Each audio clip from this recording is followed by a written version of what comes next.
Okay, hey guys, this is, okay, BugsBunny and I am casting hey guys, A Bug is, Hey everybody, okay, nice to get the bugs together. yeah, so it happens to be a coincidence as well that A Bug and I are casting our own teams. A Bug is from Team IKEA, and I'm from Rhynadon's Revenge. Bit of a Yeah, we're gonna have a yeah. Now we can have actually some team rivalry in the caster department. Yeah. So this is Group A and Group B. Oh, hang on. So it looks like we have some tier 0 and tier 1 matches Missing, here. The name is all up. Here we go. Yeah, those overlays will catch you sometimes. Yeah, so yeah, some tier 1, tier 0, tier 1 plays. I was casting the. Go ahead. I'm pretty sure it's Flitzado. I'm just gonna have to double check. Yeah, I can check the schedule for you real quick. So it was who was his opponent? Jellyman G. Where is Jellyman G? Yep, Flizzardo. Yep. Okay. So for tier 0, we're gonna have Exit versus Neblime, also known as Not Lemon. We're gonna have Kiko versus Koti. And then over here in tier 1, we're gonna be having Fosho versus Flash from Team Liquid. We'll have Flizzado versus Jellymang, Advil versus Borothus, and Stanel versus Fragcrag. Looks like a pretty high tier lineup here. Yep. Okay, let's jump over to the map pool. So, I'm sure a lot of people have seen the previous CPL cast for this season, but the maps are Circuit Breakers, Polyploid, Shraka's Temple, Sylphid, and Eclipse.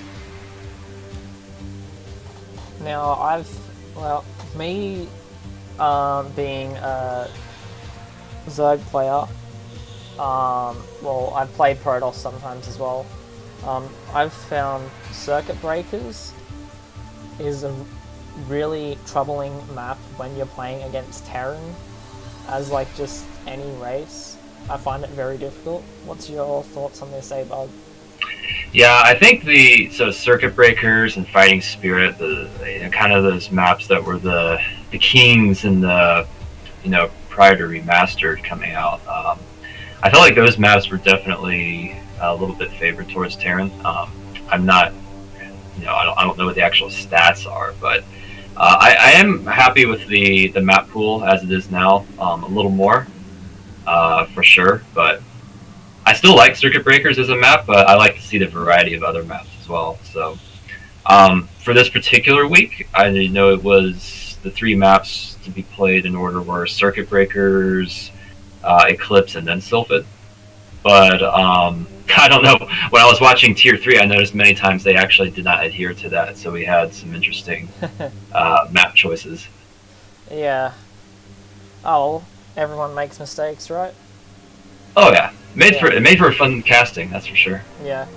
And another map in the map pool is Polyploid. I've found this is a pretty even map overall.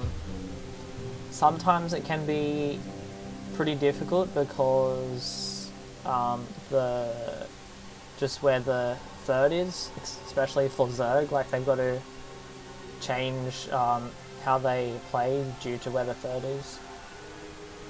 yeah, it's not easy to secure that third. But it does also offer a mineral only close to base, so I think it's one of the best macro maps we've had in a while. Just uh, it's got a little bit of everything. I feel like you can almost any strat can work on that map, just depending on any four player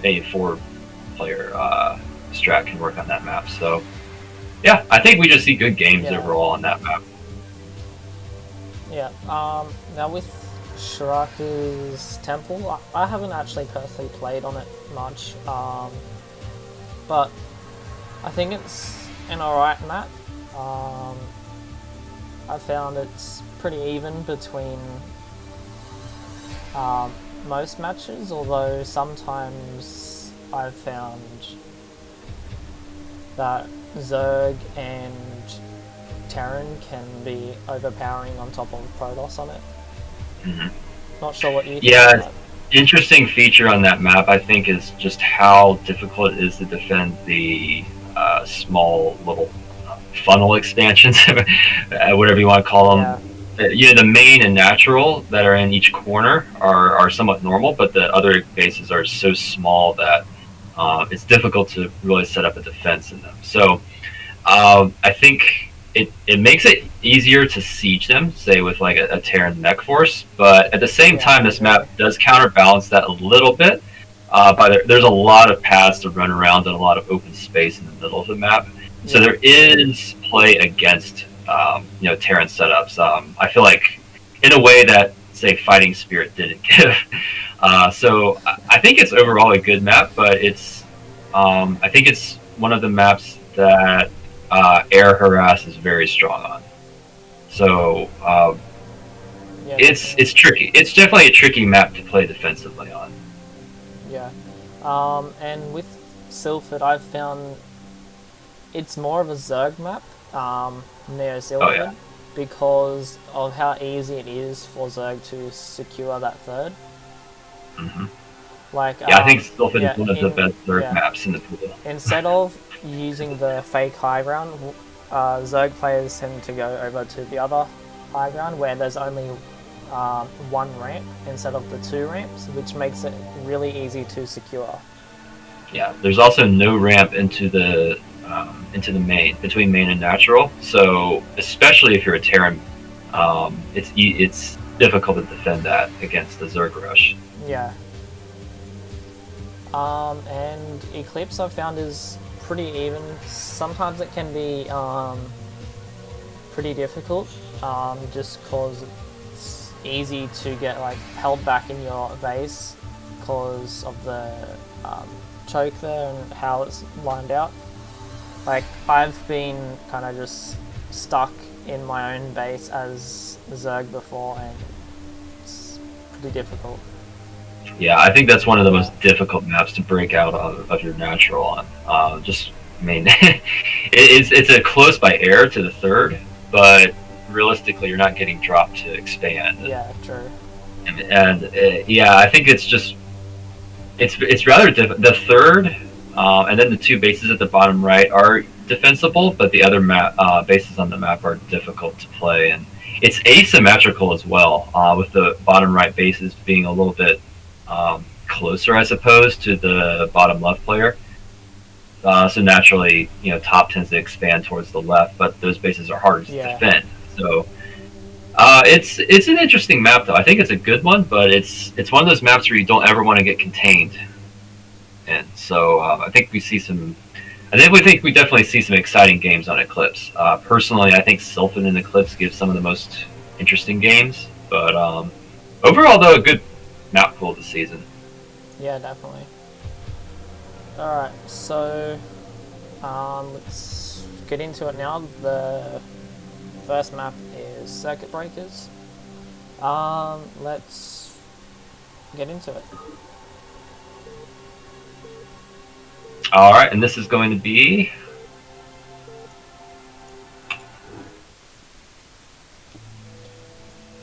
This, by the looks of it, is a TVT. Okay, so in the top left, we have Koti playing as the Yellow Terran. In the bottom right, we have Exit playing as the red Terran. Now, Hey, just before we get too far into this, you might want to move your picture over just a slightly, so you can cover the replay progress bar. Don't want to give any spoilers. yeah, I'll just turn the replay progress bar off. Ah, okay. Oh, that's the button you use for it. Alt-Y, okay. Now, I don't think you're a Terran player, are you? No, I am also Zerg. Yeah, we're the two bugs, and we both play for the bug race. So, not a whole lot of experience here, but I definitely watched quite a few TVTs. So I'll try not to shoot any hot air out, but I'll try to save anything I can to this. Yeah. I think TVT is probably one of my. So I think TVT is a matchup that a lot of players don't particularly enjoy watching, and I completely understand why. However, I think it sometimes it has strategies in it that make it also perhaps the most interesting of the mirror matchups. And here's why I say that. For one, the reason people hate TVT is it's slow. At least it can be. The matchup is it tends to result in huge tank lines just staring at each other, nothing much happening except for mass unsieges. Just the APM required to do almost nothing is insane. However, I think the matchup also is very cool when it's executed well.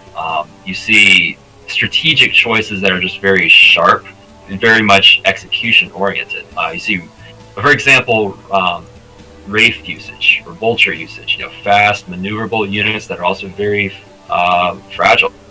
And the amount of utility you can get just by putting those units in the right places at the right time, and using your floating buildings and sieging, unsieging, positioning your dropships, I think is really cool in a way that none of the other matchups have. It's got sort of a grand strategy element to it. So I don't know. I'd like to see how it goes. Unfortunately, I think most TVTs become boring, but I'm always down to watch one just to see, what comes of it.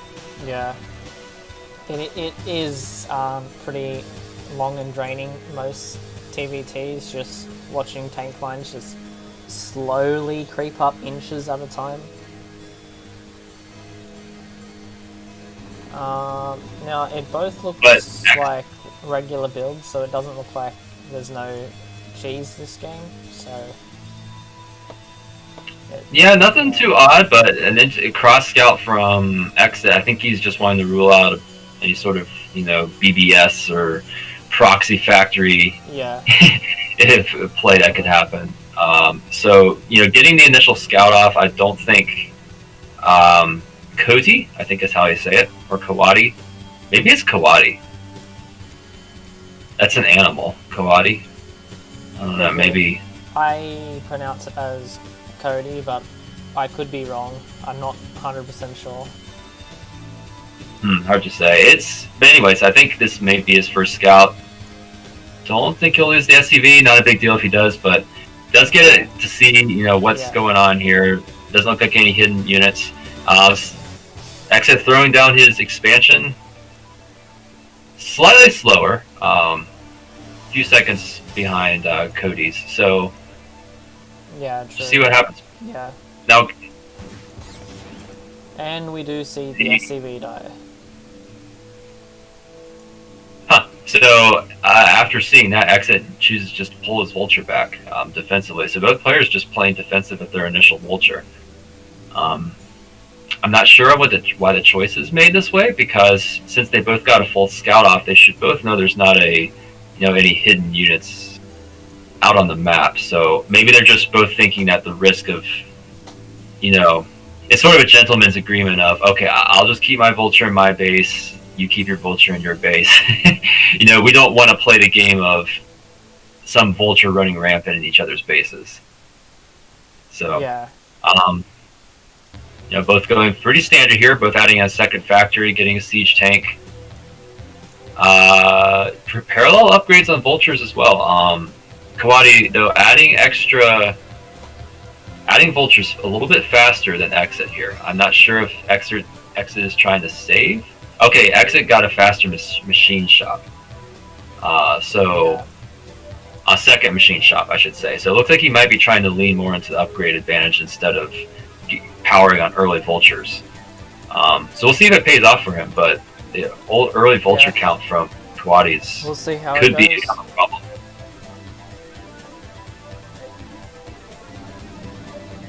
So armory coming from exit, what's this tell you? Does he possibly want to just get an upgrade advantage, or maybe we'll see some Goliath usage? It's most likely the upgrade advantage, because there's not really much use for Goliath in this matchup until you hit late game, and when players start to use mass battle cruisers, and then you kind of need those Goliaths to assist your tanks. Yeah, I think the cost effectiveness of Goliaths is Goliaths are a good unit in some ways, but I think Vulture tank is still more cost efficient. I could be wrong, but I think the main reason you would get an early Goliath is if you're afraid of raids. But yeah, faster siege tech here from exit. He's got 3 tanks to Kawadi's. I only see 2 out right now, so small tech advantage here for exit. Kawadi has though used his vulture advantage to set up a light contain here. So we'll see if he's able to maintain this contain or not. So those tanks are out of position now. These vultures trading not very efficiently. So Kawadi may have to yield this early contain that he set up. How are those mines not setting off on those vultures? I don't understand that. Yeah, the vultures are technically like a hovering unit, similar to all workers. They don't set off spider mines. I think so. See, workers, vultures, and archons are all units that sort of like hover. They don't actually set off mines.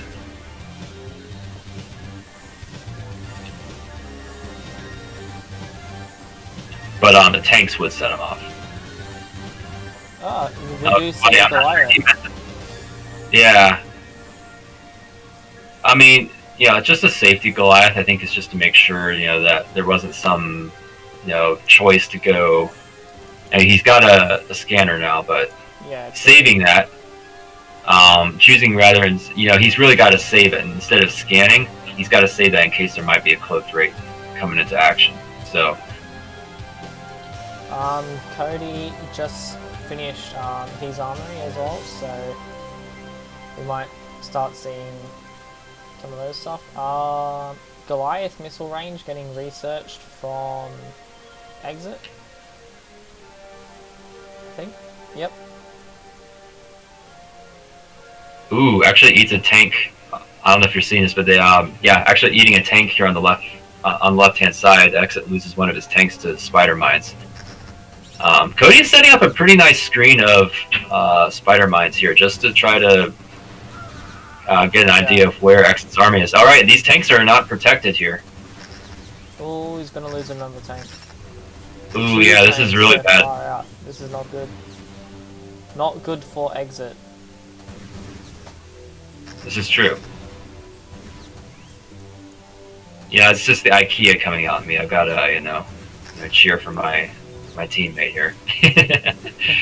So yeah, very very favorable trade for Kawadi just now. Didn't lose anything but a few spider mines, I think a couple vultures, but takes out 3 of Exit's tanks. So Exit already losing some of the early advantage he had. Kawadi now expanding to a 3rd, and he's really just cemented his contain here on Exit's base. It's going to be really difficult for Exit to get out at the moment.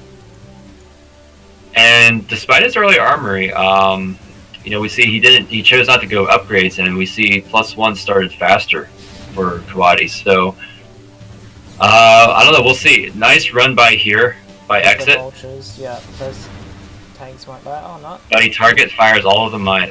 That was pretty good. That was weird. Those mines took a long time to burrow. Yeah, but we see a nice contained setup here by Kawadi. It is thin, so it is possible for Exit to break out, but can he do so cost efficiently?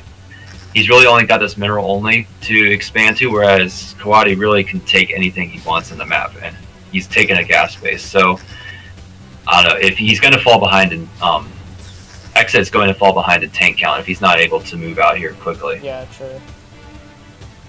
Also, Cody has a third up, whereas Exit doesn't. Exit's still stuck on 2 base. Okay, Exit just pulled all of his SCVs from his natural. Trying to break out here.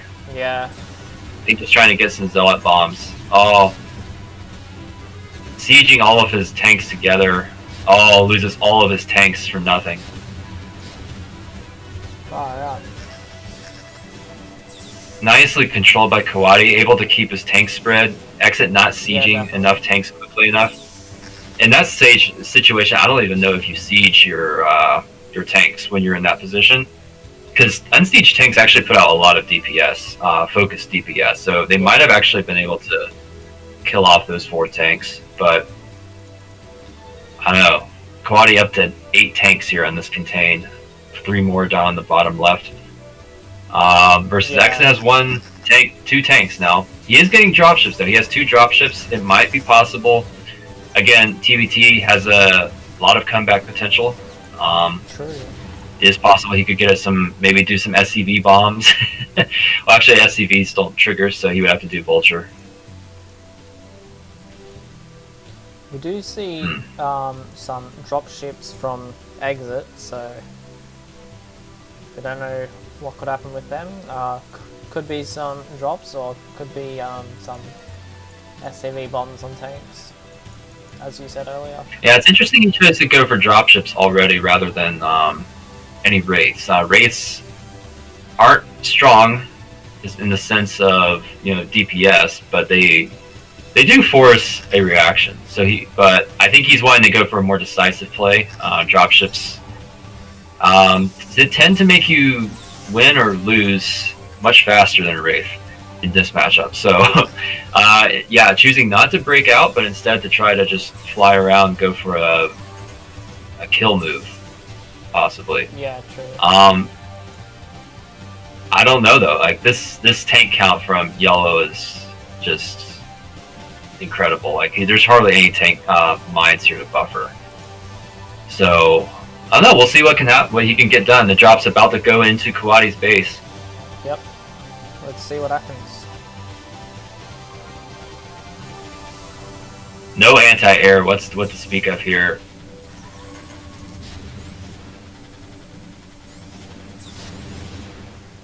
Alright, Will if Exit's watching here, he needs to target fire down those tanks on the low ground. Oh, loses both tanks. Out. I don't know, kind of throughout this game we're just seeing slightly better tank control from Kawadi. Yeah, doesn't kill a single one of Kawadi's tanks. Yeah, and Cody's still ahead in SCVs as well. But looks yeah. Still ahead in workers and army, so that didn't really do. We see Kawadi here actually building turrets here in the low ground bases on both sides, just to try to force Exit to fly any dropships over his army. So, just slowly setting up a contain here, gonna starve him out. Now we see Cloak here coming from Exit. I think he's trying to find, with these turrets coming down, I don't know if what they're gonna. Raids don't kill SCVs, so that's not really an option here. So I know loading up to 6 dropships here now from Exit. And the first Wraith dies to a missile turret. Yeah, the missile turret lost 16 hit points. This is a lot of dropships. Yeah, it's interesting he continues to choose flying over the Goliaths here. Loses a dropship. Almost loses another. Oh, there goes another dropship. Yeah. This is very difficult. Oh, he loses the 3rd dropship. This really so he's actually lost basically half his army. for free. Yeah. Oh, and he takes his tanks fire on SCVs. No target firing on the tanks. Loses everything for. I think he may have killed one of Kawadi's units. Exit making a desperation breakout here. Knows it's not going to work. The GG. Out. Well played to both players. Yeah, just see some slightly better siege tank control from Kawadi here. I think a lot of it.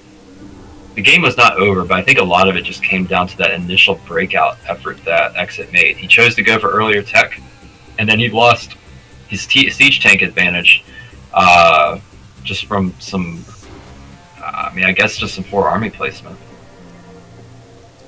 Yep, alright, let's go on to game 2 with Cody up 1-0 so far.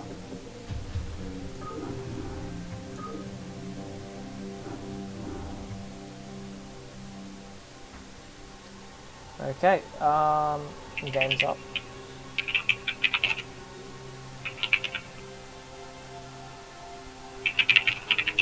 Yep,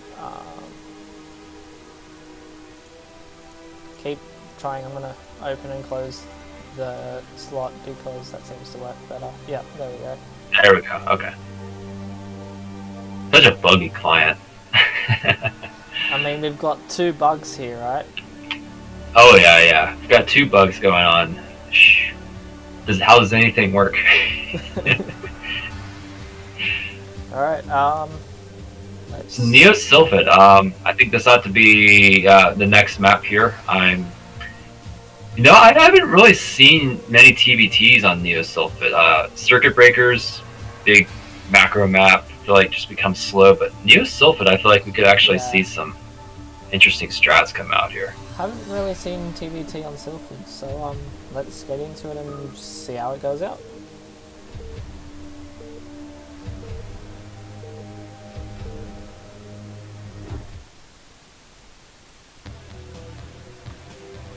Oh, sorry, I forgot to change the scene there. But so over here at 12 o'clock, we have Coty playing as the Yellow Terran again. Down here in the bottom left, we see Exit playing as, yet again, the Red Terran. So nice to always see when players choose top versus bottom, and get some good color differentiation here. I feel like this map specifically, whenever I watch casts of this map, at least on the match of the week casts, somehow both players end up with white and cream as their as the color. It's so hard to see anything different on any difference on the mini map. So so supply depot going down for Exit at the wall, interestingly, compared to Kawadi's next to his CC. So I'm wondering if Exit's going to try to set up a wall here. Potential 1-base play? Yeah, could be some Wraith play. That's definitely an option. Yeah. Or could be some, what do you call them? Vulture drops as well. That could be a thing. Yeah, this map, very strong air harass potential, especially against Kawadi here. Kawadi taking the 12 o'clock base. I don't know for sure, but I'm pretty sure that the 12 o'clock base, you actually can't put all of your supply depots, as well as missile turrets, down, and your production. Like, you actually can't fit it all in this base. So you have to... It becomes too crowded. So I think there might be some really good drop opportunities here. Definitely, yeah. Which, considering he's going off 1 base, though, I don't think that layout will matter. It's still, though, got a large air area to defend. And a lot of dead space to the left and to the right that you can be used to just, fly your air units over. So, Definitely, yeah. It'll be interesting here. I'm always down for some good 1 base play.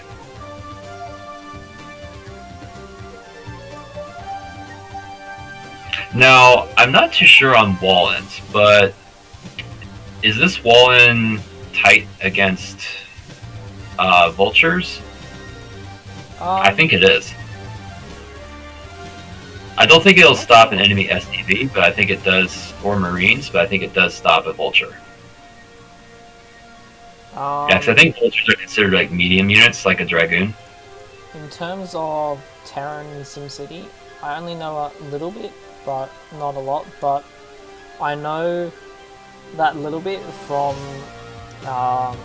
Nebline's rhymes, because Nebline does the rhymes. So, from what I know is Depot to the right, Terran's Delight. So, so that's basically saying Depot to the right of the barracks is a good wall. What's the name that they have for it? I think it's tight against tight.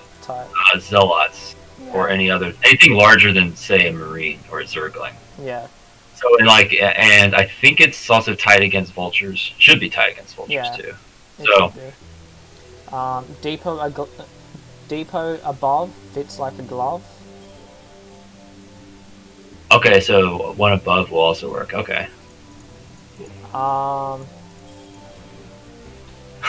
Just one Marine just working away on the barracks here. Alright, so this, again... Alright, so interesting this time exit, actually. Yeah. Gotta get a good glimpse of all the tech here. Sees the second factory with the armory. And no expansion to speak of, so he should know this is going to be a timing attack of some kind. What this is exactly, though, is like he's adding on 2 Goliaths. Is he looking to make a Goliath push? Maybe. Perhaps on the menu. We do see a bunker from Cody as well, so. Kawadi actually landing his barracks in the wall position inside of Exit's base. Now, I think this is intentional because Goliaths, I believe, do more damage with the air attack than they do ground attack. They do, yeah. So, as soon as I say that, he lifts. He should have left. Exit throwing down a proxy starport. So I don't know if this is going to be a vulture drop or a. I think he's going to go for Goliath drops. Yeah. Now, I don't understand why it's programmed like this. I think it has something to do with unit sizes, and I think that Goliaths are considered medium, like a vulture, whereas, say, a dragoon or a tank are considered large. So, what I'm trying to say is, Goliaths do an incredible amount of value for the space that they take up inside of a dropship. So what that means is, for this attack he's about to make, if he just makes one dropship, he's going to have 4 Goliaths he can drop into the base. Whereas, say, if he went for like tank or vulture drop, he's not. Yeah, you get like, say, you also get 4 vultures in a dropship, but 4 vultures is not the same as 4 Goliaths as far as just raw fighting power. So yeah, sure. Maybe, yeah. I cannot say I've ever seen this strategy before, and I'm just interested to see if it works out. Definitely. I don't see any siege tank tech yet for Kawadi, so I mean, yeah, Goliaths don't beat siege tanks one-on-one, but if the tanks aren't even in the base, it could be some problems for Yellow Terran. How are Kawadi getting a starport of his own? Dropship almost complete here for exit, so I think he's just going to make one, and he's just going to try to elevator units over here into this blind spot. Yeah, that's what I think he might do. Yeah. Kawadi won't have any vision of this, so this is going to be a very powerful attack. I don't think that Exit had researched siege tech, so Yeah, whereas Kawadi has it. So this could be... I mean, it's a very powerful attack, but he's got to get some serious damage done before Kawadi's tanks get back. Oh yeah. Okay, he does have Yeah. siege tech. But again, grouping his siege tanks together.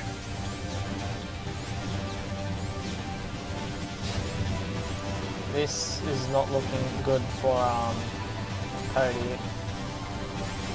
Well, alright, so if we look at the state of the game, this isn't actually that bad for Cody.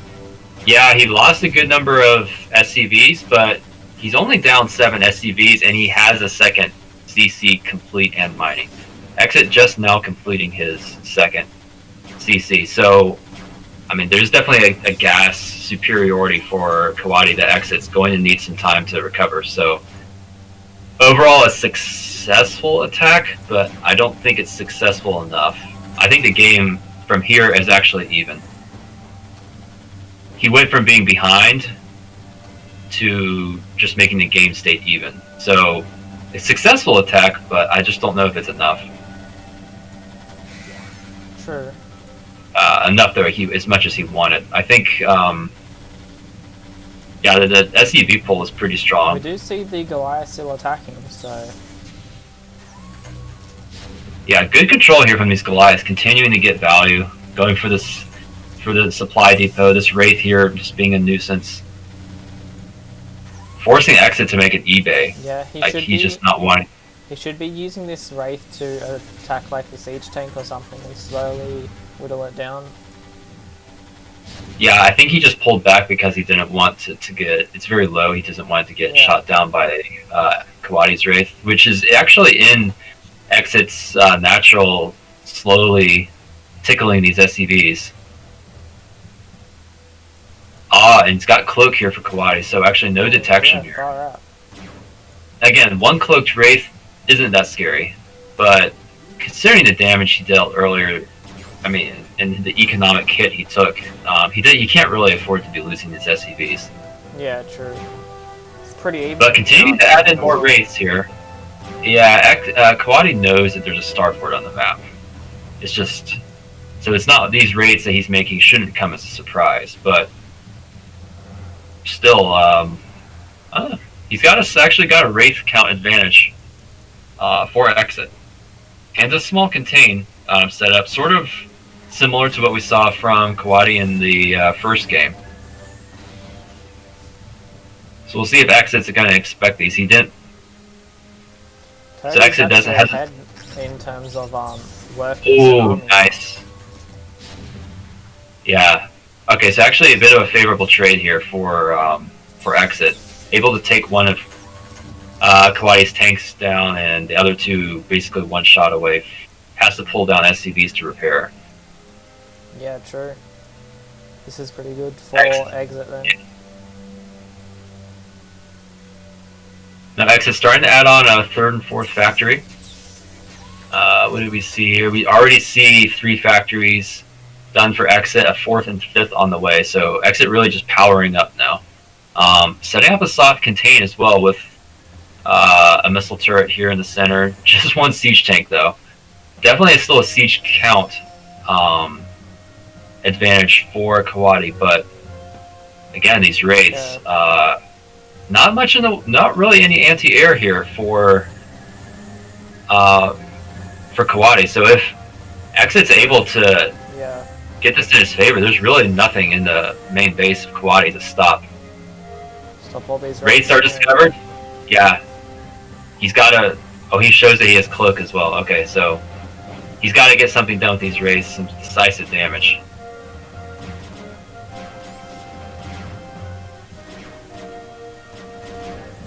Oh, and he's going to lose the engineering bay in the middle of the map. Kawadi just lost the engineering bay. He can't see the mini-map. Is that better, Pete? Yep. Yeah, I could see it on there too. Okay. Sorry, I didn't notice that earlier. Wow, so Kawadi actually lost his engineering bay in the middle of the map to Goliath. So he always got now is He's got one scan in his main base and one in his national, so 2 scans left to deal with these raids. Yeah. Which they're almost out of energy. It won't really matter, but I mean, again, 4 raids can still probably fight this Goliath. Really good harass though. Like Exit now up 12 SCVs. These raids just paying off so much. Far out. Exits. I did not expect that to work. Yeah, I did not expect that to work. Kawadi had time to make his turrets, and he didn't have any ready in his main base. Yeah. Cody has made a Valkyrie as well. Yeah, and while all this was going on, though, he did manage to get a 3rd base. Got another engineering base down. He's moving into a defensive position here. So Exit just now realizing what's going on, frantically trying to making a push here with no siege tanks. If he's able to clean up Kawadi's tanks here, it's actually a very good trade here for Exit.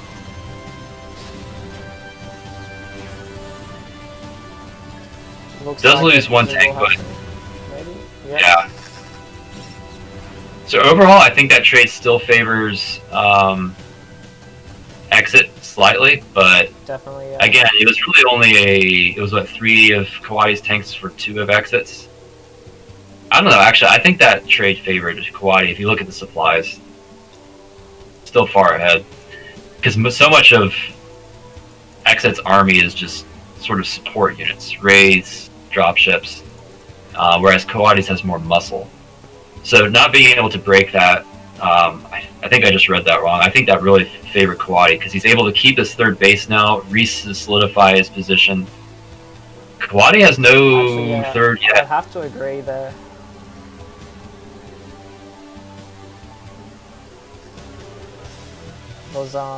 So interesting how this game has sort of just taken a weird turn. Exit still with an SCV count advantage, but Kawadi's going to have a little bit more of a mining efficiency. I think he's really getting more out of the map, and we'll see. Exit,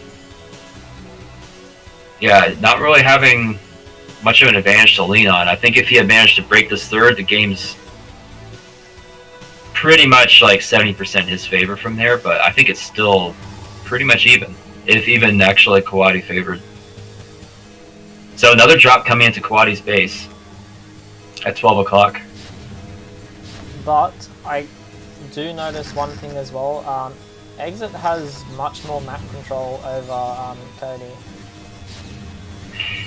Yeah, it's very thin though. Like he's got 2 tanks in the center of the map and then some mines. So he has the map awareness, the map presence, but it's very tentative. It's very much at any point Kawadi can really just move out and break out. The problem for Kawadi is he can't do so without these backstabs, dealing incredible damage. True. Wow, that was... I don't know what I just watched. Yeah, that was a bit of a mind drag.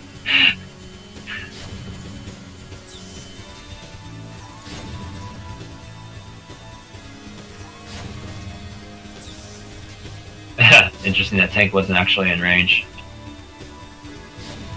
The tank's stuck on SCVs. Yeah, this armory will still be fine. As long as he repairs it. Not going to burn down today, so... Overall, though, that drop doing a good job. The supplies have evened up. Exit has a fully functioning 3rd base now. Yeah. So I think overall that was a very strong move, exactly what he needed to do after he failed to push on the 3rd. So at this point, I think the game is just kind of equalized. Strong Goliath count here from Exit, slightly more tank-heavy composition from Kawadi. So, I mean, in a straight-up fight, Kawadi should work, but the maneuverability here from Exit is superior for sure. Oh yeah. Just breaking through the center here. Cutting Kawadi in half. Goliaths are incredibly good at clearing mines. Again, we see here in small numbers, little gradations like this, Goliaths are so strong. Doesn't want to lose these for free though. walking up into siege tank line like this is not advisable. They are tanking for his other tank, so it's still a strong push. Yeah, definitely. Yeah, still even on supply though. Overall, throughout all of that, the supply is still favoring exit, but I mean, still even, but the position here favoring exit. Definitely. Yep. And yeah, there's the GG. Strong decisive move there. Exit, I guess. Taking it. To, yeah, I just sensing a weakness. Sensing a weakness right there in the center of the map, is able to just cut Kawadi's army in half and just take a strong position despite just really being on even economy and equal army count. Really cool game. I love seeing those one base plays. Definitely. Alright, game 3 is up. See how this will go. I'm still getting value. Just keep trying your trick here, see if it works.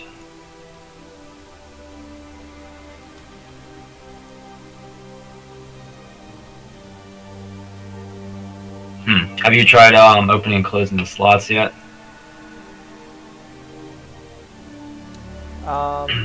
Yeah, I'll do that now. See if you can join. There we go. Okay.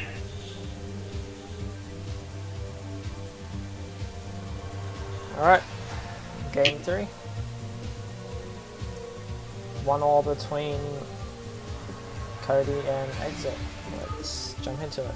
Will be played on Eclipse.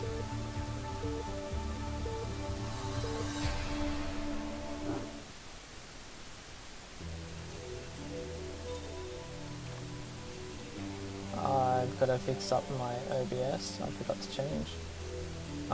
Okay, so in the top right here we have Exit playing as the Red Terran yet again, and in the bottom left we have Cody playing as the Orange Terran. Now, so I don't think we'll see much in the way of one base plays on this map, but I would be pleasantly surprised if we do. Yeah, true. The rush distance on this map is quite big as well. Massive. Yeah, I don't think we'll see much in the way of. Yeah, it's kind of deceiving. Like you would think, oh, a 2-player map, it looks kind of small, but it's deceptively large.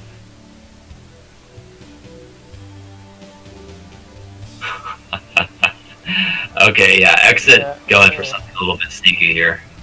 A proxy in base barracks here. This is different. Very different. Yeah. Definitely a prepared build here, moving in well before any scout comes out from Kawadi. So we'll just see if Kawadi's going to be wise to this. Well, is he going to just try and make his first barracks in another position? He starts his barracks upper right corner of his base.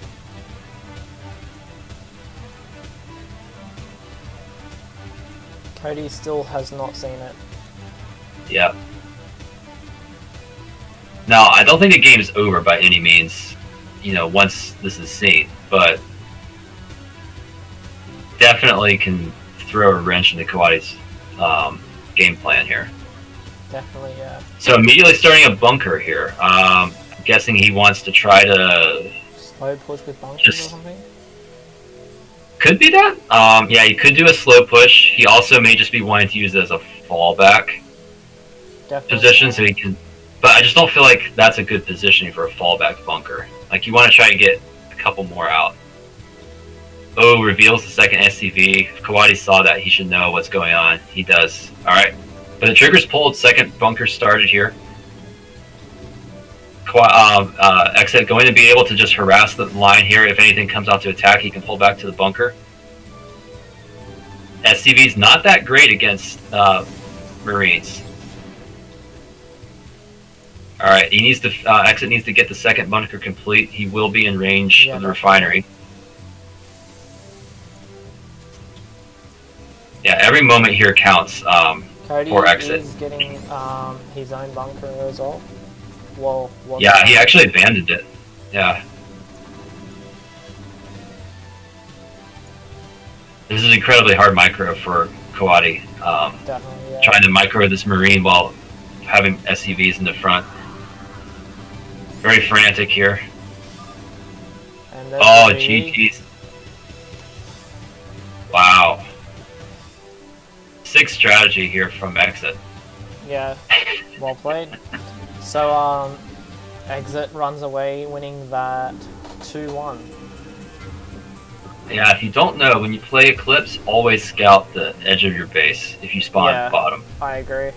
I have fallen to that strat as well. Now we'll move on to the next T0 match, which is Neblime versus Kiko. I forgot to change that again, god damn it. I keep forgetting to change the scene. Oh yeah, yeah. I did my first stream with it today, and it was it's a lot of multitasking. That's for sure. Yeah. Just remember to change this, change that. I was trying to do it so I wasn't editing live as well. So I was editing live, but editing in like studio mode before it broadcasted changes. So. Okay. I think that's that. 7. Okay. So I just need to use F7 and F8 now. Alright, let's get into it. Circuit breakers again. Chad has discovered the bugs are in the cast. Yes. Okay. There is a good luck, have fun from both players. In the bottom right, we have Neblime playing as a yellow Terran, and we have Kiko playing as the blue Terran. Yes, it is another TVT. This is actually kind of funny how Neblime chose lime for his player color. I'm pretty. That has to be intentional. Surely, yeah, but anyway. Yeah, I'm pretty sure that's the lime coloring. Because yellow's a little bit, has a deeper hue. So that's... Yeah, true. Pretty sure that's lime. Which is funny, because he's not lemon. So... Anyways. Another TBT here.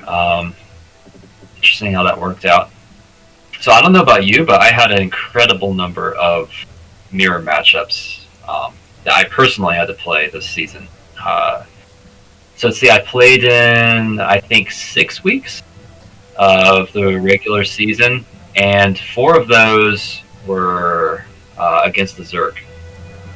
Far out. So I've had 1 versus Terran, 1 versus Protoss, and 4 versus another Zerg. So I don't know. I've noticed some other people on my team. A lot of other people on my team have had some mirrors as well. So I don't know. It seems like this was just sort of the season of mirror matchups. Yeah, Pete feels the same as us. Another TVT. Well, I will say the last series was actually pretty good. Like game 1 was a little bit. I mean, it ended somewhat climactically, but which I won't complain about. But yeah, games 2 and 3 though I think were very very nice change from the usual just mass tank lines. I think even Protoss versus Terran sometimes it doesn't have that much excitement. Kiko did open forward racks straight into an Expo. Now that is a little risky there. Yeah, definitely see a faster factory coming down. Gas just started here for Kiko, so there shouldn't be a siege tank threat, but if Nablime is, catches on to this, he will. He could push this before Kiko's ready. But I agree. I don't think that Kiko's in any trouble as long as he gets a good wall off, doesn't let any vultures through, and is able to get his tanks up in time. This was a Rax expand, which usually is pretty greedy. Usually, I'd say so. Well, he's getting as lucky as he possibly can. The Blind still has not scouted. He's going to get the last scout. Even gets delayed a little bit by Kiko's SCV on the ramp at the bottom left. So Kiko going to sneak in. Going to see everything going on. Nothing too out of the ordinary. Sees no CC even started, so he knows if he can just hold on here, not make any missteps, he's going to be at a huge economic advantage here starting right now even, but it's really going to start kicking in here in the next couple of minutes here. Kiko only behind 2 SCVs right now, but we're going to see that rapidly go in his favor.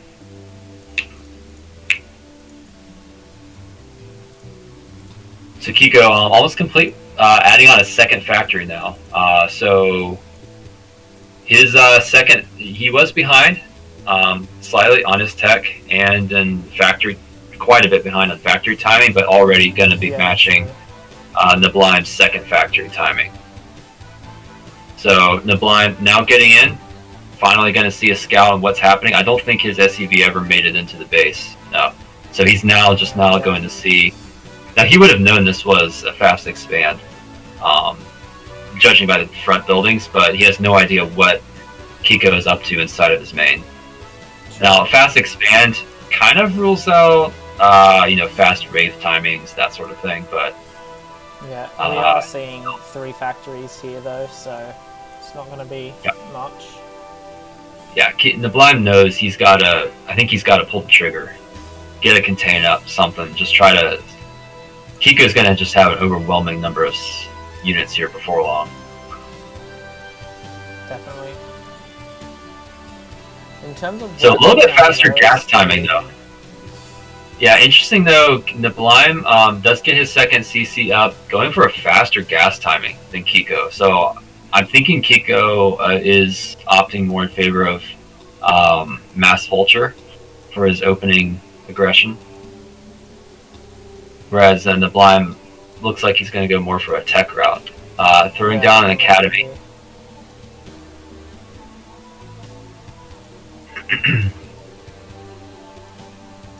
So see academy coming down here from Nablime, probably just trying to cover, just get those scanners down. Kiko, though, already finished with his first armory. Going to start some upgrades, I would guess. But I don't know. Kiko also on the same team as Exit from last game. Oh wow, really nice run by here by Kiko. Good target firing too, not wasting any shots in the tank. Just getting some SCV kills, getting some Marines. I mean, maybe slightly economically a good trade for Nablime, but vultures are expendable. They already put down their mines. No, they don't have mines, sorry. Yeah, but sure. Getting that kill on that Marine, getting a couple SCV kills, I think that was overall just fine for Kiko. He's already got a 10 supply as well. Still no third factory for Nablime, just powering on double add-on factory right now. Getting 2 siege tanks at a time, halfway done with siege tech. Equal siege tech timing, but definitely a siege tank count. I mean, there's not even a single tank out for Kiko. So Kiko going after a lion, his superior vulture count, maneuverability. Nablime cannot move out. If he moves out, these Kiko's vultures will just wreck his base. Yeah, although tanks are pretty good against vultures when they're not sieged. They take them out pretty fast. But the thing is, if Kiko and Nablime moves out to push Kiko with his higher tank count, vultures can just run by and kill his SCVs faster, and he can he can do anything in Kiko's base. So True, yeah. I'd like to see. I kind of like. I feel like Kiko almost can. I don't know timings very well. Maybe getting a third is just too ambitious. I'm just thinking as a Zerg player, when I'm in this position, I need to be expanding. If I'm in Kiko's position. Zergs love to expand. We have to. We can't make 40 SCVs, per base. we have to get around, get those larvae. Yeah, it's out. like we just like give the map a massive hug and just claim it's ours. Stay away from it. That's basically Zerg. So Kiko getting a light contain here, just gonna force the blind to have to be careful. So the blind adding in a second factory, so he's gonna match Kiko's time. Actually getting a fifth factory. So actually gonna exceed Kiko's factory count now. Can he support this though? I don't know. Not sure. 5 factories up 2 base should be fine. So I think Kiko. I'm wondering if Kiko's going to just spend his extra money on. He is getting faster +1 timing, getting a starport. Okay, so he's opting to get a faster starport. We do see a third machine shop as well from Neblan. Yeah, really leaning into his. He really just wants to go mass tank here. Very nice spread here from Kiko. The blind really can't push into this at the moment without some supporting units. Oh, he's gonna try. Okay.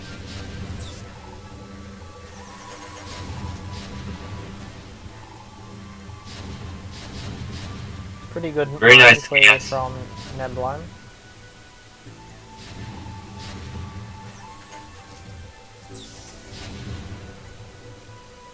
Yeah, so loses, was that 1 tank for Kiko, I believe? I think that was a 1 for 3 trade. So definitely favoring Kiko, but Neblan is able to get a slightly better position. Is it worth it, though? Okay, he's going to move forward again, or back. Forward.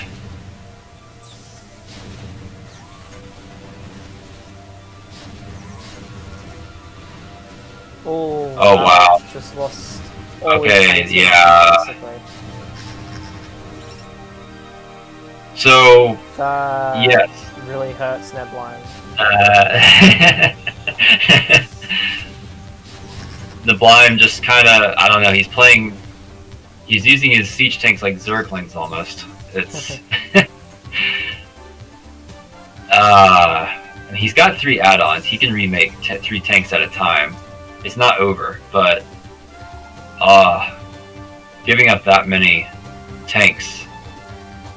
Second starboard coming down for Kiko. He's going to have the ability to drop. He's going for Wraiths though. Actually, Wraiths coming down from the Blime as well. Oh yeah. But a third CC going down for Kiko. So behind this pressure that he's able to exert, he's also getting stronger economy. And the Blime really can't even get out of his base. And looking at his tech choices, I don't see him really ever getting out. Yeah, true. Like, he doesn't really have. He could add in some dropships here, but choosing to use some Goliaths to just kind of tank while he moves forward, but not really working out for him. Siege, the siege up animation just takes so long. Yeah. I feel like almost he would have broken that position if he hadn't even sieged his tanks. Yeah, definitely. Now, siege mode is really strong, but siege mode can also be a massive weakness. I mean, he had actually, Neblan had a siege tank count advantage, maybe about 30% more tanks, but lost an incredibly bad trade. I think mostly because the siege tanks were grouped and they were spending most of their combat time sieging. Also, no supporting vultures. We do see finally some vultures coming out here from the Blime. choosing rather to just run around. It's probably just going to try and find some harass opportunities. I think Yeah, definitely. definitely appropriate. It is currently 3 base to 2 base as well. Although Nebline's about to run out of minerals in his main, so he needs to expand sometime soon. Neblime getting his SUVs out. Nice mine positions here from Neblime, managing to, just kind of mine up the reinforcement path that Kiko's tanks are going to come down on, but then now losing all his vultures. Yeah, true. Would definitely have rather seen those run into a base or something rather than just trade with Kiko's vultures. Most of those mines Kiko got adding on a taken 4th out by base. Kiko's vultures anyway. Kiko actually adding in a 4th base in 11 o'clock. Yeah, and the Blime's just got to pull the trigger. I think he's actually been scanning.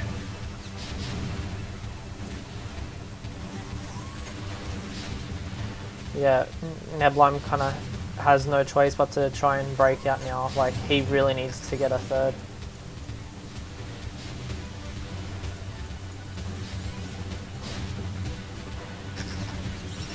So you see his 3rd CC for Neblime almost done, but Kiko on 3, almost 4 gases at this point.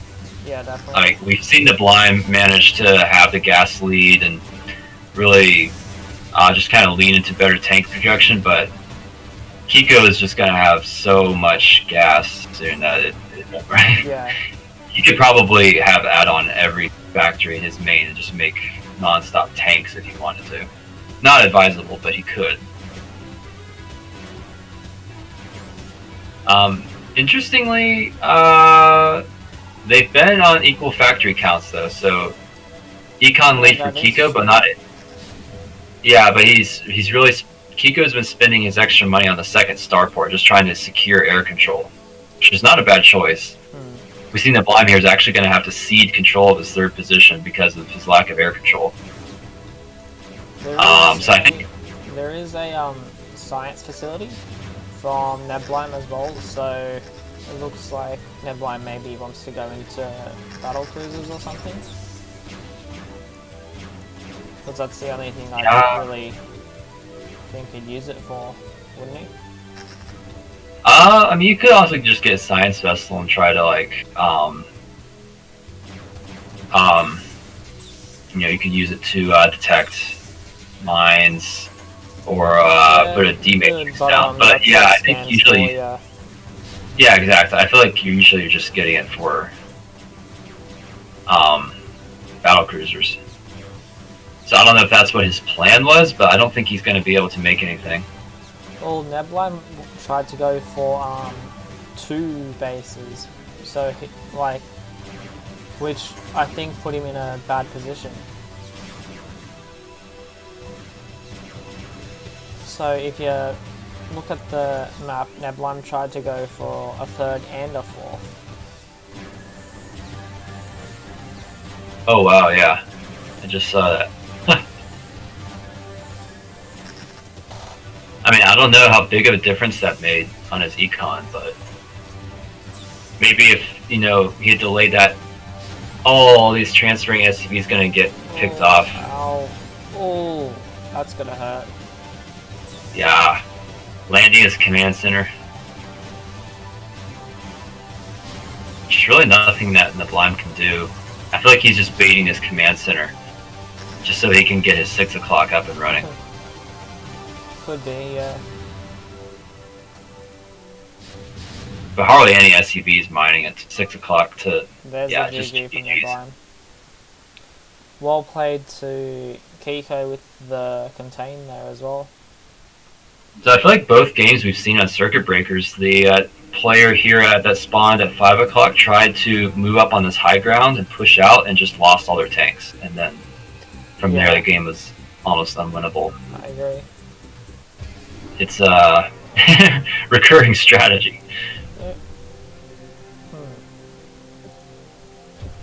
Let's go on to game 2.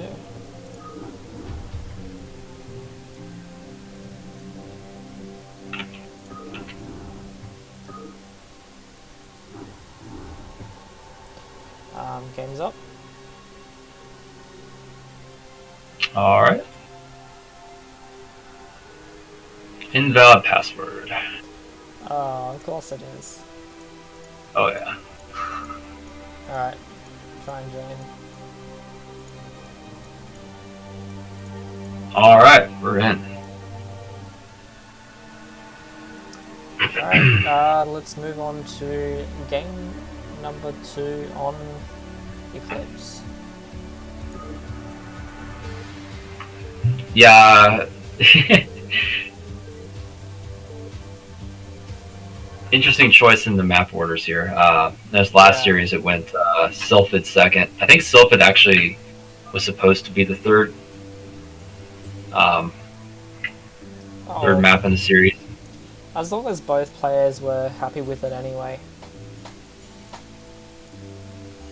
So we've got Nebline playing as yellow in the top right, and we have Kiko playing as green, I think it is, in the bottom left.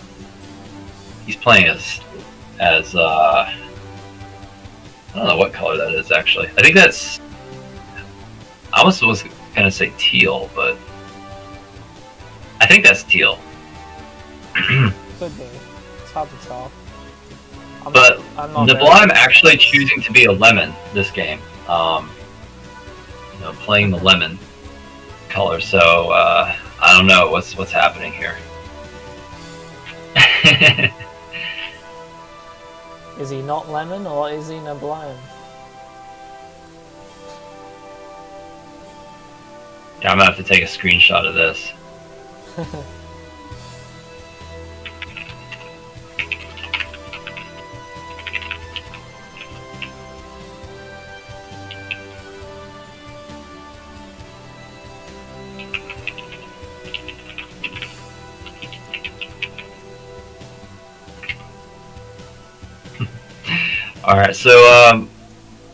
Alright, so barracks going down, main, no proxy barracks this game. But faster scout coming out from Kiko. I don't know if this is just a stylistic choice, or if he's worried about something possibly coming out from the Blime. I kind of get the sense from watching last game, Kiko wants to play more of a kind of a macro game, whereas Nebline perhaps is a bit sneakier. So, you know, good choice. Doesn't really hurt to just go in, see what they're up to, make sure everything's where it should be.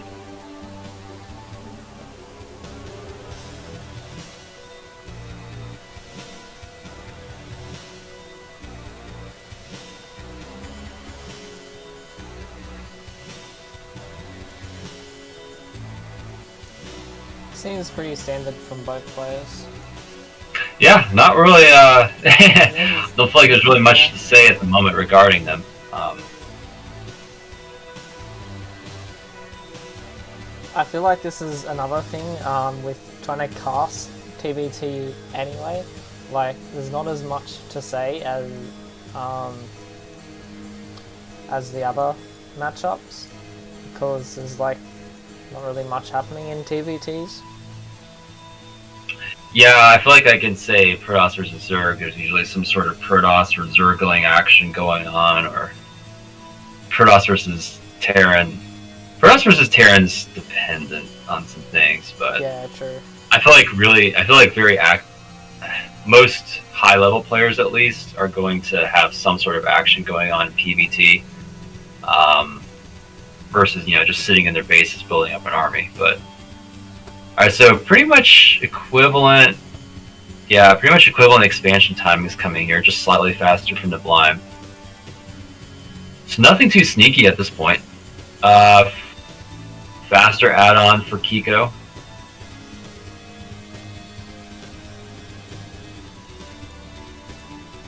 Kiko gonna sneak his SCV back in though. Manages to get a small peek of what's going on. Sees the Vulture, but no full scout, so he doesn't know for sure what's going on. He doesn't even see the lack of add-on.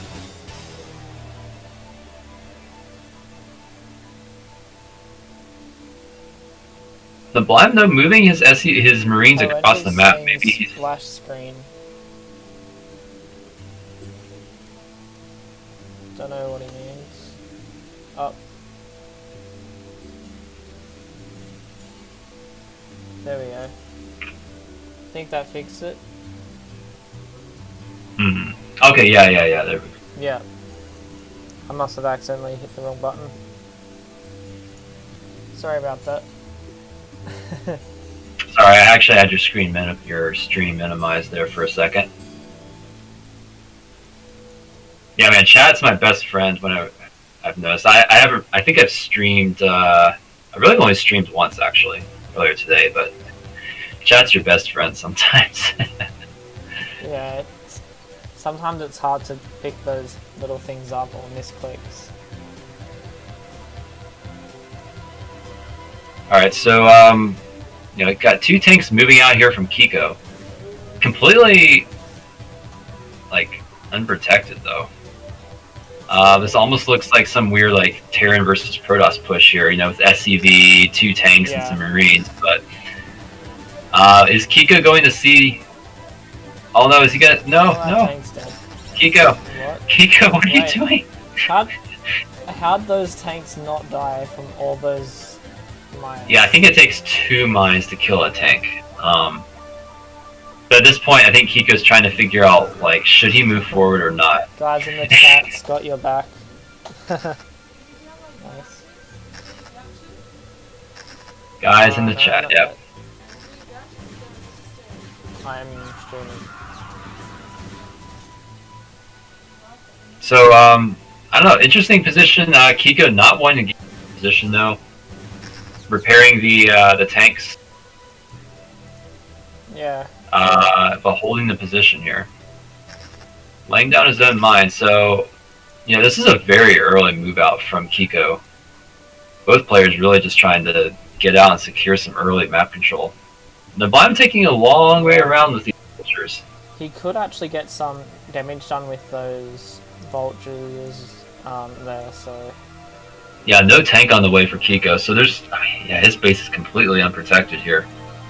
Speed done on these vultures as well. These vultures just gonna run straight by. Oh, laying mines at the bottom of the ramp too. Kiko has to bring his own vultures back. This is some good damage here from that blind. Yeah, already securing a 10 worker advantage already. So many SCV kills. Oh man. Ooh. And just like that, the blind takes a 15 worker advantage over Kiko. 17 worth advantage. It was far out. Yeah, so, I mean, at this point in time, man, the blind taking an even further route around. Maybe just trying to scout out, make sure Kiko doesn't have anything hidden. Kiko leaving a back door open and not able to, you know, really, kind of paying the price of that early move out. Not able to actually secure a full contain, getting punished for it. So, see what their next moves are, but I think Kiko has to get some sort of advantage going for himself, whether that's maybe a faster expansion or go for some sort of tech play. So we're going to see Starport come down from the Blime. Nothing yet from Kiko in that regard that I can see. Nope. So, yeah, we're going to see a tech advantage from the Blime, so Kiko, not sure what his play is, but he's got to do something soon. More vultures running by from the Blime. There is denial from both thirds with mines as well, so... Keeping the Blime's mines at the bottom of the ramp, actually killing one of Kiko's tanks as it came down. Far out. It's pretty good. Down to 24 worker advantage now for the Blime. The Blime actually just pushing across the map now. He has doubled the tank count. Still good, very strong, vulture harass, vulture count for Kiko. Hasn't been bleeding him in harass, but I feel like Kiko at this point almost could have just broken that with his mass vulture. Definitely, and 2 tanks, but I think he realizes now that he might actually have an advantage now. He's just going to siege up But again, this position here, not as strong as what he had before. Before, if he had been able to move forward just slightly, he actually could have completely sealed off the exit. But now that Niblime can come out on the map, he's got free access to these other bases and can run around, just completely around Kiko's position here in the center of the map. Yeah, this position where Kiko's set up doesn't really control that much. All it does is give some control of the access to the bottom right bases, but he's not really utilizing that control very well. So we'll see what he gets done. The game's certainly not over yet, but going to be hard for our IKEA Terran. I agree.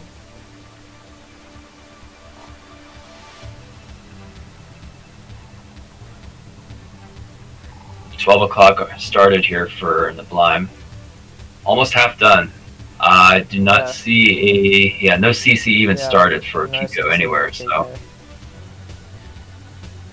So he is slowly closing the worker disparity gap, but I mean those minerals he's spending on that are not going into units. Some pretty good map presence from both players as well. Yeah, I like to see that. They're not just sitting in their bases and then moving out at 100 supply. You know, we got.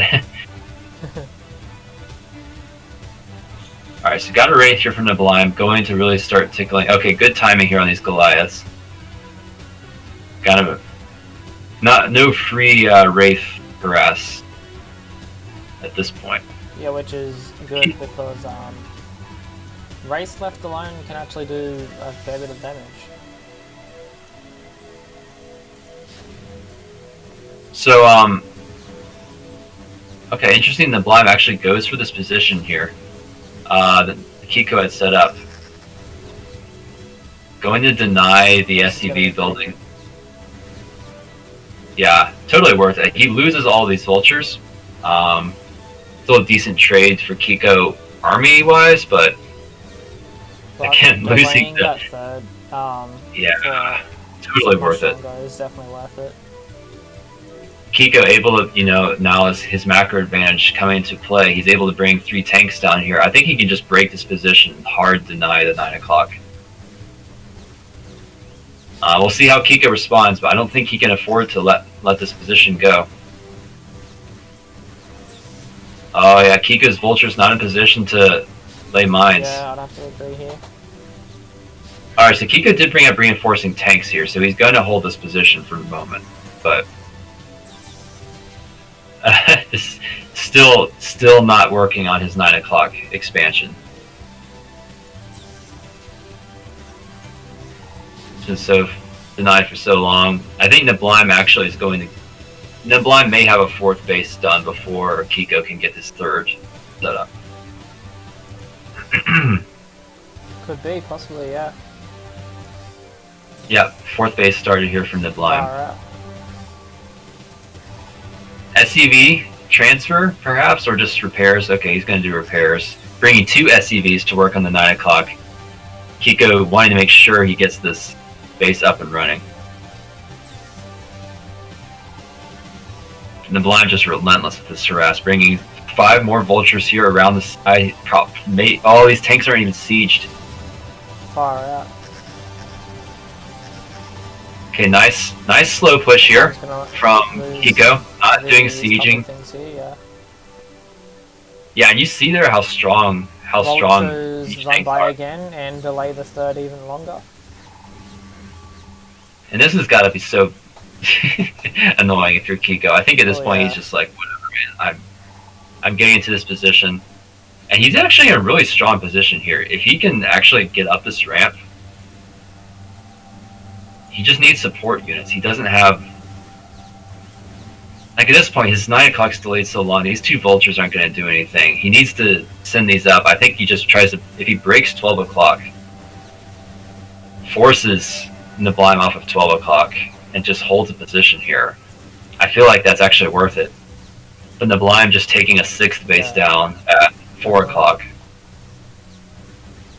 Like I feel like if you're Kiko, you have to make a decisive move here. You can't just keep trading away a few vultures here and there to get your 9 o'clock up. Like, he has such a great worker account. I'm sorry, siege tank line, but he can't afford to replace it. He needs to move in, take a few losses, but get a decisive blow in that just brings the game more to equal position. He's down almost 40 workers, 35 workers. Yeah, that's a lot. Well, 32 workers. And, I mean, if you look at the supplies, they've got even army supplies still. Kiko... I also think some SCV bombs on this tank line would be perfect for Neblan as well. Yeah, if SCVs triggered mines, that would work, but unfortunately, Goliaths are really the only unit you can drop that does that with Terran. One reason they are good in the late game. But keeping the blind, just not giving up here. He's flying in 2 tanks, going to drop him here behind the mineral line. Not working out the way he intended, but just asserting some dominance on the map. Yeah.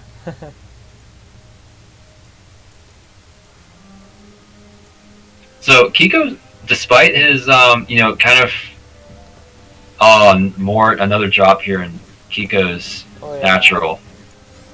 And these trades not necessarily going great for Neblan, but from a military perspective, but just the kills are insane. 42 worker advantage now for Neblan. Far out. As long as Neblan macros well behind all this, he should be in a very good spot. Yeah, we see Kiko kind of just putting up this sort of paper front. Like, he's got a strong front line, but it's all a front. It's like it's like some sort of like failed military state. It's got a big army, looks fierce, but it's nothing to back it up. And that's exactly what Kiko is. He has a strong army here in great positions on the map. Well, I just wish his 12 o'clock had pushed up some. He could deny 2 bases that the Blim's currently either using or setting up. But but the thing is, he's got these lines, but he can't stop these just constant run-bys that Neblan is able to pull up just because of his economic advantage. He's got a tech advantage, he's got economic advantage. And Neblan's going for another 2 bases. Like, he's got quite a few mining bases now.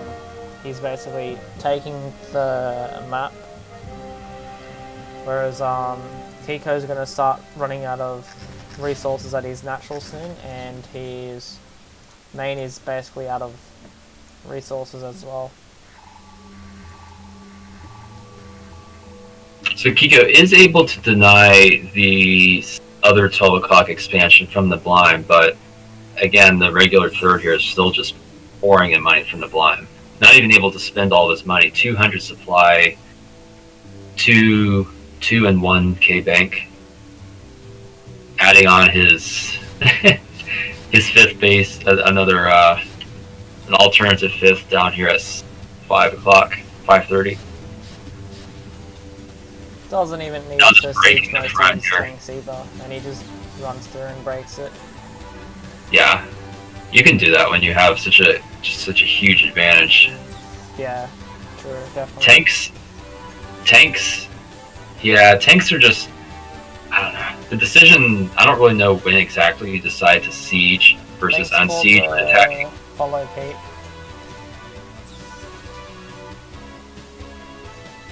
So Kiko actually managing to get in here at the 5:30, gonna try and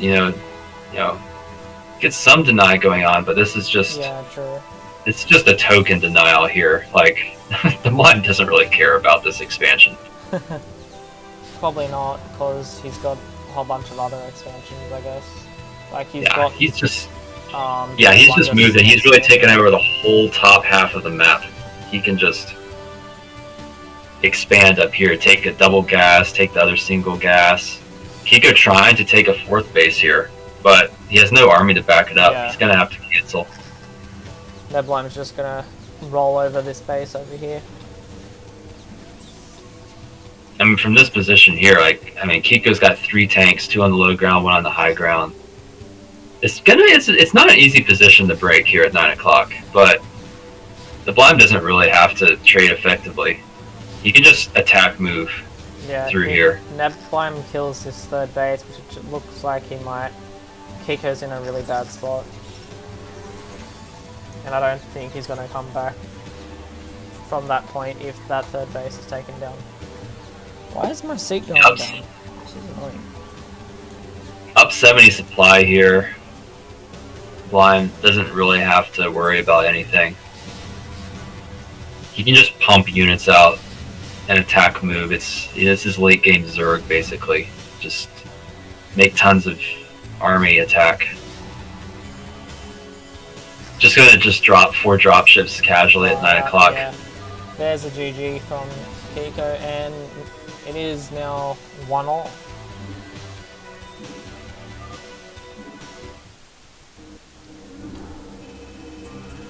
One all, so I think the next map is Silford, if I'm not mistaken.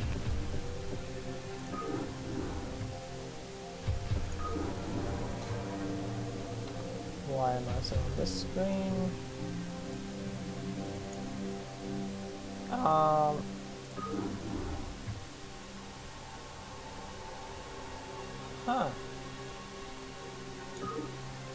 It looks like it will be played on Polypoid. Polypoid. Alright. Game's up. Alright. Getting invalid again. Yeah, I'm opening and closing the slots now. It's really strange how that happens. Does anyone else get the same problem in the chat? Like just constant invalid password, then they just like open and close the slot a couple times, and for whatever reason it just works. Anyway, so Polypoid is the next map, so let's jump into it. And let's see how this next game goes. Oh, I need a stretch. Okay, so in the bottom left we have Nebblime playing the yellow or lime Terran. In the top left we have Kiko playing as the green Terran. Yeah, I don't know about these colors sometimes. I feel like the green that Kiko is on is almost more of a lime, but I think the actual lime is what Nebblime is playing. Yeah, it's hard to tell. Like, I'm terrible with colors.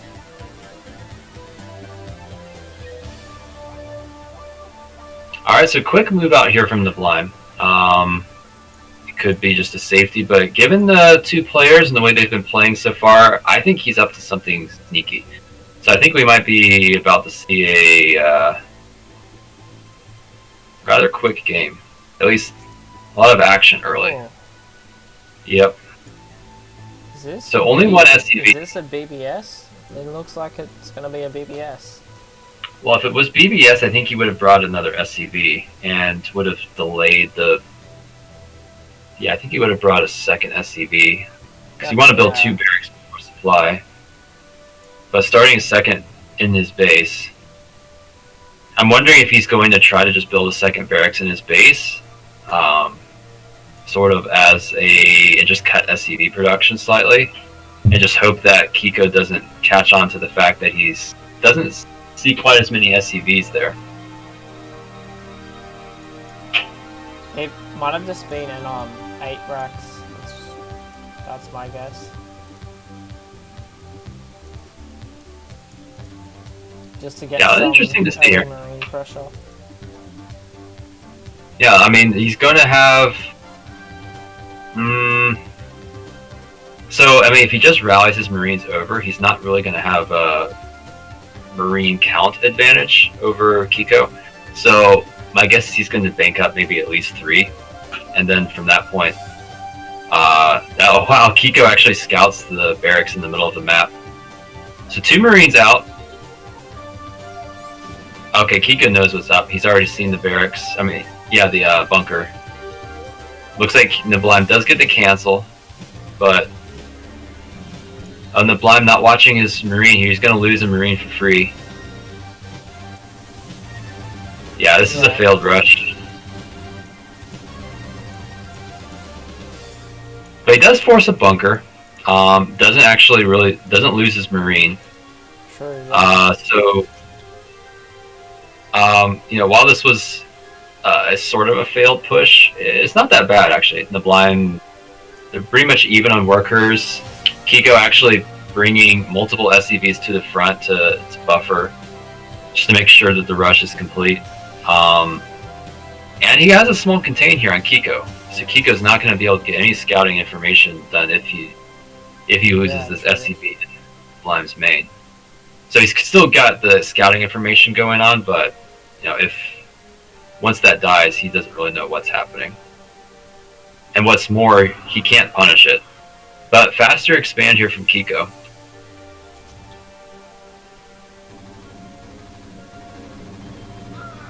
Nice control by Kiko. Yeah. Definitely. So Kiko's going to be pushing across the map here, by the looks of it. Now, I guess Kiko did see the barracks, but did he see the barracks? True. I'm not sure that Niblime's sneaky plays are over yet. Could Niblime just land that racks in the base and? He could. There's no he doesn't know there's no factory, so it technically may not work, and he's just gonna scout with it. But still, I mean, it could have worked. Still, I think. Could have, yeah. But it's a very risky play. I mean, if you blow 150 or 200 minerals on some Marines that don't do anything, then okay, Niblime getting a vulture through. First vulture, and with SCV gets the kill.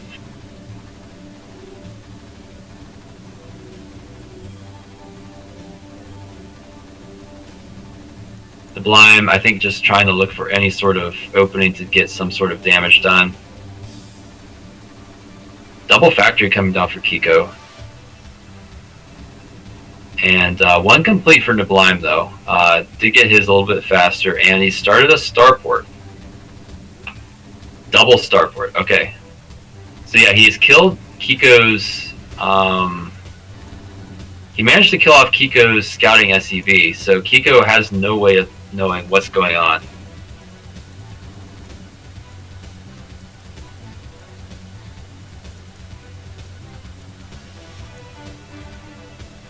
Three factories coming down for Kiko, so I don't think Kiko is actually going to be ready for this attack coming.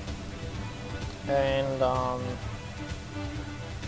so Niblime's got the double starport, one factory with the machine shop producing tanks.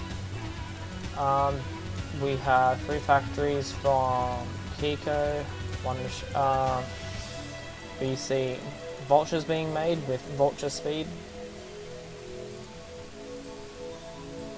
Worker count is pretty even, which is not too bad, I guess.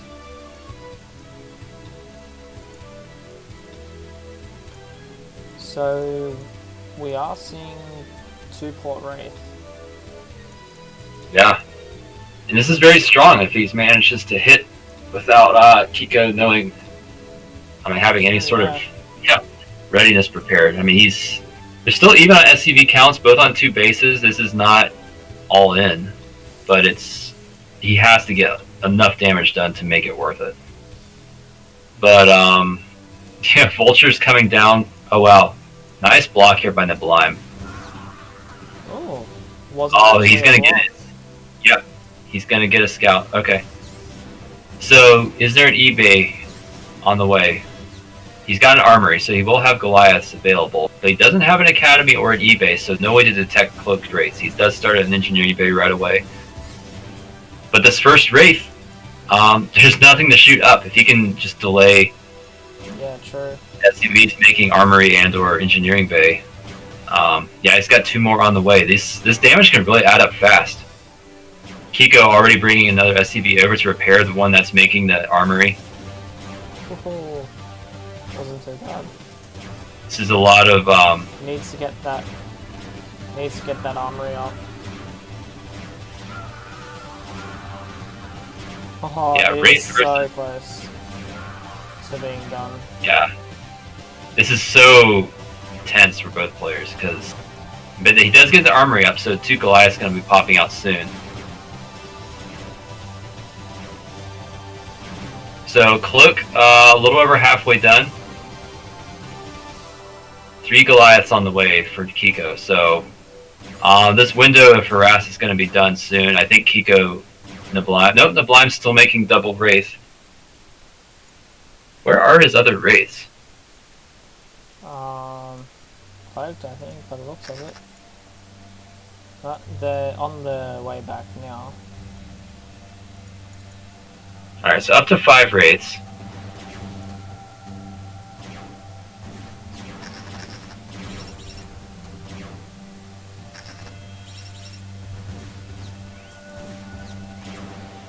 Nice vulture harass from Kiko. So, yeah, definitely. If we look at where the game stands at this point, Kiko really isn't going to take any more damage from these cloaked Wraiths. And they're going to come around and look for something, but, yeah, you know, Nablime messing up his block, not able to get the advantage. What could have been a game-ending move just turned into a little bit of a detour. I agree, yeah.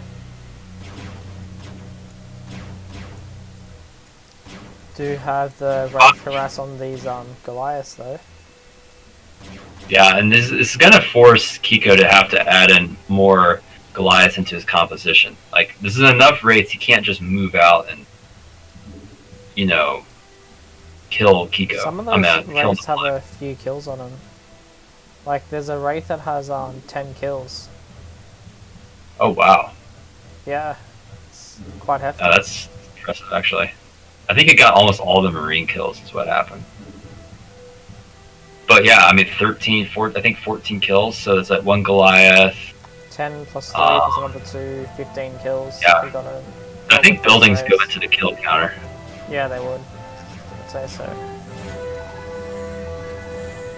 Loses a Wraith, loses 1 Wraith, okay. Still a little bit of damage, but I feel like maintaining this Wraith count is probably more important at the moment than getting damage done. So I don't know if that was really worth it. Yeah, probably. Nablime does have 5 idle SCVs in his main. Not very good there. Yeah, it looks like Nablime actually wants to push out and expand. Okay, interesting position here, though. He pushes forward, putting just 2 tanks, one of them almost dead. I think he's just wanting to set up to get a 4th base right away. Yeah. Kiko, though, adding on his 3rd, building on site at the mineral only, interestingly. Nablime actually opted to go. Escalade. Oh yeah, Escalade. Casted his matches earlier today. Nablime actually opting for the gas expansion here, whereas Kiko going for mineral only. I think the extra gas will be worth it because you'll be able to produce that much extra units from the factories. Also, there is there is the same mineral count. My bad. I thought I counted more. So there is actually the same mineral count at the 4th and the 3rd, 6 each. If I had to guess, yeah, I'm used to Nablime is gonna. I think Nablime isn't going to waste those 2 starports. He's going to try and make some battle cruisers. I will not be surprised if he throws down, once he gets this 4th base up and running, I won't be surprised if he just throws down some science facility. Definitely, yeah. I'm used to other maps where the 3rd has like 7 or 8 I mean, not the 3rd, the 4th or the 3rd has like 8 mineral patches. So Sublime adding on Charon boosters and +1. Adding on +1. +1 already complete for Kiko, so yeah, quite an upgrade lead here in Kiko's favor. And but Sublime up 10, 11 SCVs, which is pretty much the supply difference. Yeah. So it's pretty much an even army. But yeah. Neblime is supply blocked though, so He's managing to clear out 9 o'clock though. He's keeping Kiko from taking this 9 o'clock position, which I don't know if he's planning to expand here. I think he may be because he doesn't want to get. Oh no, he's not securing 6 o'clock. Kiko, what are you? What are you doing? Back down to, he bet so much in select securing 9 o'clock. He didn't even. Kiko's Didn't put any workers now. This is pretty good.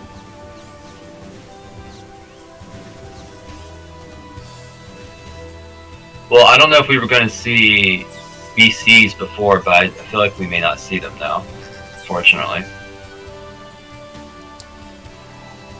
Yeah, unfortunately. BCs would be nice to see.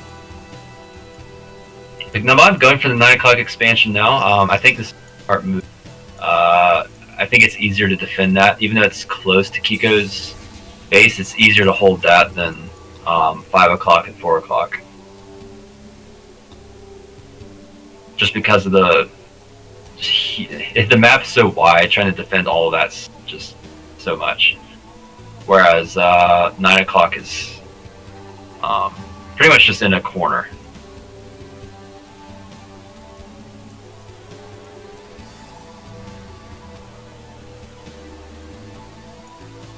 But the game's still pretty even though. Despite that, this kills at bottom at 6 o'clock. The Blimes managed to keep the SCV count even, but we see a big fight going on here in the middle of the map. Oh yeah. Kiko just sensing some weakness, trying to move across. With all the supporting units dead now for Sublime, he can't really fight this army. Well, okay, value mind drag. He may actually be able to clean this up. And he does. And he cleans it up. Wow, okay. That's pretty good. And with that, he's up 15 supply, 14 supply. We have Neblime taking the 9 o'clock here as well. I was surprised. I actually expected that Kiko would have taken that. I think maybe some of his units were on command for long. Yeah. Trying to get up to close range. Sometimes it's like a bait. You want to get up close to the tank, so then you just die to the tank.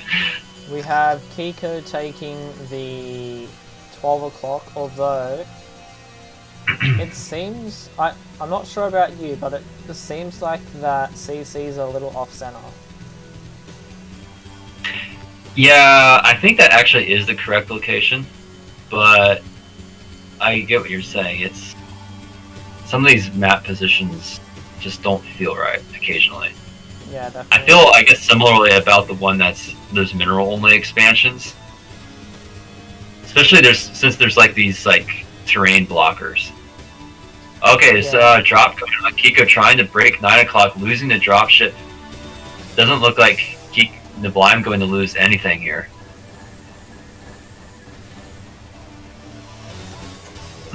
Kiko taking some pretty big losses here in the last couple of minutes. That tank was being repaired like crazy with all those SCVs there. Yeah. Did he actually end up losing it? No. Okay, no. I think The he tank lived it. lived.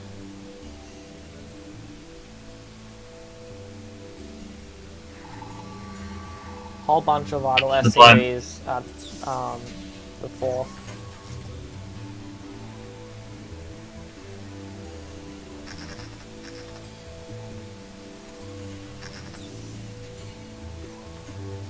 Sublime got a fairly large group of vultures moving around through the right-hand side of the map. Looks like he's wanting to take an expansion up at the upper right, but going to get denied by Sublime's vulture. I think Kiko's expecting Sublime to expand down here. Okay, yeah, he is correct. Able to deny this.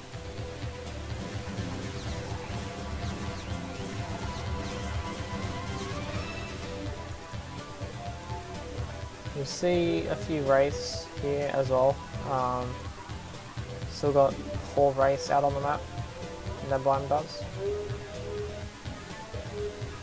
This is a good ask as well with these siege tanks from Sublime. Yeah, gonna be difficult, but he is vulnerable to being from the right hand side. Yeah, but good spread, not very vulnerable to drop. It's not easy to just break this position. I don't think Kiko is going to try to just frontal assault on this.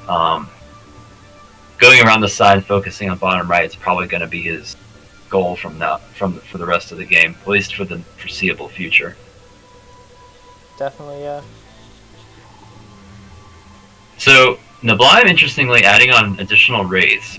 So he may be trying to make a surprise tech switch.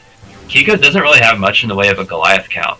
He's got turrets for sure, but on a 4 gas economy, going to be 5 gas before too long, you can make enough wraiths that you just, you can just pummel a position. Yeah.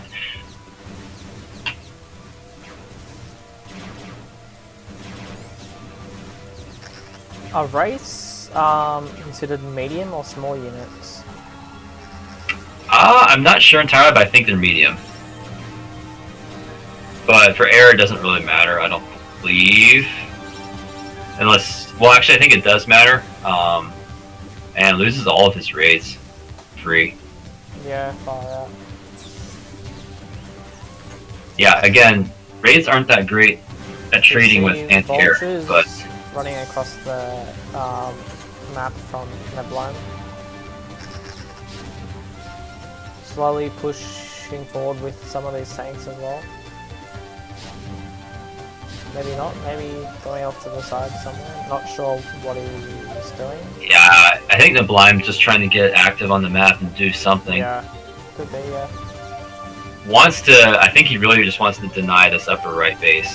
And, well, I think he's got this position here, but Kiko has forces on both sides, so Sublime's position is annoying, but it's not a heavy position. He's bringing up more that he really wants to commit to his position here, the upper right. But Kiko is able to get this base up and mining freely. He's not being denied by any means, but looks like Sublime perhaps is going to try and bludgeon his way up with this these reinforcements on the way, which I think would be a good move.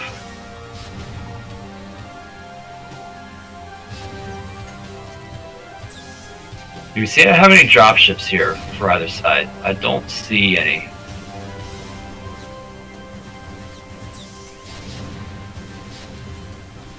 I see a science facility for Sublime floating. I think the reason you get the science facility is so you can get your tier 2 upgrades. No. I think No, I think it's for battle cruisers. Really? Because he's just floating it. Doesn't. On the blind cloak race.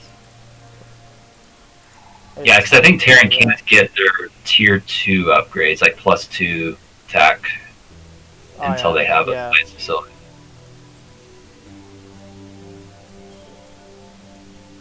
So interestingly, we see a +2 attack done for Sublime. Kiko is opting instead to go for 1-1. Yeah, I did notice that. I wasn't too sure on it because in TVT it's so much better to go for weapons before you get any armor,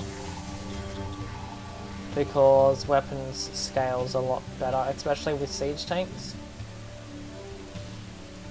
Yeah, I think with +2 you start to one-shot siege tanks until I think if siege tanks get enough armor upgrades, +2 stops two-shotting them, but yeah. Or is it 3-shot? I don't remember. With +2... It's interesting, the Blime's actually fighting Kiko's siege tank at the bottom right with SEVs. Manages to clean that up and secure his base, but both players just taking their corners of the map despite the other player's attempts to deny. But Blime's still in a better position here, kind of up and denying the natural from Kiko. Oh, he may actually break this position. Yeah, I think he might. Yeah, if the Blime breaks this position, game definitely kind of spirals out of control for Kiko. With +2 weapons, 2 tanks in siege mode will one-shot a tank.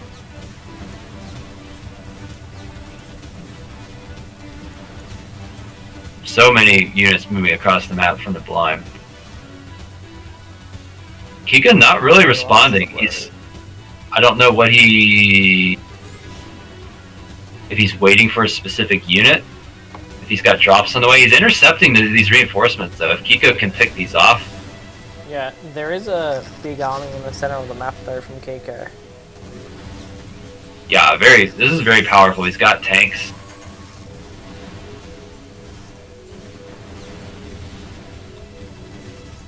Oh, I don't think Blime should... Oh wait. Yeah, I don't think he should have sieged those tanks. Yeah. I don't know if he realizes though that there's a...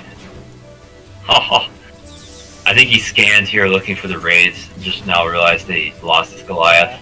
Yeah. All of Kiko's tanks getting cleaned up here.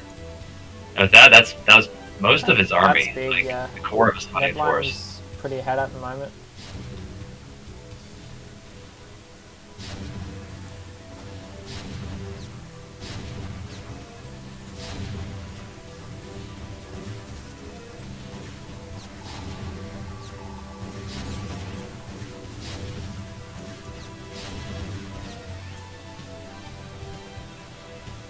It is currently 2 mining bases. 1, 2. So Kiko moving in here at 3 o'clock, yeah. 2. So Neblime has 5 mining bases, whereas Kiko only has 2 mining bases. Big difference.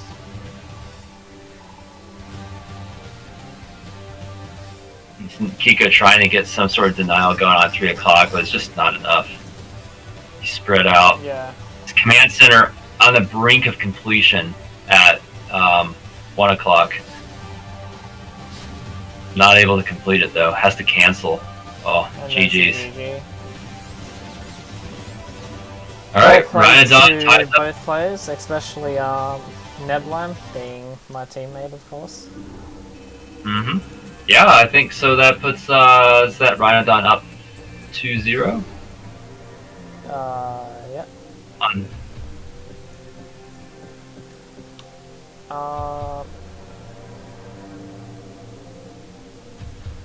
Why is... hang on. Let me fix this up. This needs to... Nope. Trying to fix this up. Give me a sec.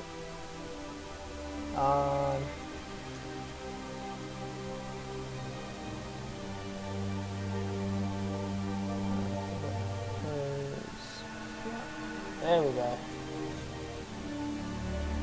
Now it's fixed up. Okay,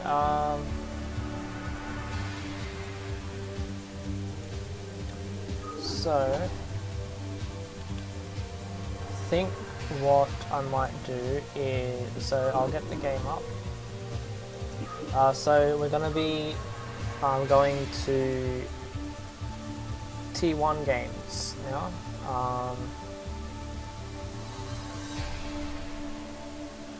So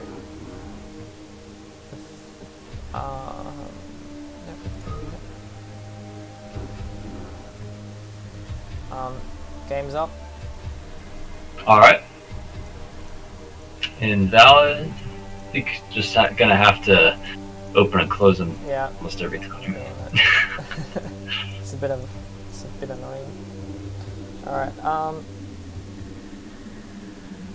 I'll be back shortly. I'm just gonna grab a glass of water. I guess you can sounds good. entertain the viewers for a couple minutes, I guess. Yeah, sounds good. I actually have to drink some water myself. I will be back.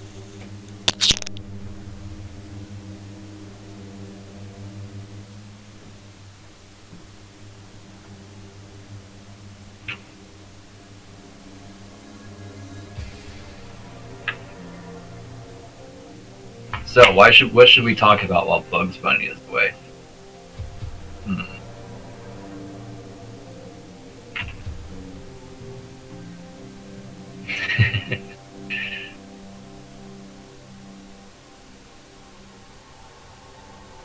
So, looking at the lineup here, I believe we are about to head into Flash for the win versus Faux Show.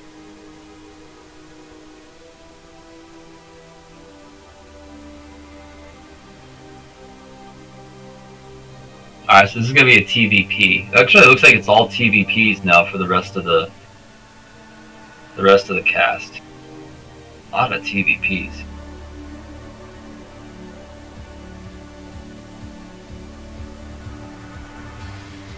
Guess there aren't that many Zergs in Tier 0 and Tier 1.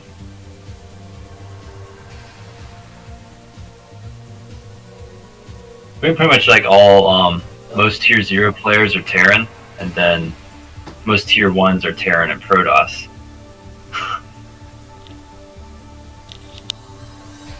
Okay, I am back.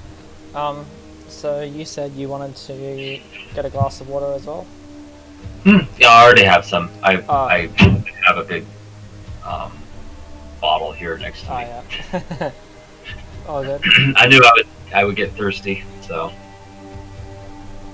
Alright, let's get into the first game of Tier 1, shall we? Alright.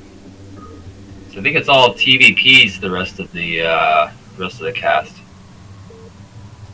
I'm not too sure. I didn't check. I wanted to leave it as a surprise. Okay, so we have Flash playing as the red Protoss in the bottom right, and over in the bottom left we have Fosho from Ash playing as the blue Terran. Is Flash a race picker? Believe so, yeah. He doesn't play TVT. Okay. Yeah, I seem to vaguely remember him playing Terran more. Yeah, he plays TVZ and TVP, but he won't play TVT. Okay. He doesn't like the matchup, which is 100% understandable. I wouldn't like the matchup either. Terrible matchup. I don't really like playing against terrible matchup for sure. I did not know you could build in the middle of the map. Okay. So we'll see this Fosho managed. I think this is actually a true BBS here. Unlike what Nibelheim was going for.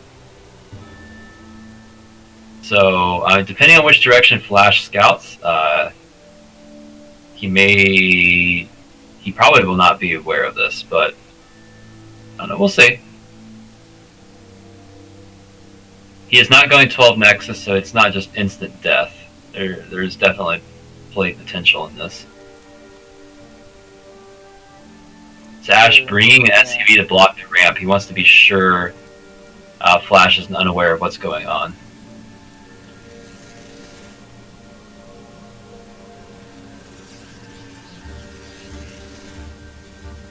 Yeah, I personally love one-base plays.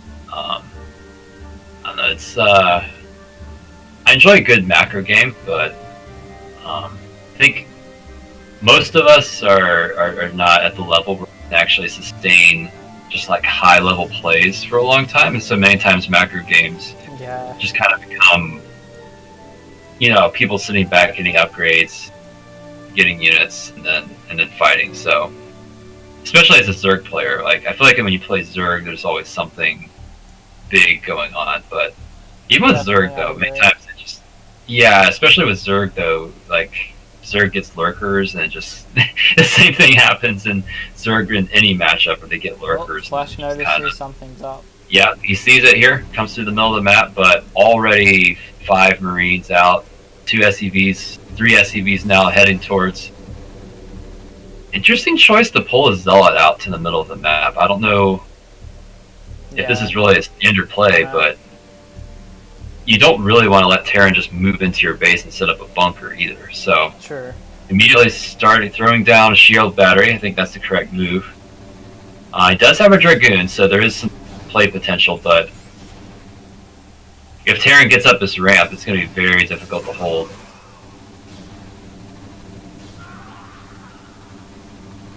Oh man, yeah. So this Dragoon, yeah, Flash should be able to clean this up. That shield battery was so useful. Yeah. Nice hold. Don't really think there's much chance for show here. He's still making more. So. And the GG from Fosho. Yeah. I feel like he probably, once he saw the shield battery, probably should have backed up. And I forgot to change the slide. Shit. Oh, are we not? Yeah. Anyone watching would like us to redo that because I forgot to change the scene. Maybe I think we all know kind of what. Maybe rewind it back to the point where the SCV. I mean, he scouted in the middle of the map.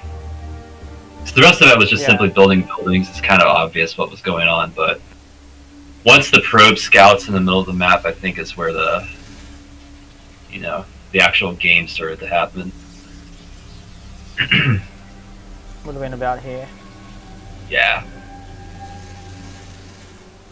Sorry about that. I didn't see that your splash was up.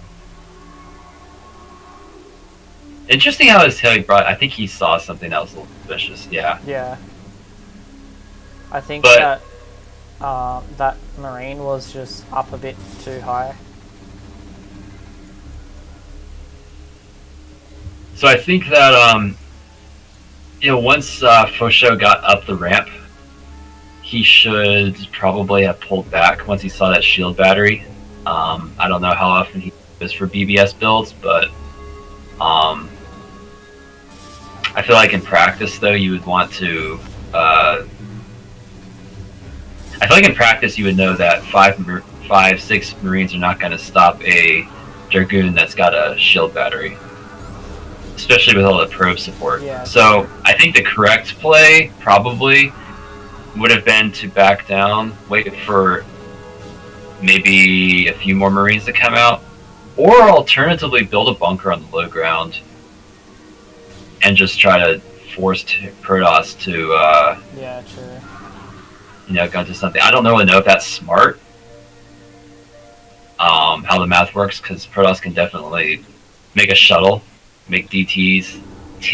So I don't know, but just looking at that, I don't feel like running your Marines in and just losing them is the play to go for.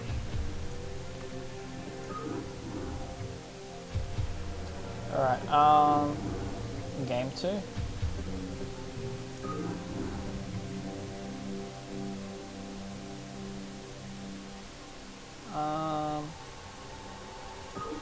Alright. Game's up. Alrighty. Join straight away this time. There's no bug, I guess. It's not bugged out. There's multiple bugs still, but yeah.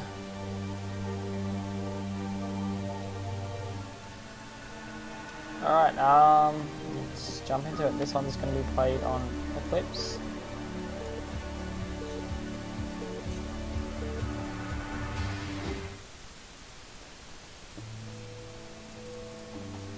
In the top right, we have Flash playing as the red Protoss, and in the bottom left we have Fosho playing as the blue Terran.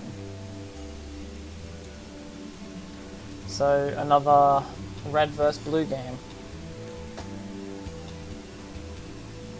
Yeah, good to see again. Colors, good contrasting colors. Shouldn't be mixing anything up. Yeah. So I'm not sure why Fosho decided to go for BBS in game 1. Maybe it was just he doesn't feel confident playing. I feel like some Terran players feel confident on circuit breakers because of the ramps. The bridges, but I don't know. Whatever the reason, we'll see what he goes for. But I have a feeling he's going to go for a slightly more standard play in game 2.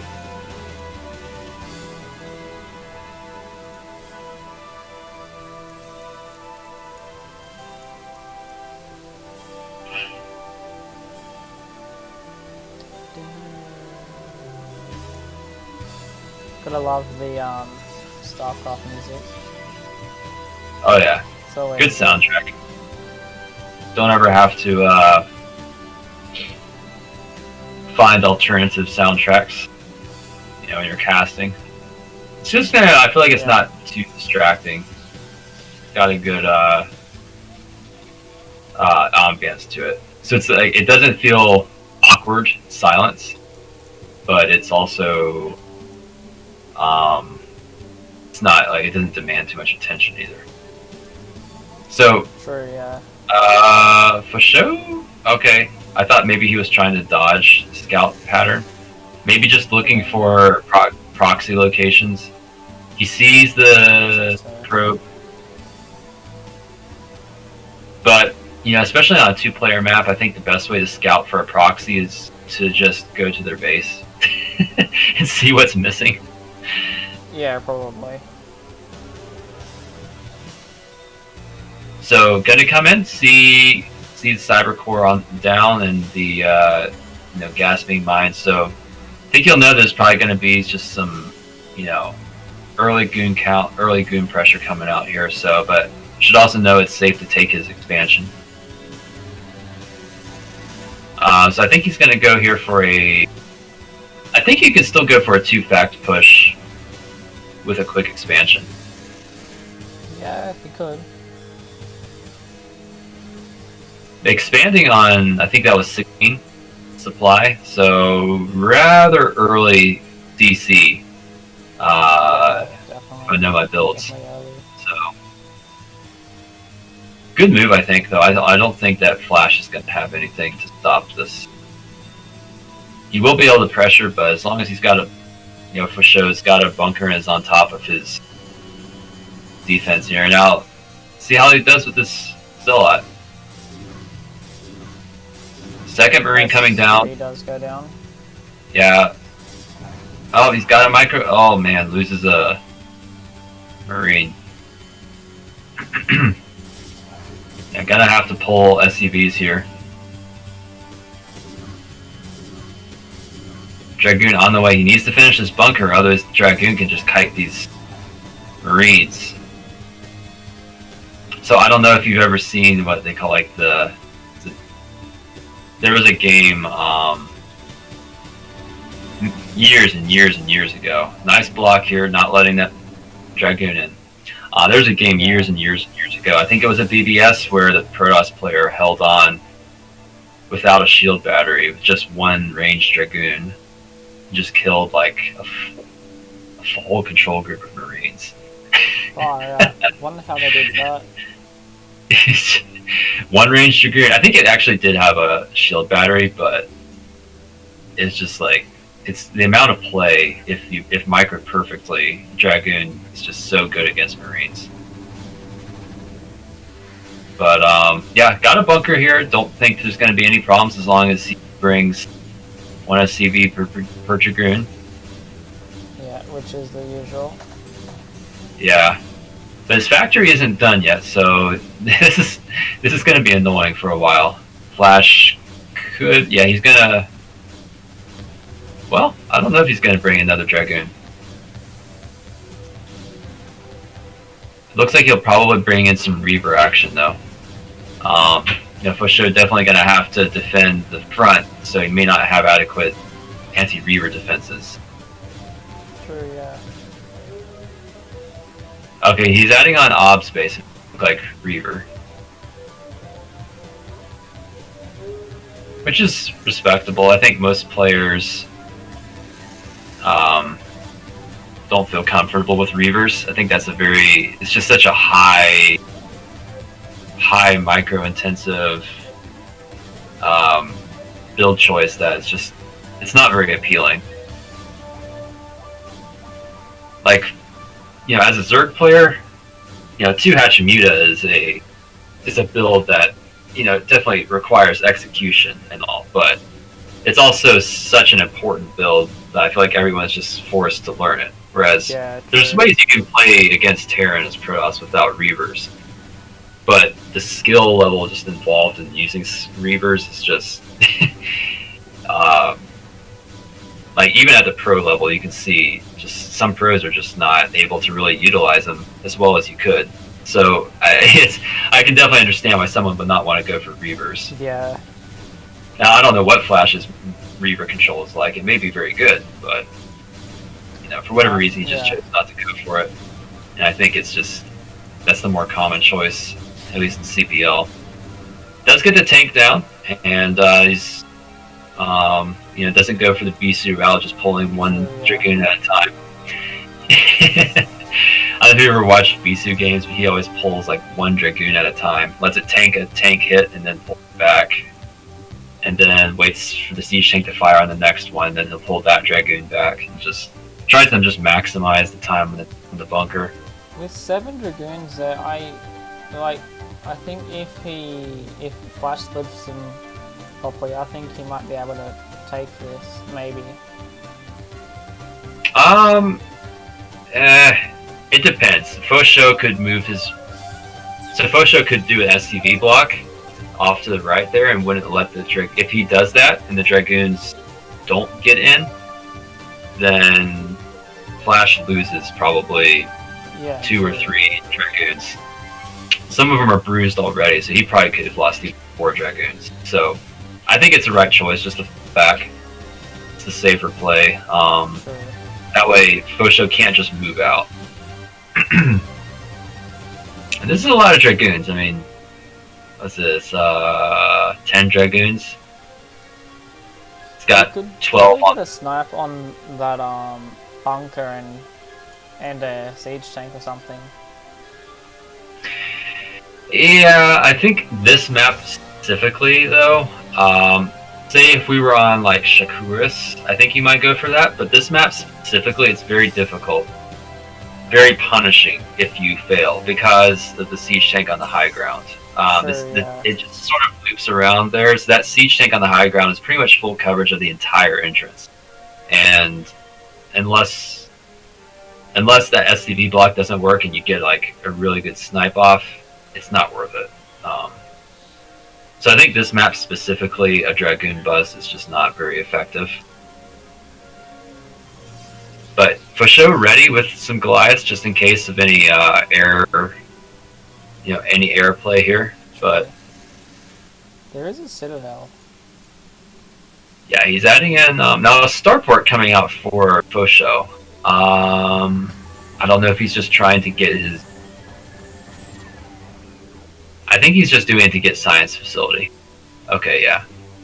So I think he's probably just gonna try to get vessels out, get some energy going, get ready for get some vessel energy going so he can be ready for some D-matrixes, counteract any arbiters. But and EMPs as well because they're quite strong in this matchup. Yeah, I feel like I don't see EMP used as much as it could be. It's a strong spell, especially against Protoss. Oh yeah. Alright, so third base done for Flash. But Fosho also in a reasonable, it's not really, like, I guess, Protoss really kind of needs to be ahead of Terran in bases. Because Protoss just inherently does not trade effectively against Terran. economically Yeah, speaking. They have to usually. be up the bases. Yeah. Ooh, Zerg, like, Flash going for a big fourth. guns. Yeah. So, yeah. I don't know if Fusho is going to realize this, but he probably does need to look at doing a move out here soon to punish that. Yeah, because being on 2 bases isn't going to be too good. He's starting to run out of resources. He can't stay here for too much longer. Now, Flash has, now he is getting Arbiter, so he's going to Arbiter tech route. A lot of Dragoons outside the base here, and not really any Zealots, so interesting choice here on his tech. He is finally adding in Speed Zealots now that the speed upgrade's done. But very healthy Dragoon core here. So once he gets a few macro rounds of Zealots out, he's adding in 6 at a time. It's going to have a very powerful fighting force here. It's going to be difficult for Fosho to move out. I think Fosho really has missed the timing here where he should have started pushing out. Yeah. Because at this point, he really can't just unsiege, and he has to trickle out. Which means any vultures that move out are going to take free hits from Dragoons. If he unsieges too much, tanks the Zealots, and Dragoons will just pounce in. I think Storm Drops might be useful as well. Yeah, I don't really know where you would go for it. You have to be careful that you don't just lose 3, but a very strong forest building up here for Fosho. He's got +1 complete, +2 almost done. I mean, mech upgrades scale so well. I think he's definitely gonna have a scary fighting force here very soon. But Flash going Gateway Man doesn't have any upgrades complete. A little over halfway done on +1 ground attack, but I mean, upgrades aren't as important for Protoss against Terran, but Flash opting more for just going for map control and just a lot of bases before upgrades. Definitely. And Flash is now taking a 5th base. Stasis is complete and I don't think he has an Arbiter done yet. No, one's almost complete though. So you could get some good stasises down here with how closely grouped the Terran army is. And he's added a 2nd Stargate, so he's going to have a lot of Arbiters. Adding in a 5th base here at the bottom right. Yeah, Fosho is just... like, he's not in a bad place, but he needs to get something done. 185 supply Terran, he's in +2 complete. Yeah, he's ready to move out. Flash immediately pulls the trigger, like, as I expected. Tries to get a good trade, but good siege up by Fosho. Yeah, definitely. Start just caterpillar crawling his way out. Yeah, as Terran, this is just this is such a hard move to make. Like, sure, your army is really powerful, but just trying to control this many units in such a tight space so you don't get stasis is just a it's very difficult. Yeah. It's like trying to control a late game Zerg army where you just got defilers, you're trying to cast all your stuff and then consume with the defilers after they've casted without having Zerglings run in. Really frustrating. Yeah. Well, he could go in for really good stasis. I think that's what he's gonna do. Yeah. So many vultures though. Like you rarely see actually just a full maxed out Terran army versus a full maxed out Protoss army just going at it like this. Reasonable trade for Protoss though. Yeah, definitely. I'd have to agree. Like actually get several tanks, but this Terran army is still stronger. Science Vessel not getting sniped. Okay, he loses Science Vessel, but all the Zealots are dead. Yeah, in terms of upgrades, Terran's ahead as well. Terran's +1, +2, and Protoss is just +1. I don't think Fosho is aware of this bottom right base. So he needs to secure. Yeah, I'm not sure what his objective is exactly here. Maybe he's wanting to expand in the bottom right himself, but yeah, I feel like he needs to spread his tanks a little bit better. A little bit too clumped, I think, for. But he's got a good position here. If he can secure this high ground here, it's going to be difficult for Flash to just sieging all together. Zealot's getting on top of the tanks. No, hardly any vultures here to buffer. This is really bad for Terran.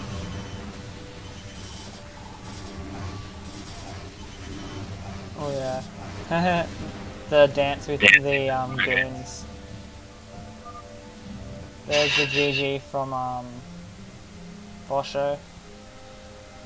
Well played to Flash. Yeah. Winning 2-0.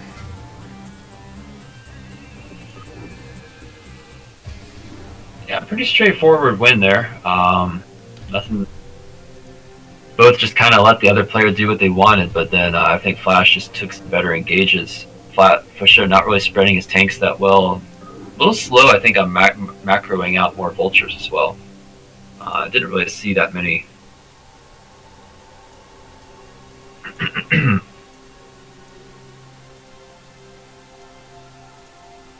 All right, and with that, I think what is that, a 3-0 lead for Rhynadon?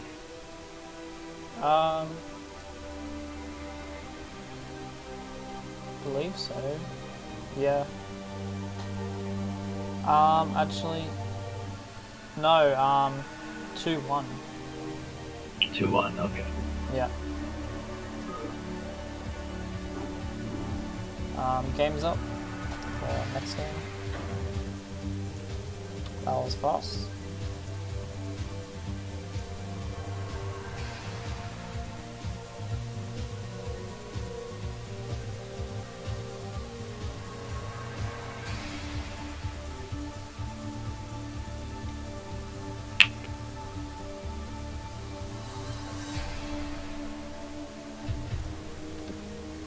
Give me a sec. Apparently I sound low.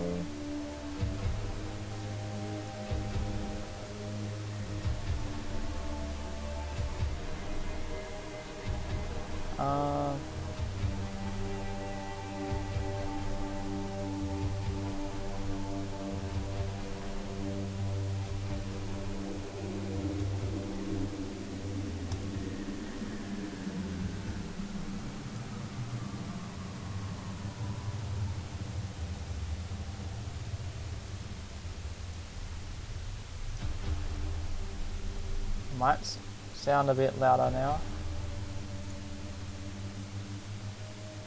All right. Yeah, I think you sound a little bit more. Yep. All right. Let's jump into it.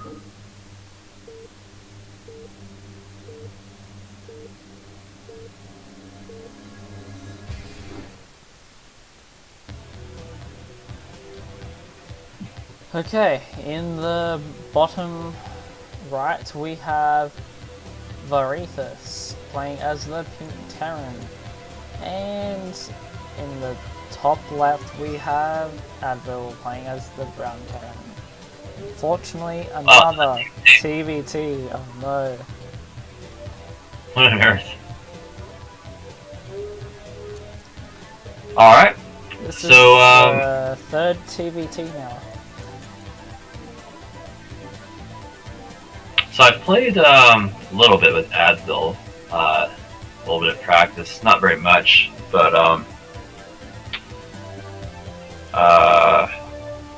yeah, I don't really have much to say about his playstyle though, because I should fix up. I'm a Zerg. Okay. But I think Advil definitely favors a little bit more on the macro side, as opposed to the you know, more aggressive, like one-based play kind of style. So yeah. I haven't really seen Varethus play, so I don't really know.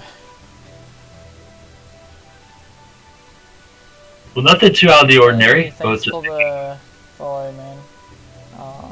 Alphabet Sean. Hey Ross, how you doing?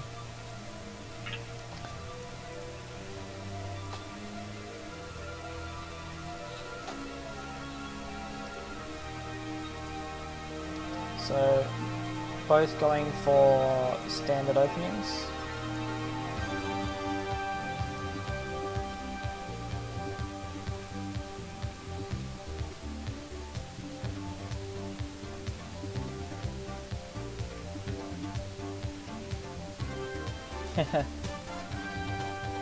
Well, I'm not on Team IKEA, so I'm not rooting for Advil. I'm sorry.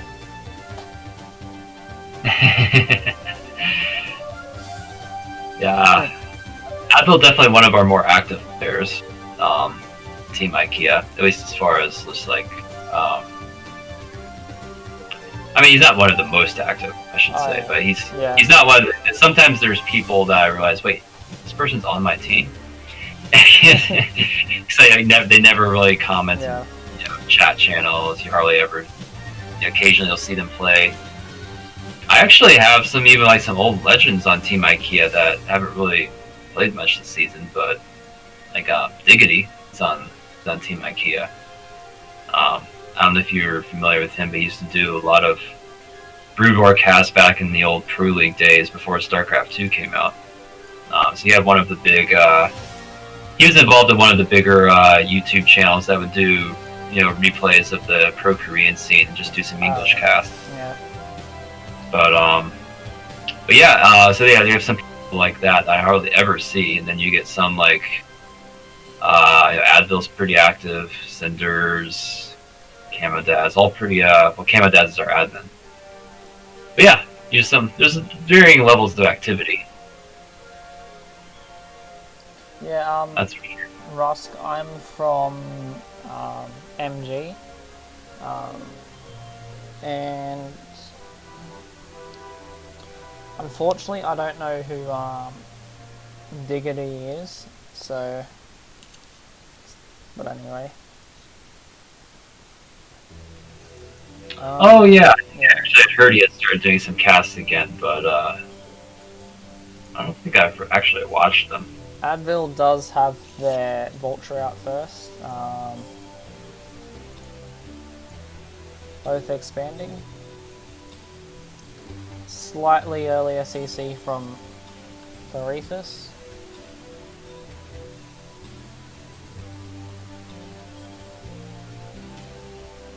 So I'm interested to know whose idea was it to give your team name Rhynadon's Revenge? Because it's definitely a pretty funny nickname or team name. I'm not sure, but the CC for Varethus, is that off center? No, I think that's the right position. One way you can tell is the little anchors that are on the ground. Okay, so if you look at Advil's, his is just slightly underneath the anchor there, but positioned pretty much right. Like the actual box of the structure fits neatly over those four like anchor plates, whereas same position for Varethus. Oh yeah. I've noticed actually a lot of the maps have a sort of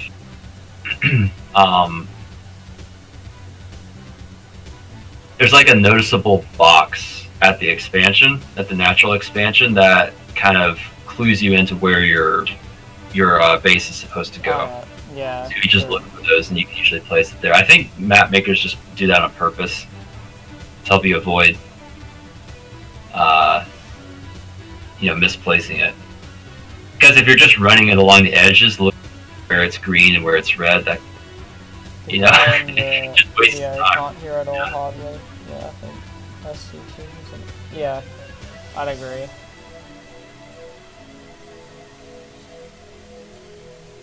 See if I can fix this up. Not sure if that changed anything or not, but I just turned the mic around. Yeah, I'd agree, Ross. Probably copied it from StarCraft 2. I guess they're just taking the good points from Brood War and a good point from StarCraft 2, I guess. Just keeping it that way. Well, maps have evolved so much in Brood War compared to like the original maps. Like, have you ever? I don't know if you've ever played some multiplayer games on like the original, like Brood War maps that just come with the game, but they're so different from the maps we play on ladder or in CPL. A lot of vultures here for Asdel. Not really getting the great trades though. There is a few Goliaths for Verethus. Yeah, Asdel not even engaging with all of his at the same time. Does get one Goliath, but I guess he's going to try and just set up a bit of a mine contain here, but I don't think he's going to get any more damage done with these. I haven't really seen like this mass vulture style play before. Yeah, so from what I understand, and I'm not sure if this is true or not, but from what I understand, this is actually like the strongest opening 3-fact vulture. Like, the only way to counter 3-fact vulture is 3-fact vulture. Well, we see some Goliaths mixed in here too, but kind of just the core army mass vulture. And unless you just make mass vulture, you actually really can't hold it in this early game. Hang on a second. No, can't he just run those vultures past? He could, but I mean, it may not be worth it, depending on what's at the top of the ramp. True. But yeah, I think it might be worth for him to just run in and try. Vultures aren't the best at killing tanks or Goliaths quickly, so. Like, I feel like he could get a lot of worker kills though.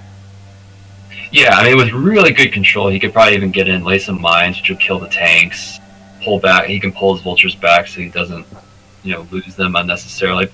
But it just is so APM intensive. He's getting a third base though. Advil is. Oh yeah, I just seen that. Oh, actually, Verethus is as well, going for. Again, though, I feel like every TVT we've seen. I feel like every macro TVT we've seen, though, the one player has gone for mineral only, while the other has gone for a gas expansion. Verethus taking gas only. I have noticed that. So we'll see though how Verethus does with his move out here. Gonna try and push into this position. I do like his position better. Like, I feel like every game we've seen tonight, that was TVT. Again, the player that spawned down here has had a really difficult time moving out. But Verethus managing to secure this third base position. At least so far. There's definitely still some opportunities for Advil, though. I think Advil even could just try and run around into the main. But, yeah.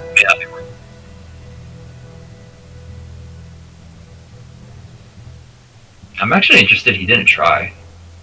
There's really nothing cover opening. Like, he's got nothing stopping him from running in, so...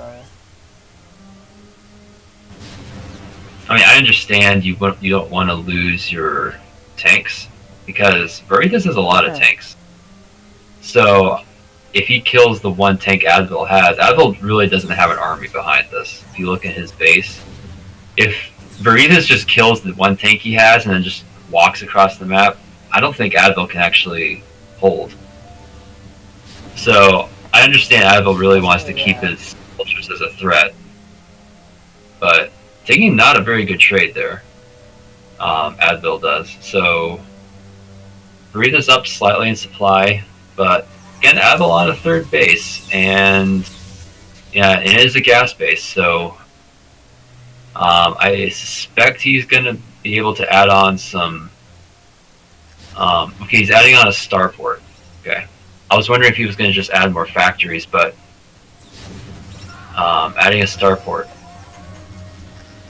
I think Varethus needs more gas. Like, he needed to take the gas base because it looks like he's gas starved a lot.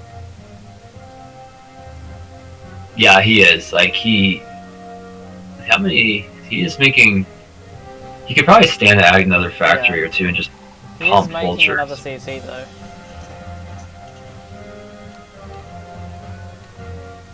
I mean, I think it makes sense to just take that mineral only if that's the most easily accessible, but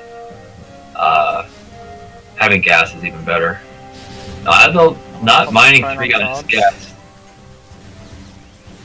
There we go. I just had to put my phone on charge so I can see chat because my phone's getting low. Yeah, chat pointing out that it's interesting how Varethus took mineral only and has excess minerals. Advil took gas and mineral and now has a, well, he's coming more into balance now, but he had more gas bank. Yeah, that was true. I think he's probably added on, okay, he's adding on an extra factory, Advil is, and he's getting upgrades. So Advil on +1, okay, and Varethus on just 0 upgrades. Yeah. So Advil's going to, so they'll be on even upgrades for maybe 30 seconds, but Advil's already started +2. And he's got additional factories on the way and a 4th base as well. So Advil really just kind of seizing the map control away. So, I mean, Varethus is fine, but he needs to get something done here. So he's broken out at 6 o'clock. Gonna secure this, land his 4th. But, you know, Advil's got a 4th gas. So, and he can just take this 5th mineral only for free at any point. So, now that CC is definitely off-placed. Yeah, that can't be right.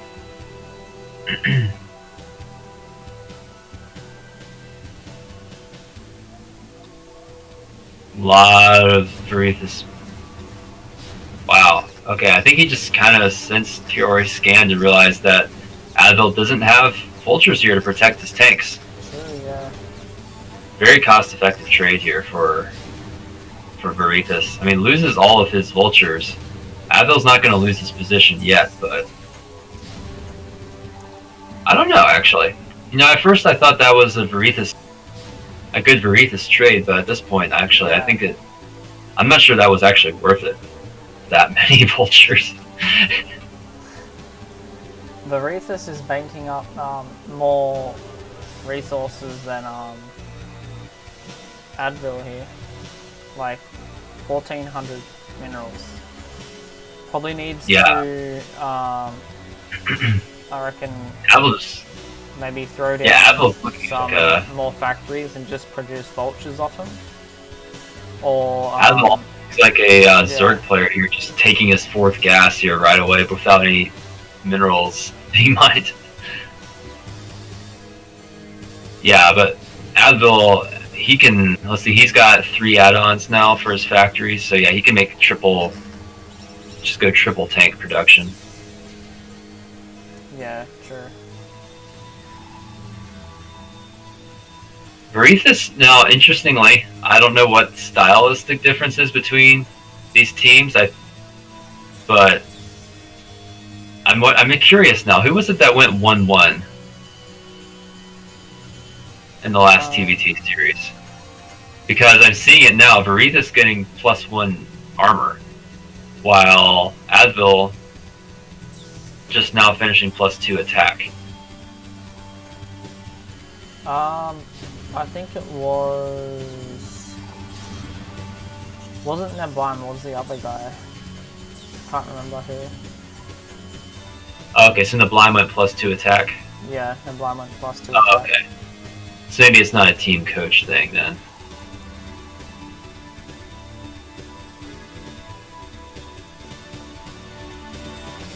I really personally don't think armor's worth getting until you've got the weapons done.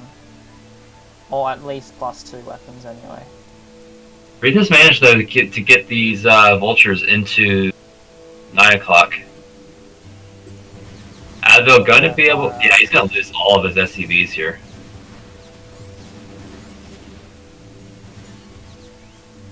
$79 to 57 workers. Big difference. Yeah, kind of crazy actually. It's actually gonna have a slight economic lead here for Aretha's for a short time. Then again, he is banking so much. Yeah, true. He needs to spend that.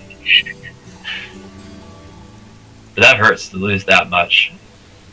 Need to throw down more factories and just produce like vultures off it.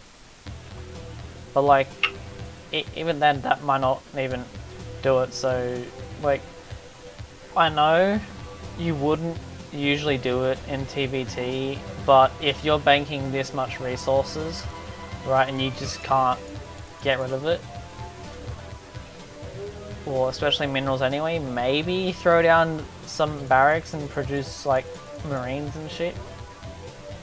I think you usually would just make extra vultures and just go look for something you can do. Yeah, no, but like when like if you're gas starved, then just throw down barracks. That's what I think, but like.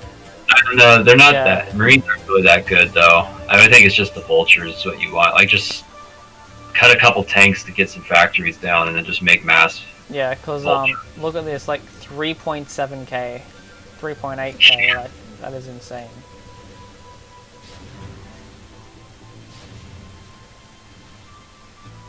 Yeah, it's just the cost effectiveness of vultures is so high. So Aswell has a little dropship clock. Got one tank and 2 vultures in it. Can't really do anything, but it's just. If any time Varithus moves out, that dropship could get in and do something.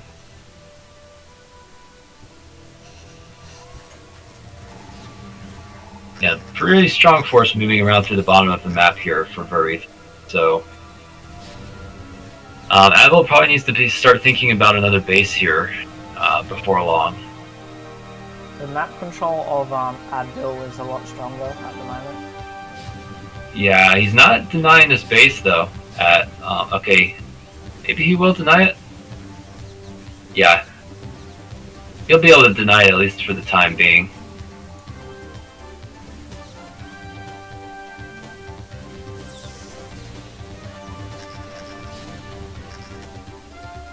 Advil not really watching his tanks though.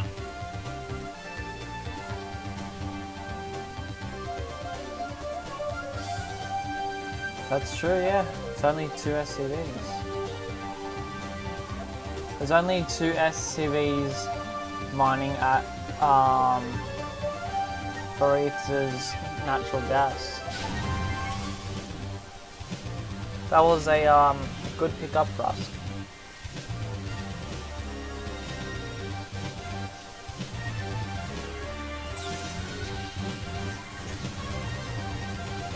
Oh, Advil attempts to drop, but loses his tank and one of his vultures, so not really able to do anything there. Probably not worth it, considering that Varith's main is nearly mined out. Advil going to attempt to expand up at 1 o'clock, but looks like Varith is still with these vulture run-bys, going to be able to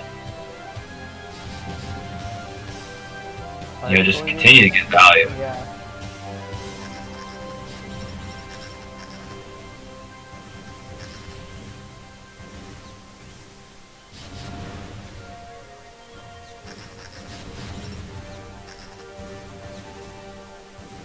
That wasn't too bad. Could have been. Yeah, decent. Both players floating a lot of resources though. Alright, so Advil's starting to add in some race. He's got triple star. No, I'm sorry, 4 starports. Wait, 4? Wow, this 1? is a huge tech switch. Oh yeah. And it might just work. As Veritas is trying to get on the map and do stuff, he doesn't really have any anti-air. Yeah. There's no Goliath. I don't think Veritas has a single Goliath. So this tech switch might work. I don't know that Veritas actually sees anything. Yeah, I don't think Veritas has seen anything. So I don't know. We got a force of was it 8? Yeah, 8 wraiths moving out. More on the 12. Up to 12 here on the way. So yeah, these wraiths here can actually just clean up all these tanks if he controls them.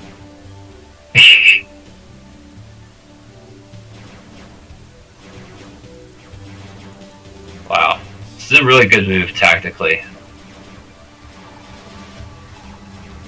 See, Veritas just panic making Goliaths now. 6 Goliaths on the way. Which Goliath's still fine with ground as well, but I don't think this next switch he wanted to go for. He's losing all of his map control. Like, that's the worst. Like, losing the tanks is one thing.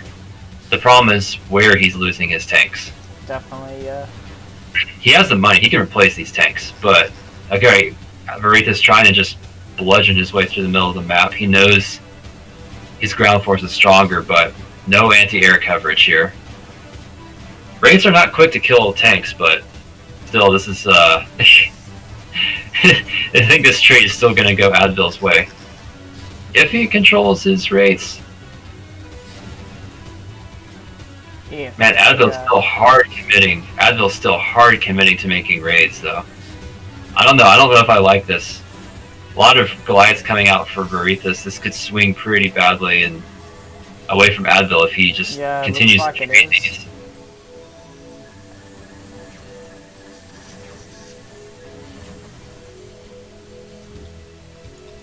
And no cloak either, so Advil not watching his raids in the middle of the map. Okay, he does have cloak. Never mind. He could get a snipe on this siege tank here. Could have anyway, but didn't.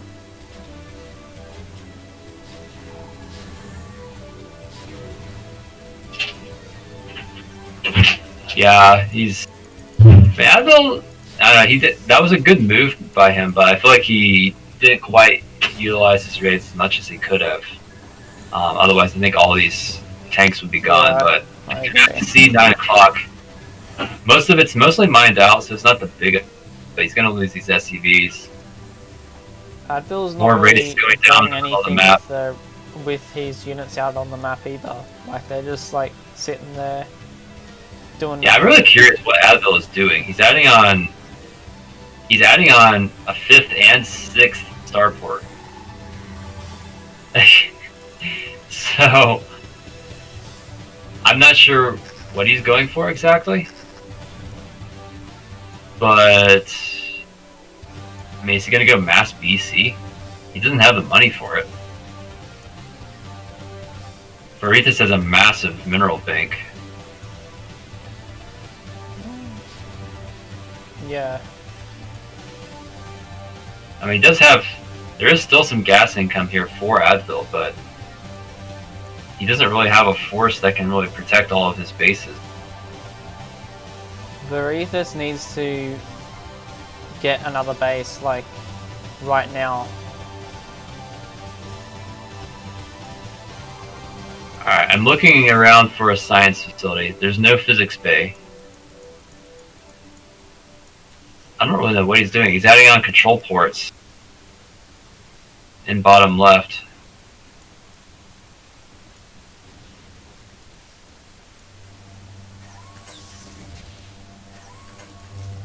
Even more raids coming out for Advil. I don't know, man. This is...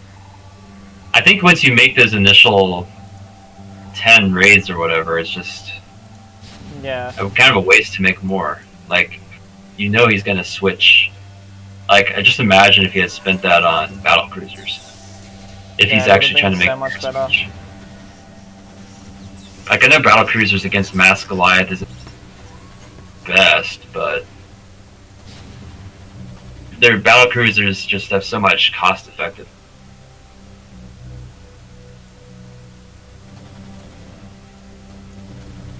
Just between Yamato and being extremely tanky.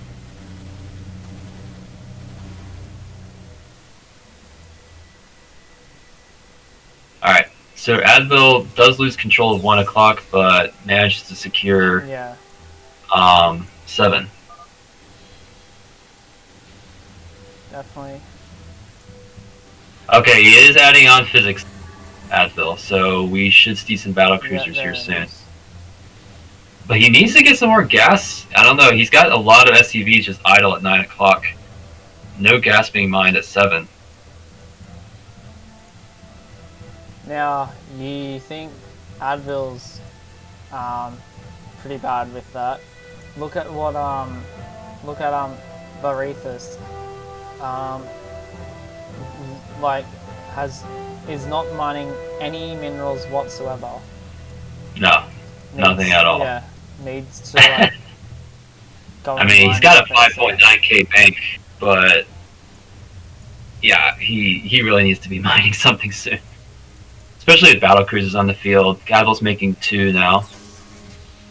Oh yeah.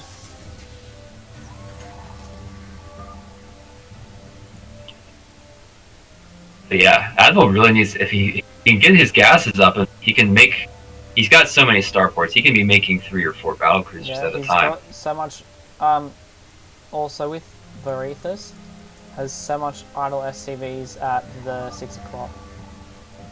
Yeah, like,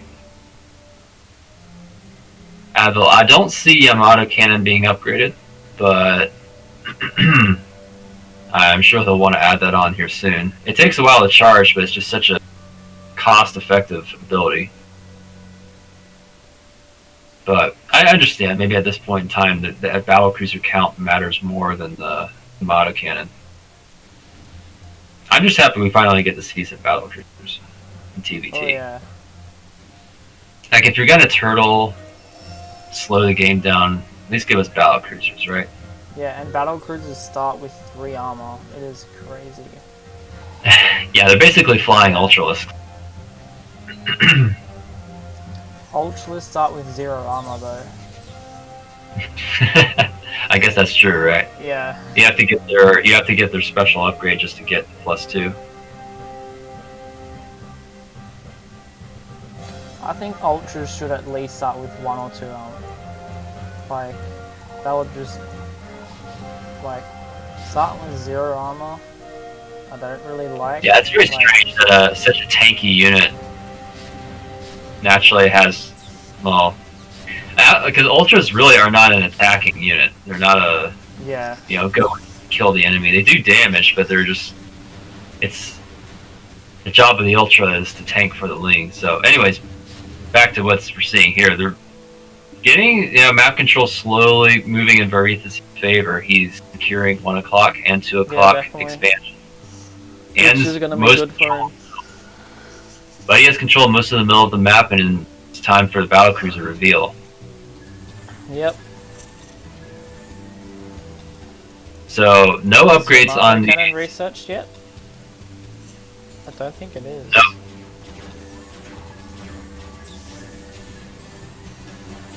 Why is he pulling back? No, he hasn't researched Yamato cannon. I would like to see him research it soon. Oh yeah. Battle cruiser just make, here it is, finally on the way. Yamato gets away. 3 BCs on the battlefield.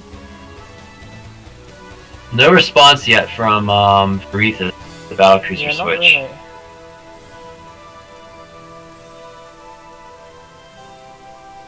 Again, just bleeding wraiths here.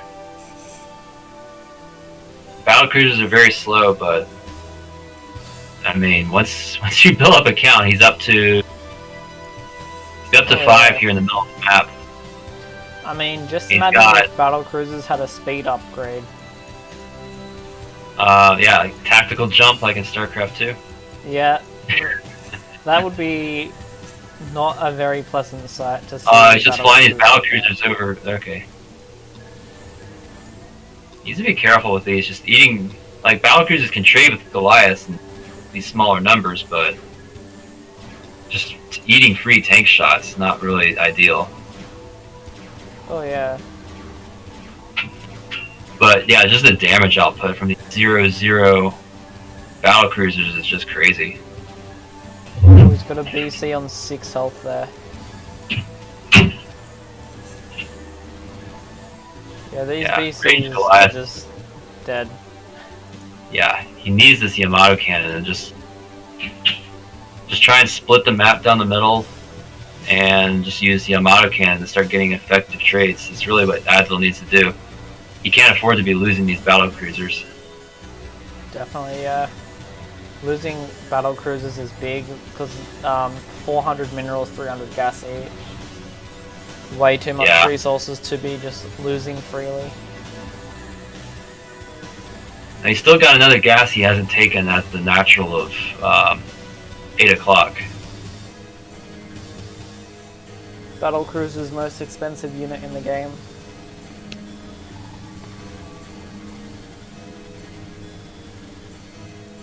I think Advil though realizes there's no no Goliath in the center. It's interesting, Varithus is actually going for ship weapon and plating upgrades, and it's getting cloak. So I think he's going to go for a Wraith tech switch. Possibly, yeah, to fight off the BCs. Yeah, unfortunately for Advil, all those battle cruisers going down, I believe, the highest energy one. So I think Goliaths not really gonna are better to build against battle cruisers anyway, because they do a fair bit of, like, they do more DPS to air than Wraiths do, and also at the same time they do more damage to ground. yeah, that's true. I think you're right. Just not as maneuverable, and they're not cloak. Yeah, They don't have cloak.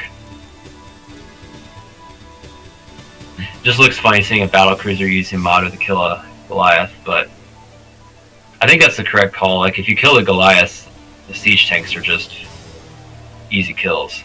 yeah, true. At this point, as Advil, you need to be thinking about cost efficiency. You can't just afford to. Rhynadon has lost half of his bank at this point in time, and Advil has plenty of free supply to keep adding battle cruisers. He just needs to have the gas income. Yeah. Also, Advil is mining off one base, whereas Varithus is mining off 3. Okay, so he needs to pull these battle cruisers back. Just use them to cover for the tanks. Yeah.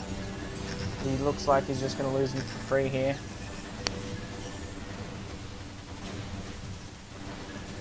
Yeah, not the best engage here by Advil. Yeah, there's a GG from Advil.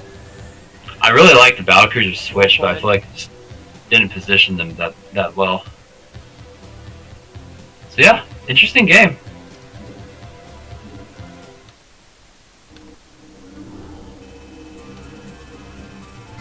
Very interesting, yeah.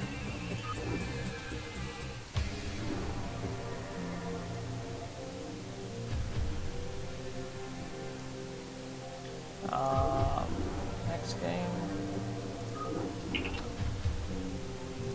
Whew. Game 2. Alright, let's go to game 2 then. Alright, is the lobby up? There it is. Yep. It's interesting, like, I've noticed, like, I guess this is like the third in the row where I've been able to just join without you needing to, play with the slots, keep losing slots, yeah. Alright. Wait, did we skip Lardo versus Limang? Oh, okay. Alright. Anyway, let's go.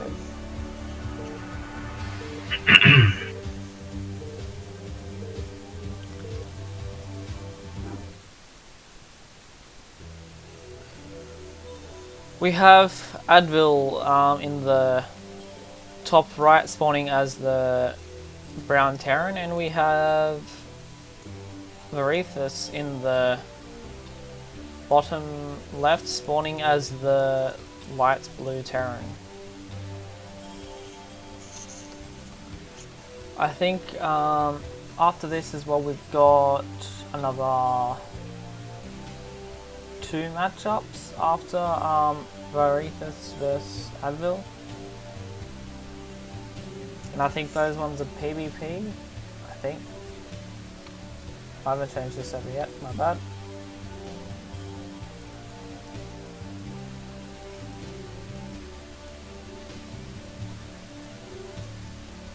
Alright. Yep, we're up now. Okay, let's see if anyone... Looks like just a standard supply depot in main. Yeah, very standard.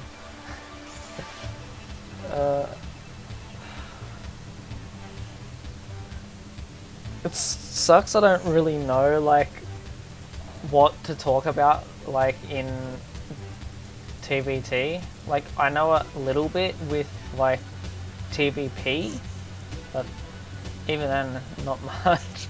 There's no Zerg. Oh well.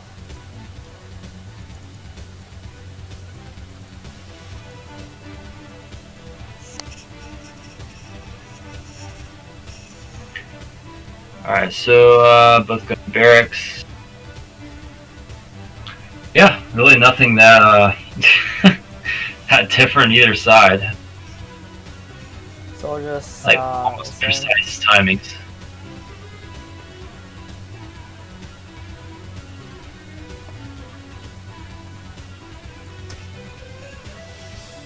When are we gonna see a bio versus bio build in CPL? That would be amazing. Just like sort of this agreement where we are neither of us are going to make mech units. We're just going to make nothing but bio, SK Terran.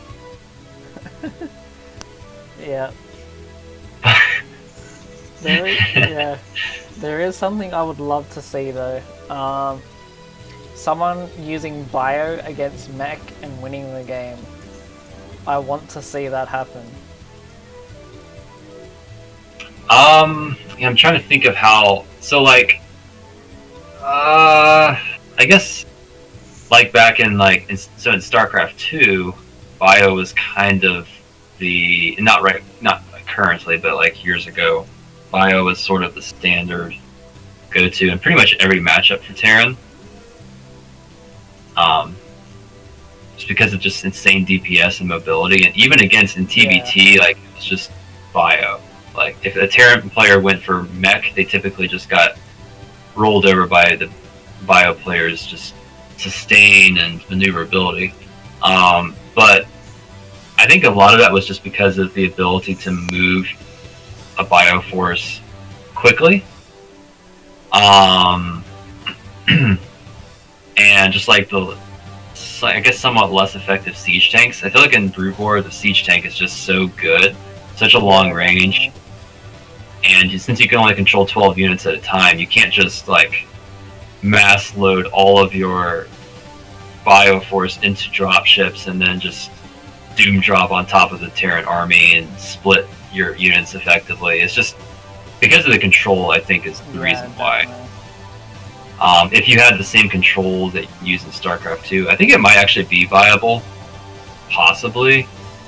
But I don't know. I think Marines are just overall a stronger unit in StarCraft 2 than they are in the original. So yeah, that's just my theories on it. But it would be cool to see. I think it's possible. It just requires some very, very strong plays by the bio player.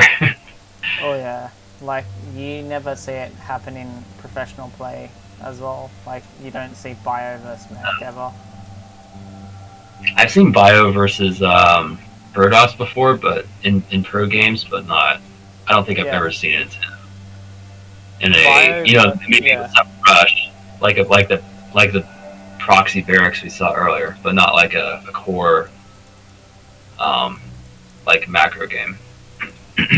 Yeah, like bio only gets used in TVP and TVZ.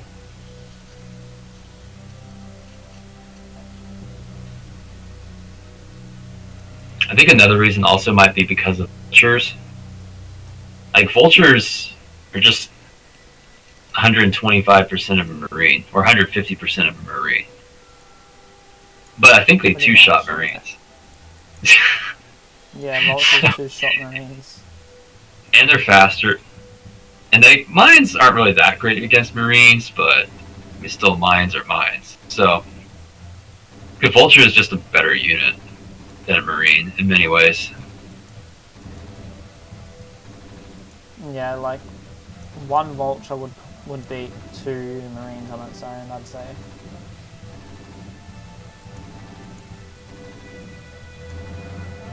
Now, of course, once you add medics into the equation, it might be start to go bio favor if you were just mass vulture versus mass bio, but Yeah, maybe.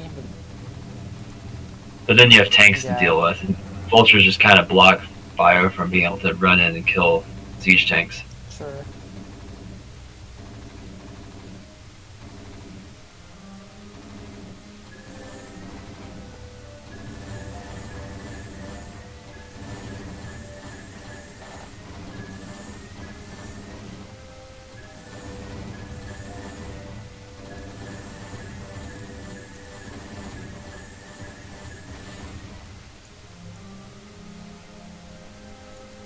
Alright, so strong vulture force coming out from Advil, similar to game one. Always seems he likes to favor these mass vulture early aggression, but again, looks like he's just kind of going to get shooed away. Nice mind baits though. Actually gets one of the Goliaths. If he moves in, I don't know if he notices, but he can actually pick off the other one of the other Goliaths. If you were to, I don't think Advil realized that. I think he can actually bust this if he realizes how low one of his Goliaths is. Because the other Goliath is at 50%. And yeah, this is... Yeah, Advil can actually bust this no problem, I think.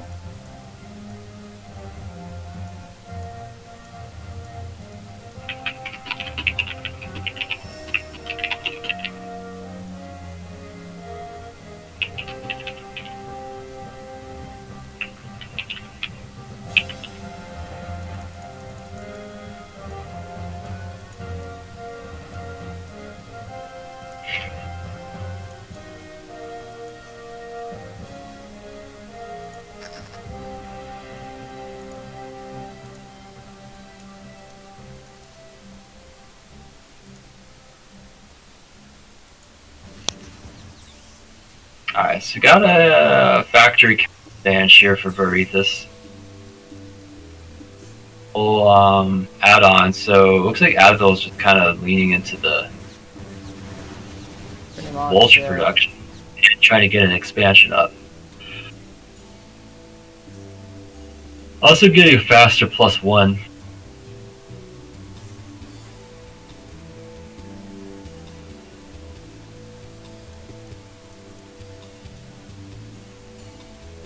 Yeah, he is.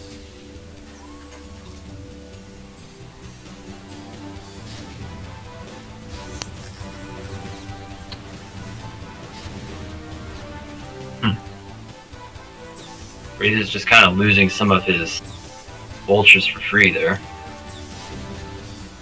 Yeah, I just seen that. There is an engineering bay being built out in the middle of nowhere. I don't know why, but anyway. I think he's just wanting to float it up for vision. Could be, yeah.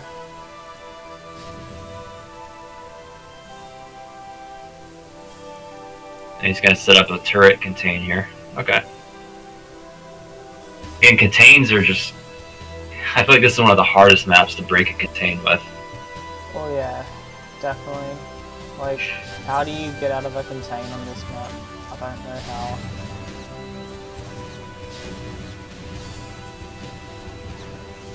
Ooh, Advil's sacrificing a tank for... But still maintaining his contain here. Varithus has about double the tank count here, but not able to, can't just really unsiege and push out. True.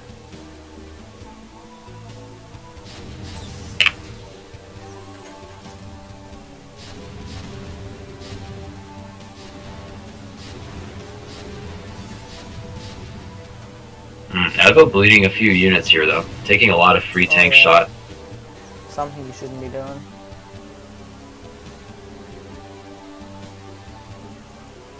But he's buying time. He's getting a third base up.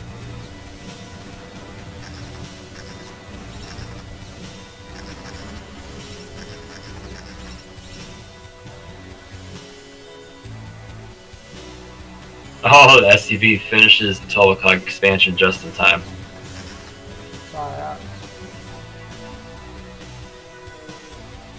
Alright, with that, Advil's got a third base down. No third CC even started for Varethus. That I could, okay, never mind. He's got his. He's gonna try and go to. Yeah. So if Advil scouts this, he can deny it, but I don't know if he's going to even think to look there.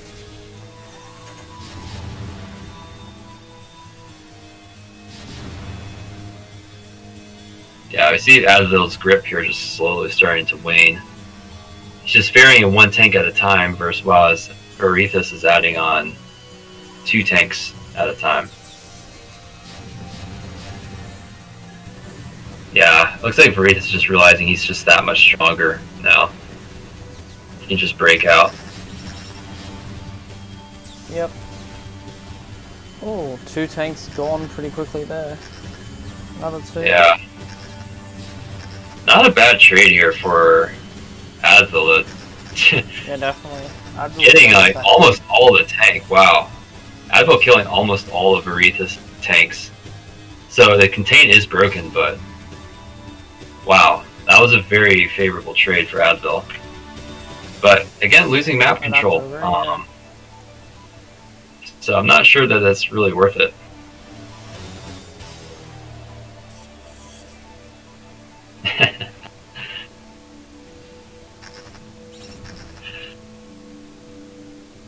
Varethus is starting to push across the map a bit. Yeah, Advil should be aware that this is coming. Does he have anything? Okay, he's got a couple tanks, so.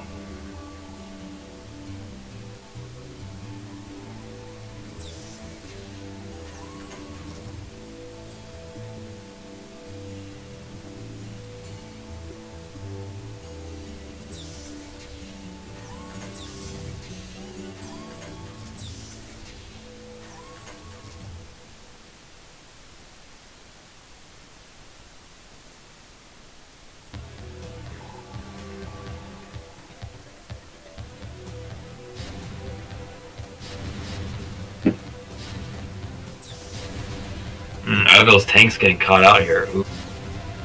Yep.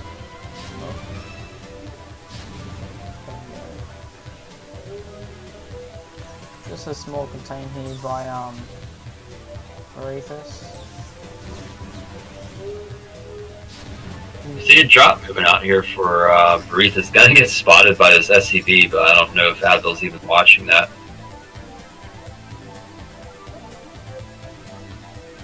Is that area just below the natural Advil's main? Is that, can that be dropped in? I think so, yeah. Maybe not. Oh, this is pain. This is so much damage here. Oh yeah, far out. Just picks them up. Doesn't lose anything. Just gonna fly on over into the main now.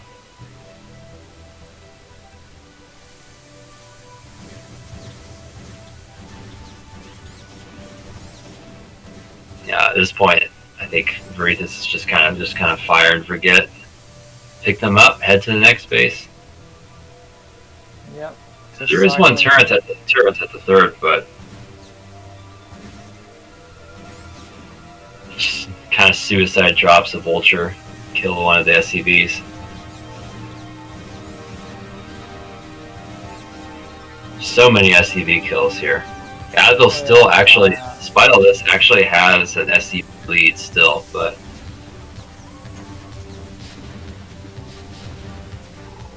like you just feel like he's losing control of the game. he's actually been contained here. Fairly large arc here by Varithus. Oh yeah. Like some vultures could run by, but Advil just doesn't really have Looks a way like to push the out. game's really turning around in Varithus's favor now.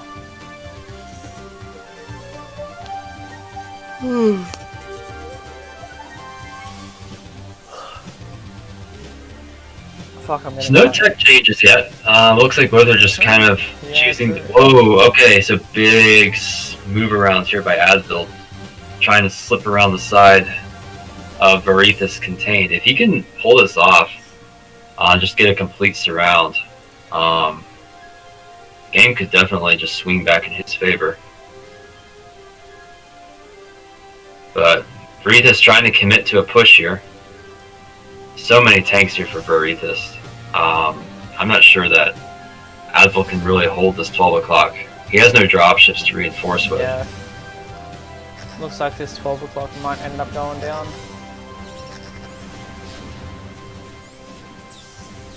I think Varithus might look into taking another base soon.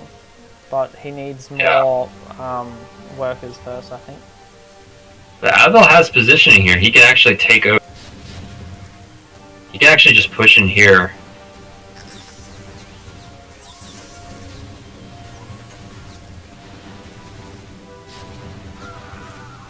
Very strong position here from Advil, outside of Varithus' main.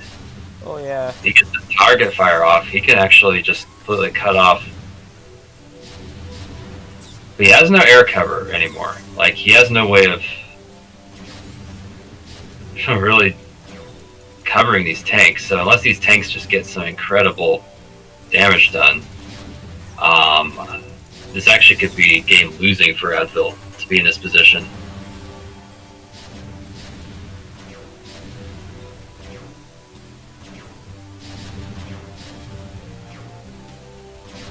Now Advil's just lost his third, which was, the healthy mining base.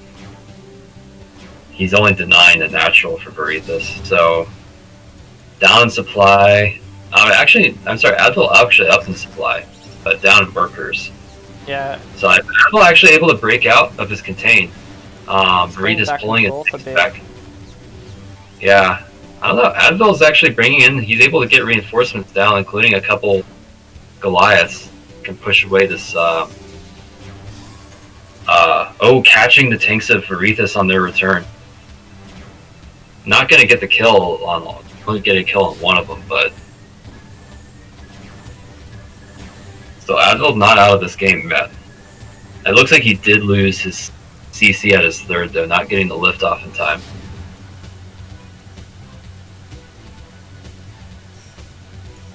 Advil is getting another base at I wouldn't know what you'd call it, like probably like at the 4 o'clock.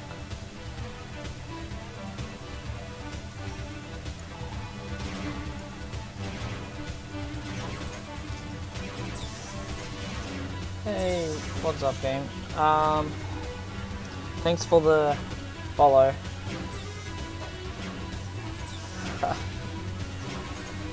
Nice joke too. Not much is up, just casting mostly TVTs by the looks of it at the moment. Yeah, when you said it was a 5-hour group, I was like, So yeah, I can see why now. Yeah, mostly TVTs.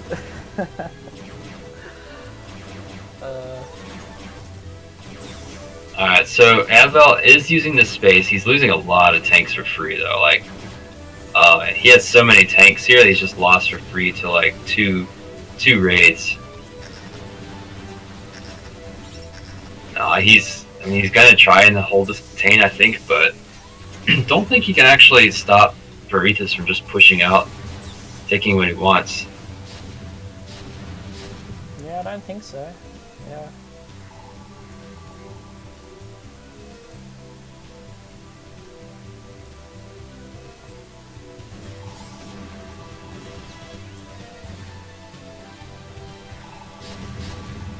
Big gas bank for both players, though. Oh yeah.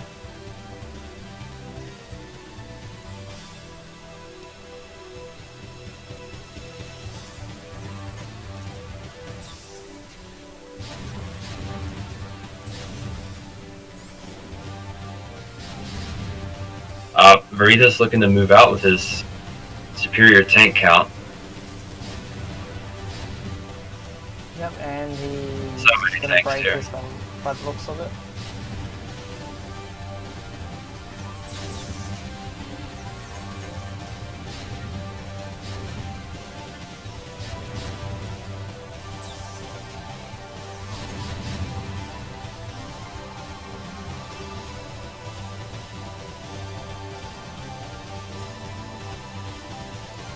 The raids are just going to kill each other. Oh, nope. Oh, Advil pulls away. Fire out.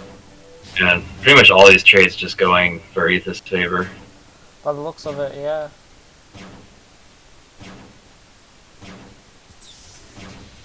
Varithus is actually ahead right now, so...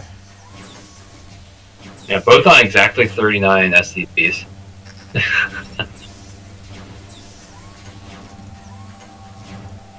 Eating a tank hit though, but mine hit on these tanks. But yeah.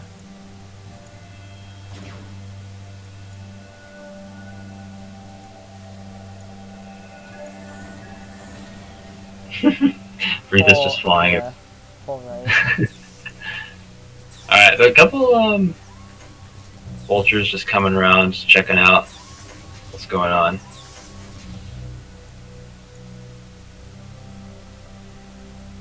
And Advil finally adding in, like his third base is finally kicking in. He's able to go up to 3 tanks per round, but let's see, +1. So actually an upgrade advantage for Advil here. That would explain how that last trade went so well. But at the same time, Varithus is doing pretty well considering he's behind in upgrades. yeah, and he's getting down at his seems to be ahead base as well, because he's gonna get +1 armor and he's gonna get +1 weapons as well at the same time. Yeah, no upgrades on the way for Advil, so yeah, before long I think these trades are going to stop going so well in Advil's favor. But he still has the position here on this high ground. A good tank spread. It's going to be tricky to break this with the almost pure tank composition that Varithus has.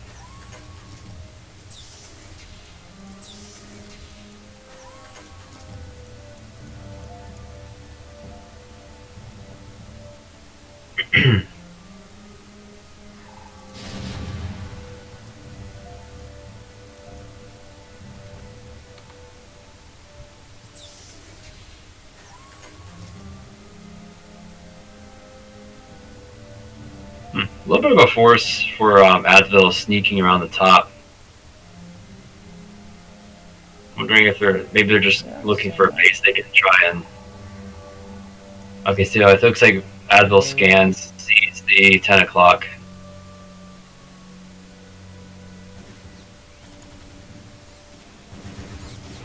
Oh, this isn't looking good for Advil. Vulture's in at the 4 o'clock. Yeah, but at the same time, Advil's hitting the 10 o'clock base for Varithus. True, but Varithus also still has at least one other mining base, whereas Advil will not. Yeah, that's true.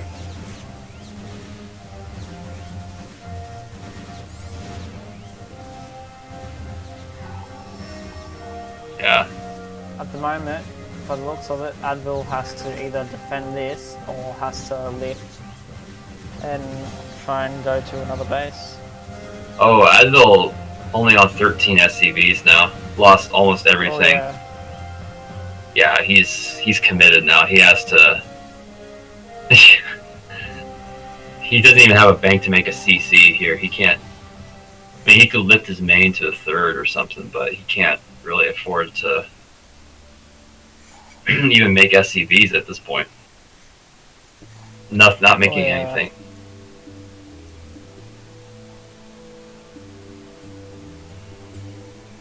So I mean, he's forced Verithus down to 1 mining base, but Advil unable to even mine anything for currently. I think he's got a few SCVs, yeah. Got a few SCVs on their way, but he needs the income badly.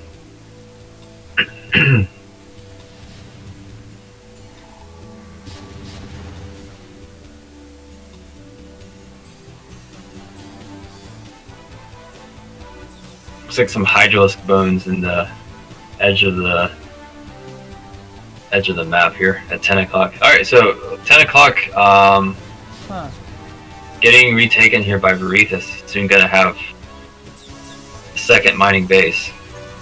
Advil, really no. Still on 1.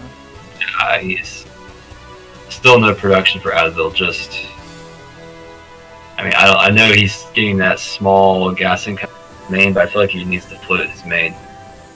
Big vulture force from Verithus just sniffing around. Advil maintaining this position. Wow, he's attacking in. Oh no. Losing, what, I think 2 tanks. Yeah, GG's. Yeah, there's a GG. Well played to Verithus. Yeah. Yeah, pretty good series actually. Yeah, it's interesting to see how things go. It's definitely very slow paced, but I think overall though, those were some good TBTs. Though there was pretty much always something happening, and yeah, got to see some interesting strategic choices by both players. So anyways, yeah, I'll need to get ready for my match later today and try and get some sleep before then. So, but I think you have 2 TVPs. No, the rest are PvPs. Oh, PvPs. Okay, so lots of DTs and Reavers probably. Yeah.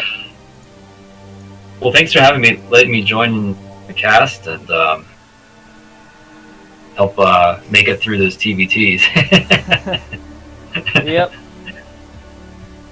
But anyways, I hope the rest of the cast goes well, and I'll see you around. Alright, you too.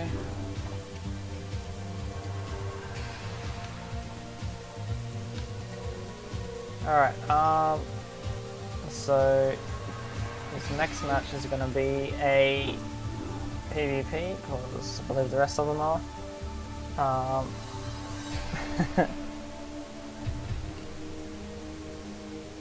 Yeah, I'm going for Rhynadon here, Bug. Alright, let's get into it.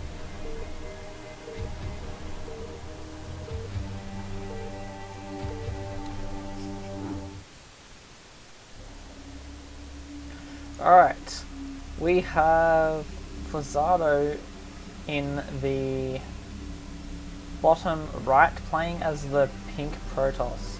And over here we have Jellymangs playing as the green Protoss in the top left. So I've played a little bit of Protoss, I guess.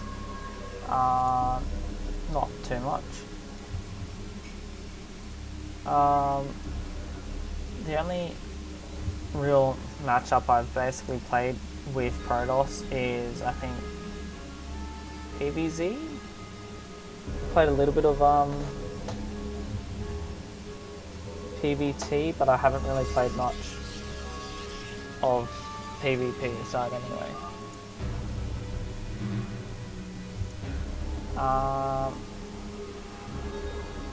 Looks like normal pylon timings.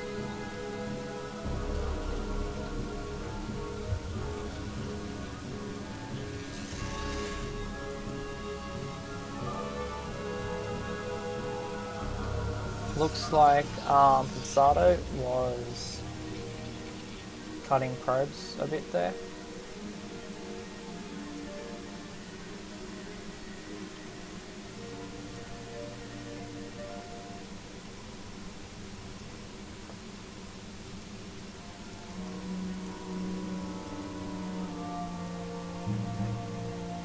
Jellymangs does not get the first scout.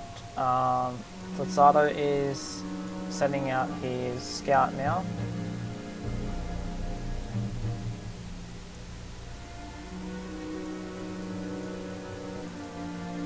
By the looks of it, I think both of them will second scout. Jellymangs does see the double gate. I think this was either 10-12 or 10-15, I think. Either one of those.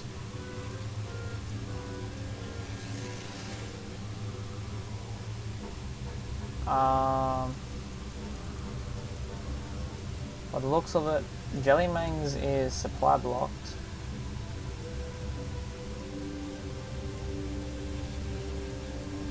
Which isn't looking good there.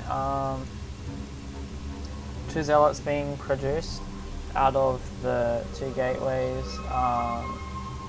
So we see no cyber core yet. Another 2 zealots there.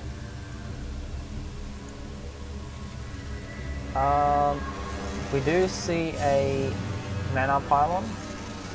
It traps 1 probe.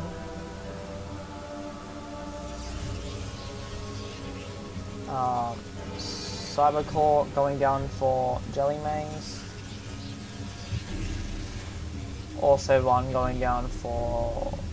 Oh wait, I got that mixed up. 1 down for Jellymangs and 1 for Rhynadon. My bad. Do you have 2 zealots running across the map?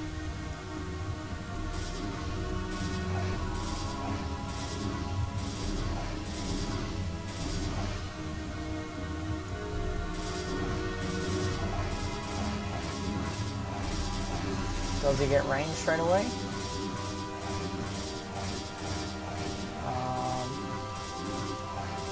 No range is started for Jellymangs, and Jellymangs is supply blocked because the mana pylon does go down.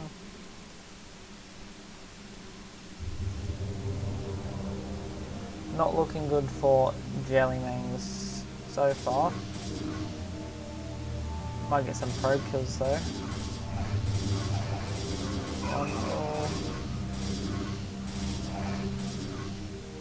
I only got 3 kills on the zealot.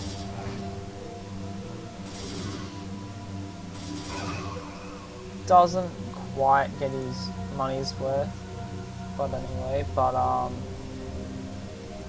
in terms of mining time, then yeah. Goons being produced from Jellymangs now. Now, Rhynadon can kind of just run across the map at the moment and maybe get some poke off the zealots. Do see a robo go down. We see a citadel from Rhynadon and a forge. So based off the citadel where we might see DTs. Yeah, there's the Templar Archive. So by the looks of it, we are going to see DTs.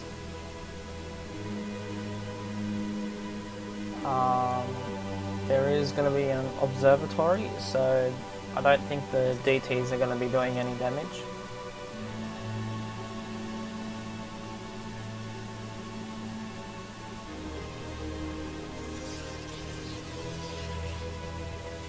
That's a pylon there used for vision to keep an eye on drops.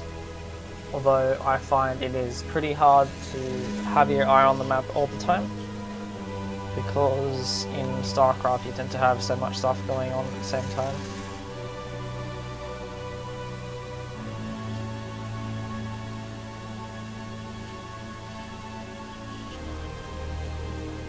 That's it.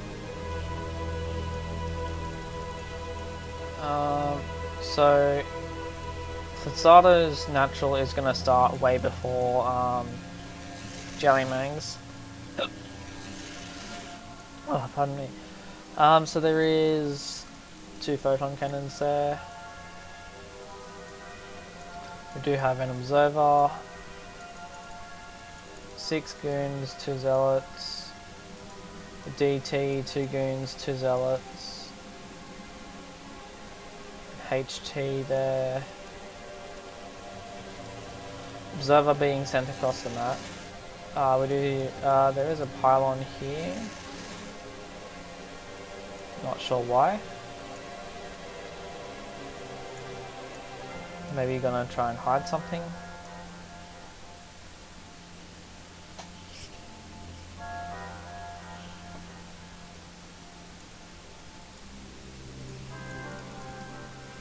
Triple gate, double gate.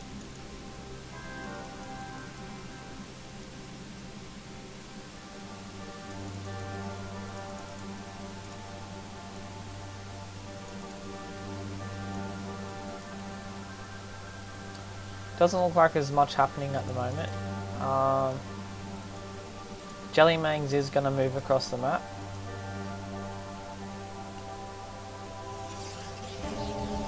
Jellymangs is going to try and go for a third. Going to get denied by the DT. DT going to try and sneak in. Jellymangs catches it out. Locks the DT. Tries to. Does he get the kill?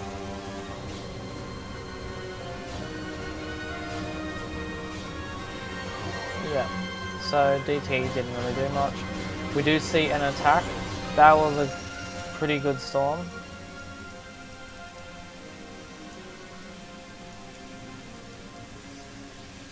I think if Jellymangs wanted to, he could get some snipes off these cannons.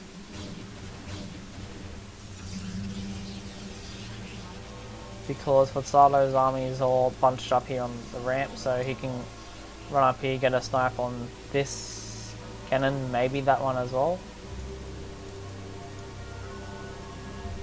I think I know what this pylon here is for now. It's to catch drops. So with the drops you'll tend to run across here first, and then you'd go up here. Sometimes you'd go up here, then up here as well, so...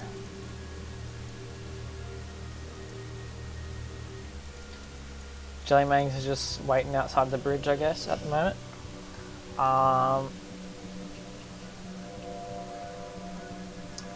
We do see a third from Jellymangs now.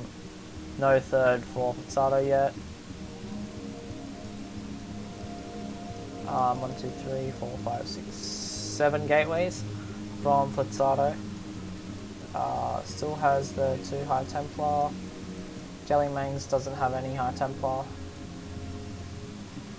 I think Jellymangs needs to get this other group of goons out on the map. Try and spread them out a bit. Try and hold a contain or something.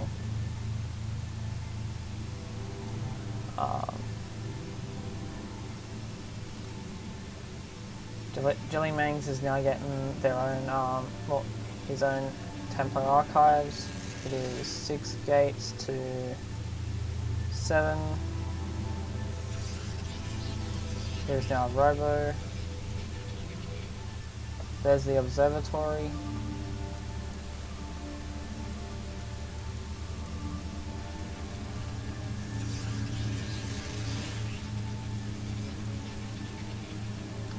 These goons are here to catch drops, but I think he's got too much goons there. I think he only needs maybe 3 or 4 there.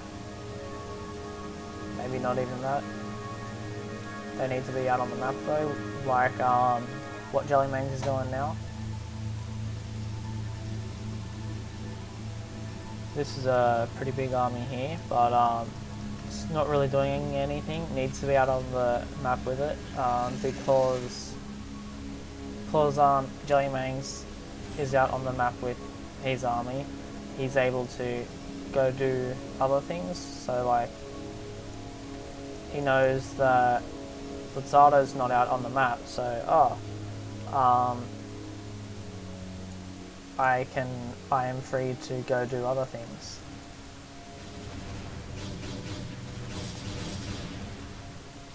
Is there a probe here? Yep, so Blitzado's going to try and go for a third now. Finally moving out on the map.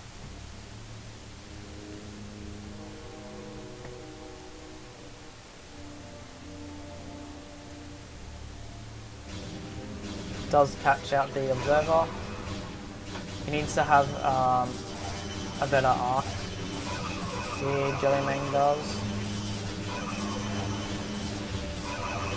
which is what he did now. They were a couple good storms there.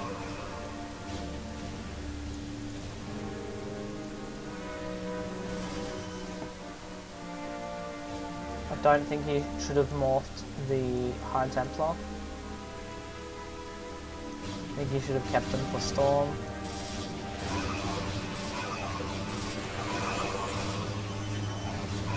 Storm isn't researched yet. That's gonna hurt him quite a lot, I think.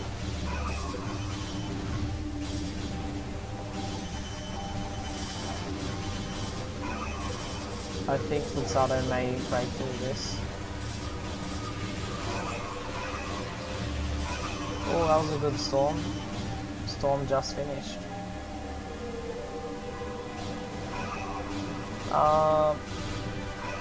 Kiaru, thanks for the follow.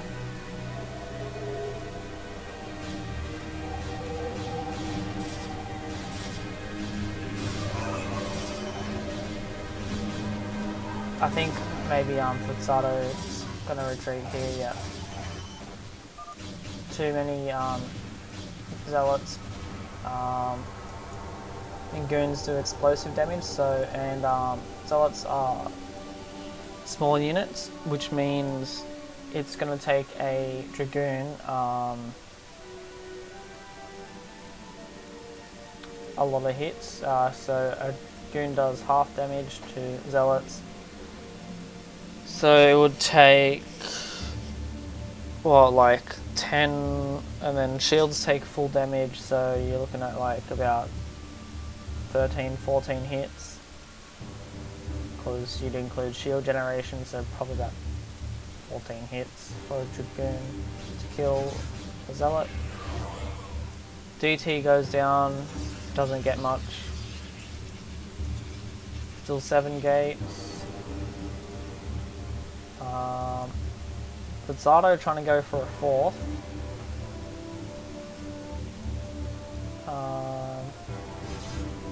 Does get stopped by Jellymangs with a DT. Zealot here, making sure there's no base going down here.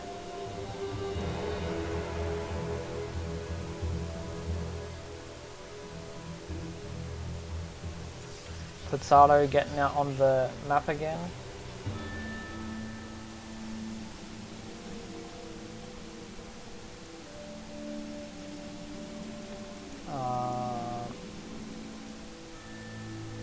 +1 weapons for Jellymangs, and also +1 weapons for Blitzado.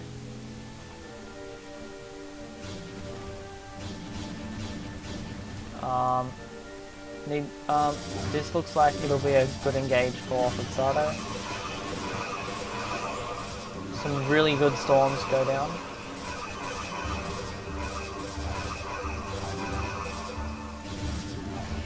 Forcing Jellymangs to retreat here. Here comes the reinforcements. High Templar does have enough energy for a storm. Storm's going down everywhere. Looks like Blitzado's gonna start pushing. He might even be able to take this third. Jellymangs placing down a fourth. Fourth base for Blitzado too. Will this third base go down? Maybe? We're not sure.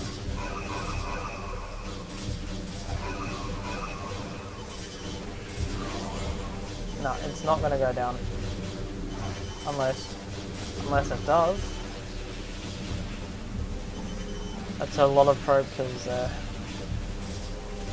Although they're equal in probes now, so that's alright, I guess.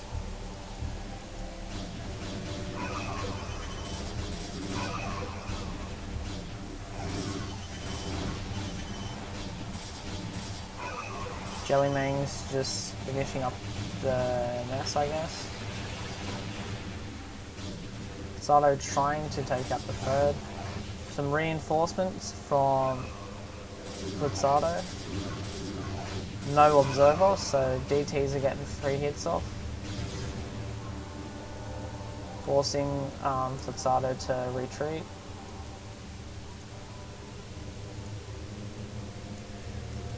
Both players have secured a 4th.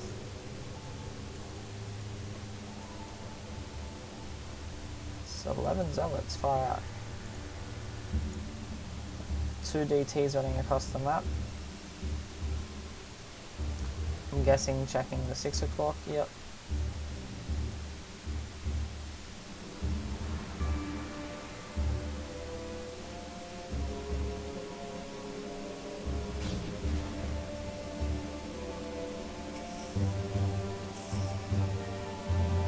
Unfortunately, Jellymangs can't get in here and do much due to the cannons.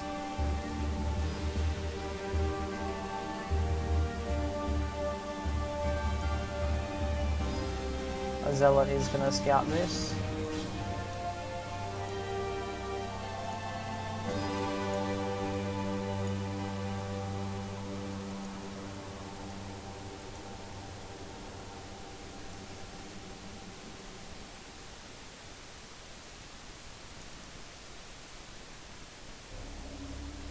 Both players are going to be out on the map again.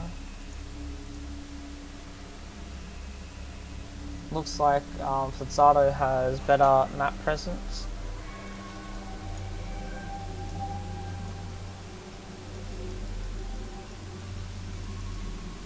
There are more gates that got built. 1, 2, 3, 4, 5, 6, 7, 8, 9 gates to 9 gates as well.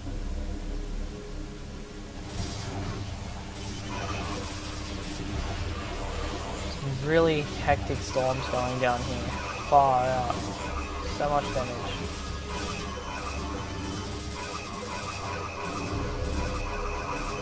One armor, 1 weapons for Sato. 1, 2 for Jellymangs. Looks like Sato's gonna be able to get in here.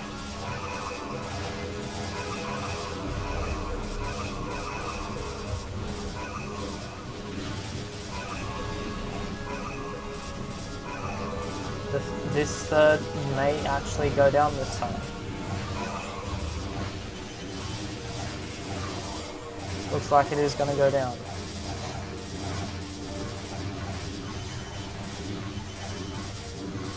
And it does. So Jellymang's natural is almost mined out. That's still got heaps left. 2 mining bases against 3. There is a Stargate. We're gonna see Arbiters. There will be Arbiters in the game. So are we gonna see Recalls? I think it'll be Recalls because I don't think we'll see Stasis much unless Stasis is used on the workers.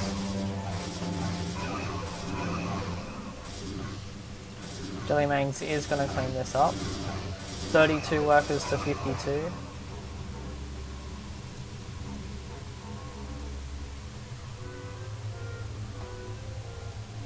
Oh, I must have accidentally clicked on that. There is a lot of zealots here from Flitzato.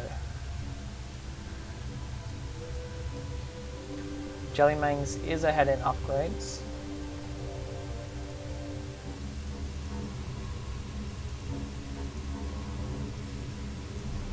DTs wandering around.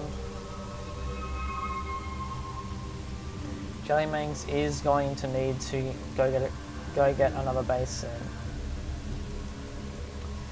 as his natural's about to run out. Potato might be able to break this.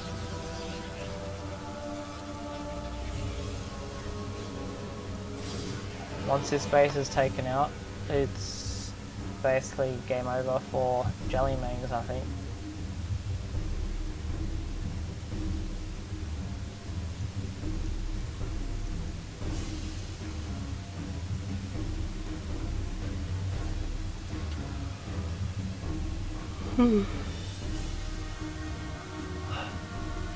Sato scouting for more bases, trying to get an idea of what Jellymangs actually has. The Arbiter Tribunal is finished.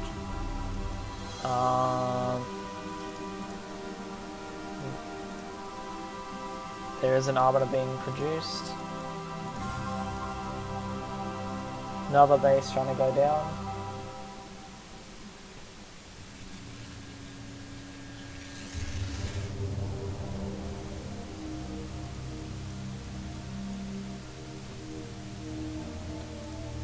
I'm a bit confused why Blizzardo's sending his whole army up here to kill a single pylon though.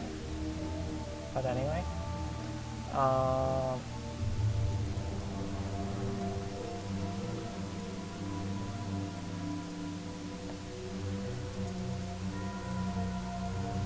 So it looks like now that Blizzardo knows that Jellymang's just on practically just one mining base.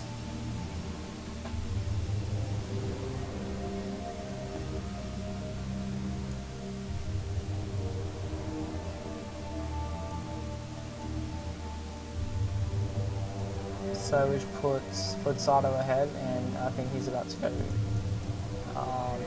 down a 5th base. Yep.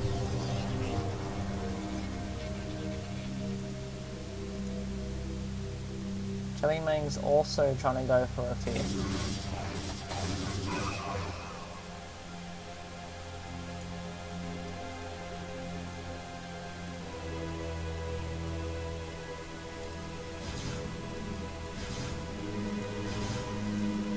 Oh, 5 kills. Unlucky. So he does get the 3rd up again. Does throw down a 5th. Hopefully doesn't get taken out. Blizzardo is going for an attack. Is this 3rd going to get taken out?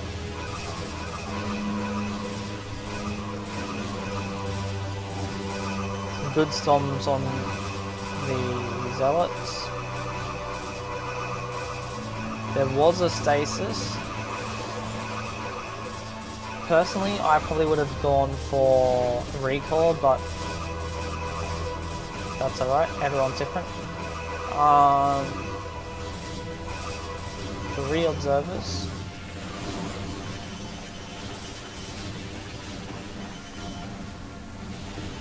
Blizzardo is gonna take this out again.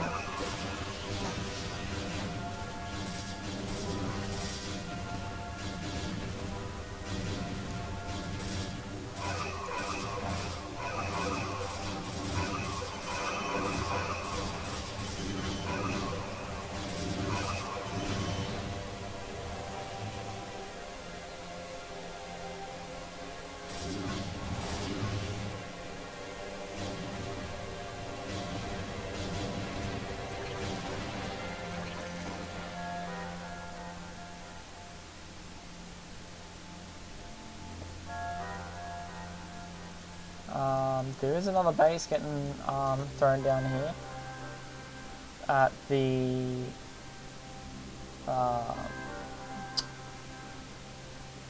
that's the 8 o'clock. Oh, what is this? Oh, it's just an observer. Does get this going again.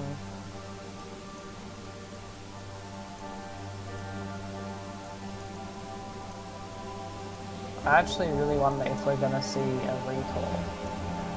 That would be pretty cool. Recall in PvP.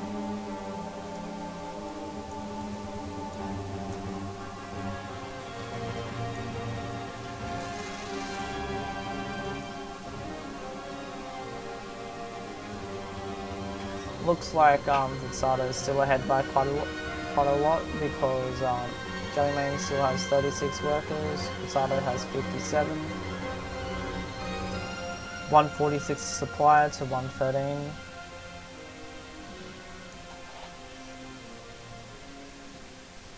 Looks like it might be a recall yet.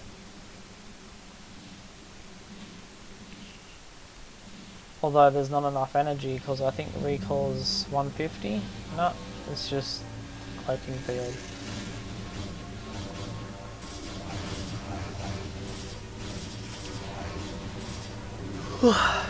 Gonna be targeting the cannons.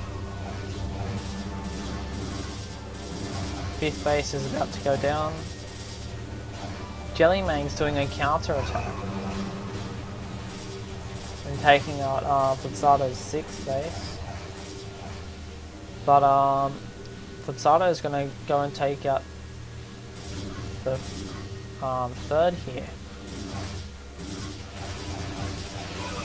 But some good storms do get thrown down.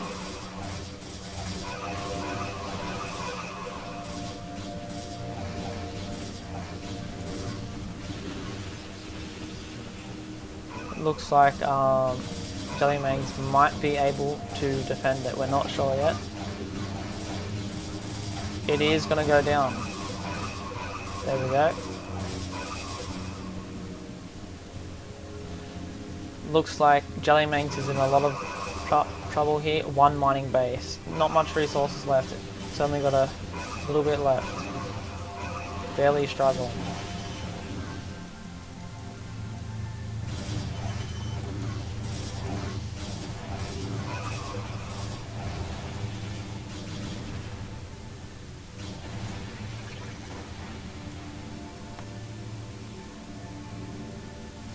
Jellymanes really needs to get another base up and going. Doesn't look very good for him at the moment.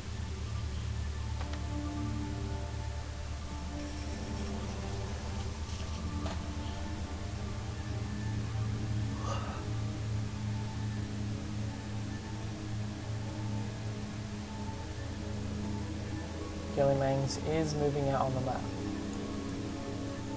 Trying to get another base down in the bottom left.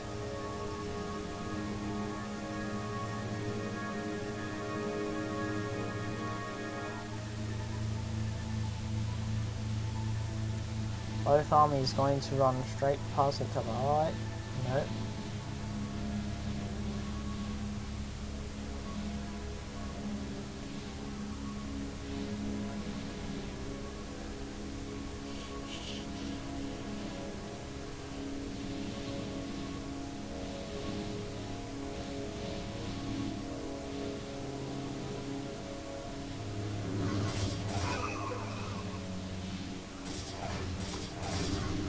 There is going to be an attack, another stasis.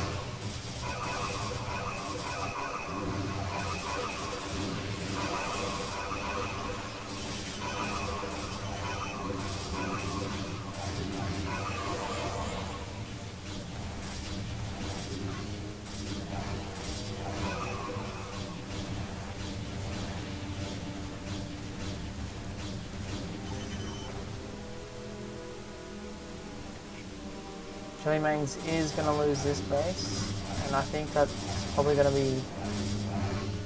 Ooh, no, it might not be GG.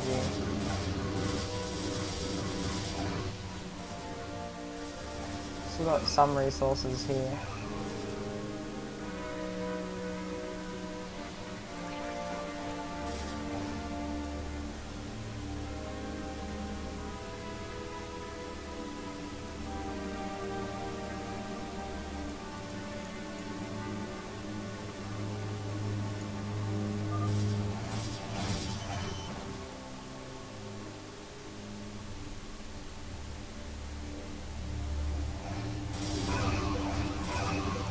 Looks like he's gonna try and start a base up here, I think. Maybe. Yep. No? Could be here.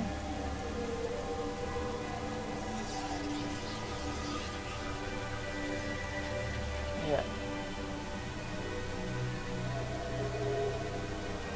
Ooh, it's about to be out. And go on. There is a big fight here.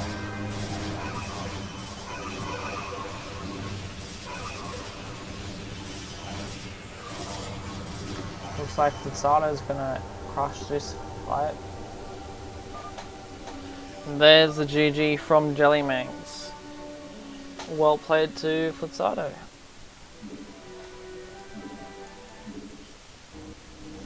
I think Jellymangs probably could have done a little better. I'm not sure. I'm not really a Protoss player.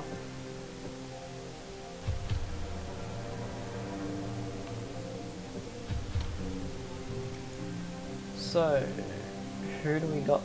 So, we still gotta finish off that. So, we are off to game number 2.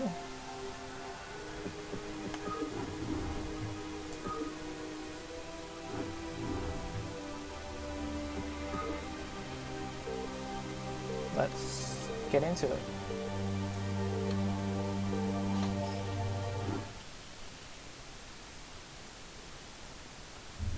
This is Eclipse and we have Flutsato playing, I think that's teal in the top right, and in the bottom left we have Jellymangs playing green.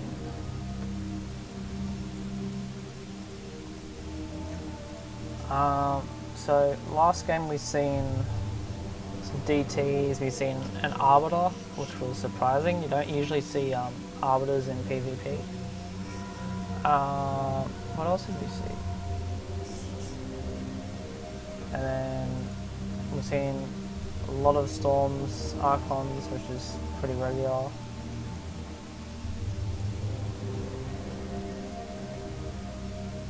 See what kind of opening gets done this game. Just standard from both players so far, doesn't look like any cheese. Pylon Scout 2 games in a row.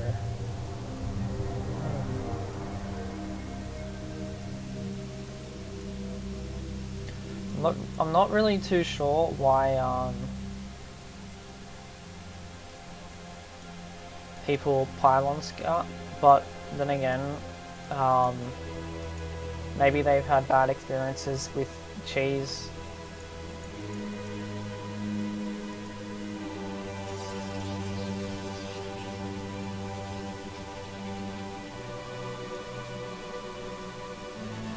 Flutsato's gateway will go down first. Gas has not yet been started for Jellymangs.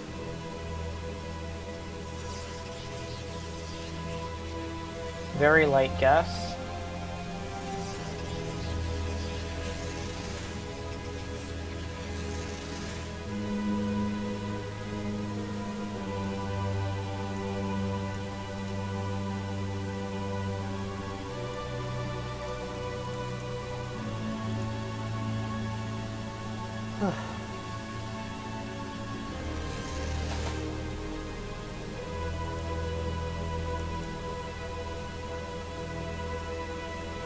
What's this probe doing?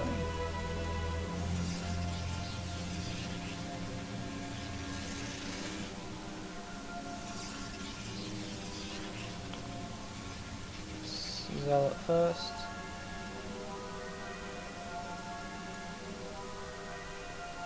Zealot first from both players.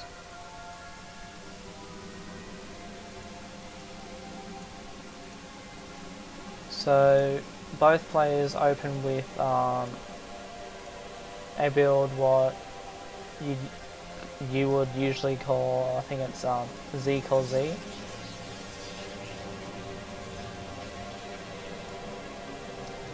Then pylon for drops.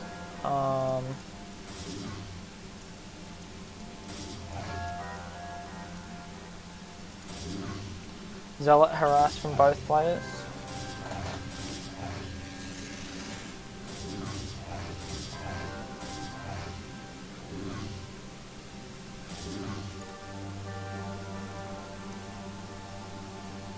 The Zealot has 1 kill so far.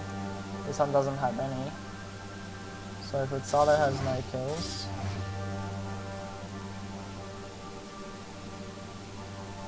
Oh wait, no, never mind. Wait. No. So Jelly Maze must have got a couple kills. Because Rhynado's down in workers. By the looks of it, the Zealot's gonna die with no kills.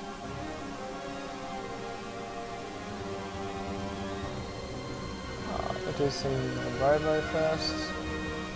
I do see a gateway. Range is being upgraded from both players. So I think this is going to be 2-gate Robo. Yep. This is only 1-gate Robo.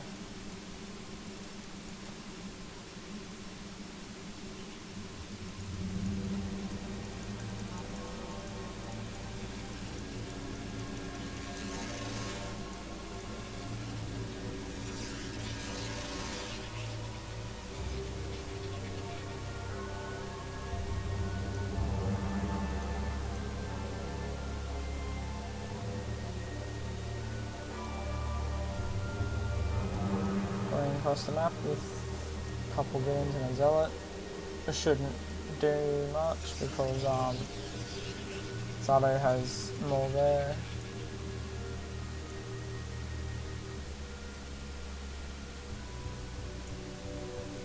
Also, this map here, I discovered that you can't actually open with forward gate against Zerg here as Protoss.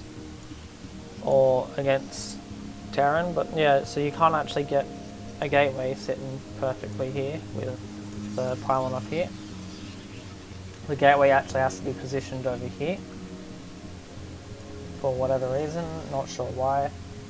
But down here you can actually put the pylon there and then gateway here. So I think there needs to be a bit of map fixing here, maybe straighten this up so you can put it, like, get rid of that as well. Like, why does that have to be there? Like, there's nothing here for that, so I think probably get rid of that and maybe straighten out this terrain. So then you can actually fit a gateway here after you put a pylon up here.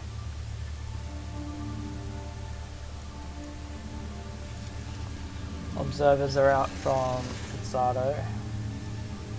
We are seeing Reavers.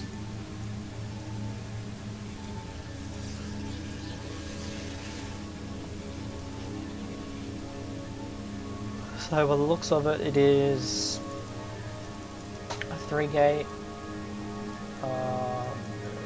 So this is 2-gate Robo, this is 3-gate Goon.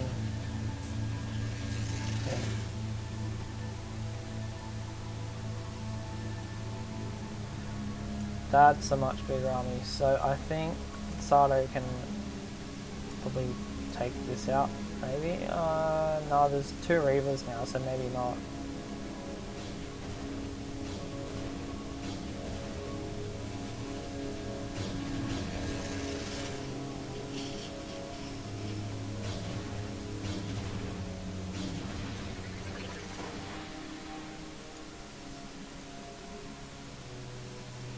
We do have a small contain here. Late natural. I think it's late.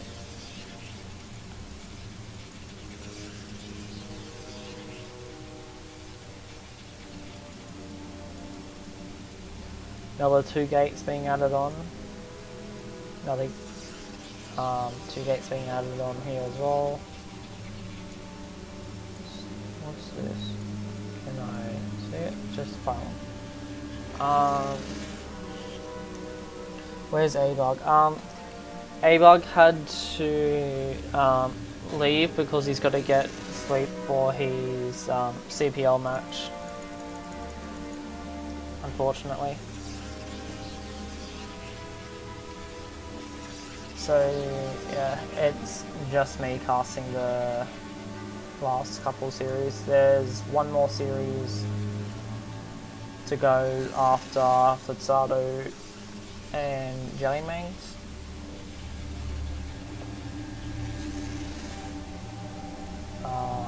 Jellymangs does get a scout, but it's not really much he has to worry about. I don't know if there was I think he's seen the Citadel, I'm not 100% sure.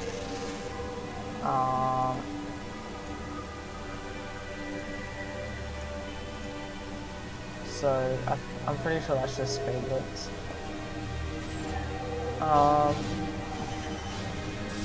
Jellymangs is going to try and break out.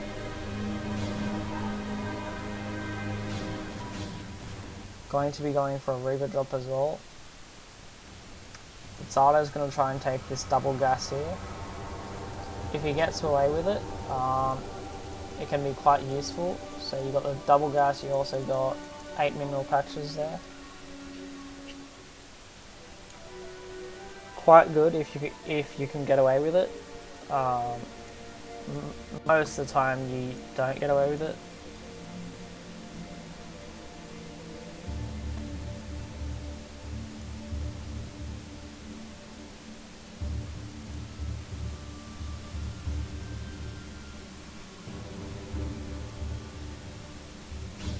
There's nothing really happening down here.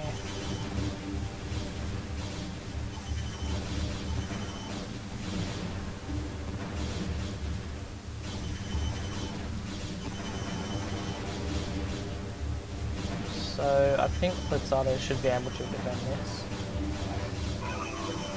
Jellymang's floating a lot of minerals there. Is he macroing behind it? No. A little bit, yeah. He needs more gateways, I think.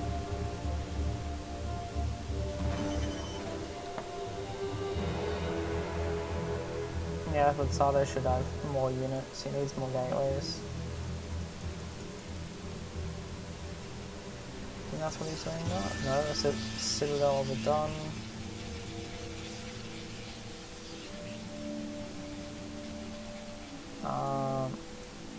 Jellymangs is going to try and go for a third over here.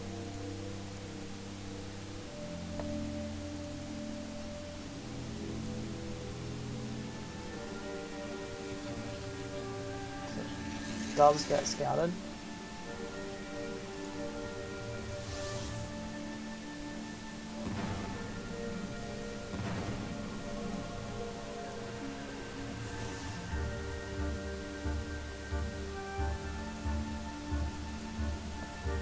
Flitzado going out on the map, getting map presence.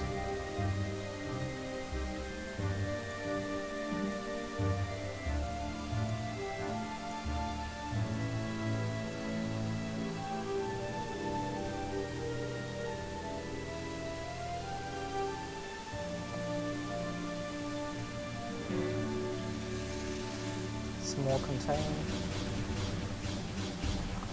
He's going to try and go for a little bit of an attack. This poor Reaver here bugged out. Here we go.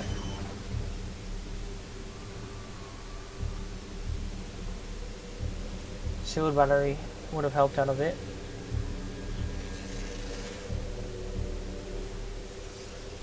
I believe this base has been spotted.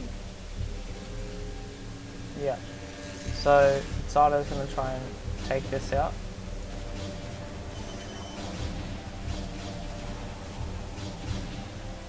Pretty good goon micro there. Base will get taken out.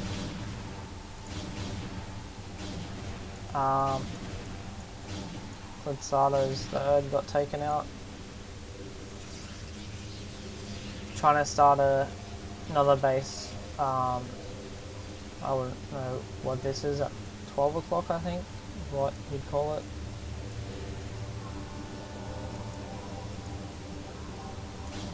This does go down. Not sure why he's got all his goons bunched up here. If there's a Protoss player in the chat that knows more about stuff like that, let me know. Does get scouted. Jellymang's starting up another base at the 9 o'clock.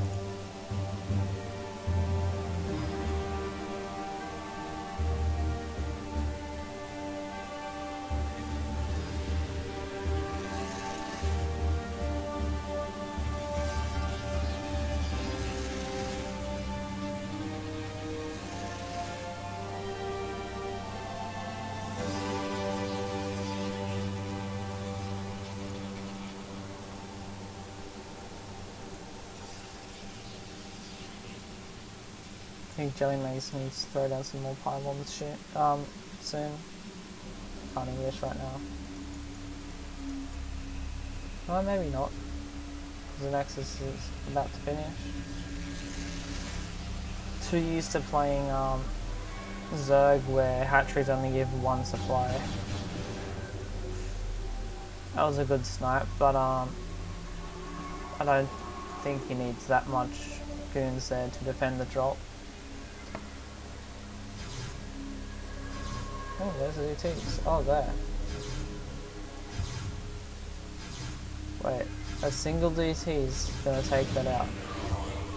Close to it, fire out. That's insane. Jellymang is gonna try and go for another drop.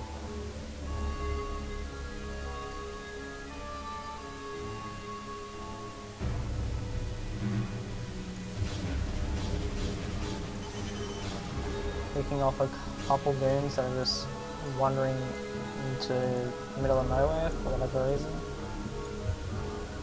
Goons are just dumb units. You tell them to do one thing and they go and do another. Does pull off the drop. Nexus goes down. Pylon's about to finish up. There's a big fight here. I think Flitsado is going to win this fight. There is reinforcements.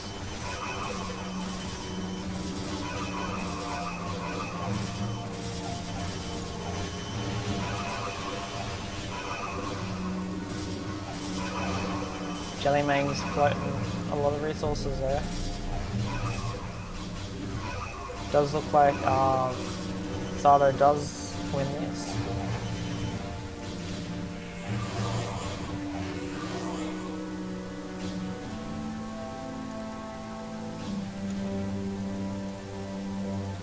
Might be able to go for an attack here.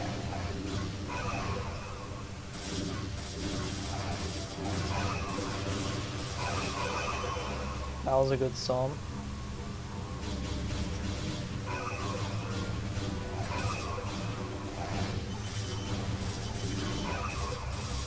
Oh, I didn't actually catch this. So much damage done with those two readers. Sato's got no income. Fire out.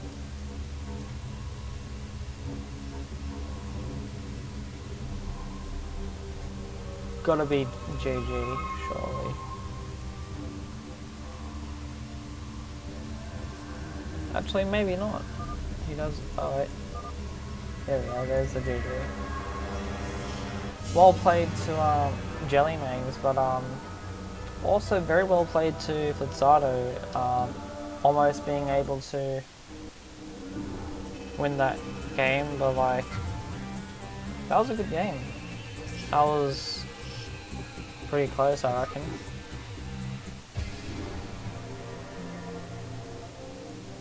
Yo yo! How you doing, Bennett? This is you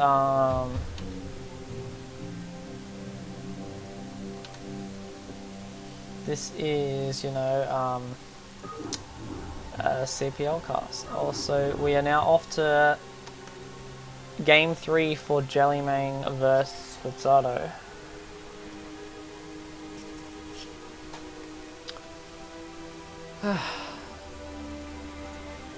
We've had one non-mirror match this whole cast so far, which is PBT. That was Flash vs Squasho.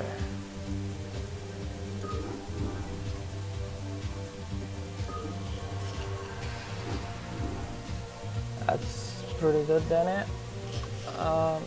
Well, this next game is going to be played on Polyplay.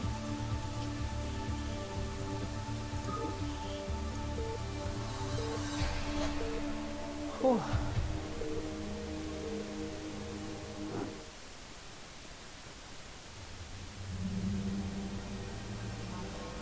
Okay, we have Jellymangs playing green in the bottom right, and we have Pizzato playing yellow in the top left. Oh, I'm just getting so tired. Hey, Atru Cake, how you doing, man? Thanks for the follow, Atru Cake.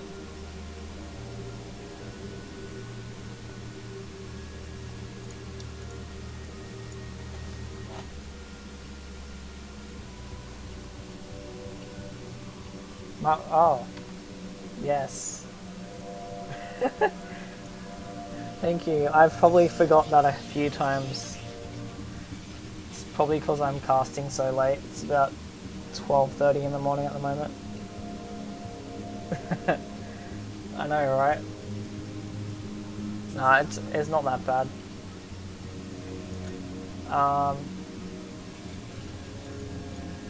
Looks like normal timings.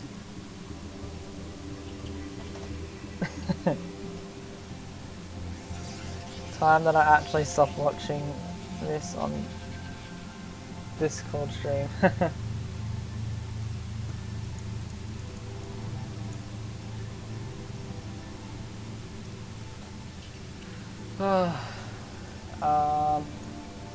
Yeah, just normal openings at the moment. This was a pylon scout again. Every game, Jellymang's gone a pylon scout. So I definitely think that he's had bad experiences with cheeses before, I swear.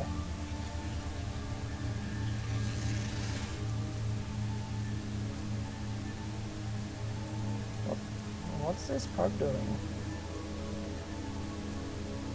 I don't know.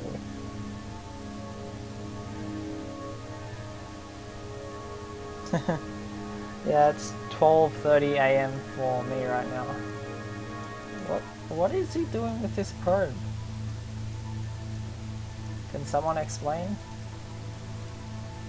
He didn't even fully scout, I don't think. No, he what? Can someone explain what happened here?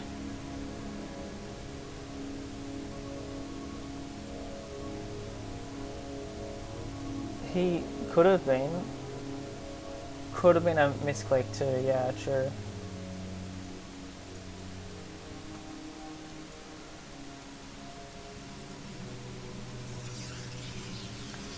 Yep, you'd be surprised how often I misclick.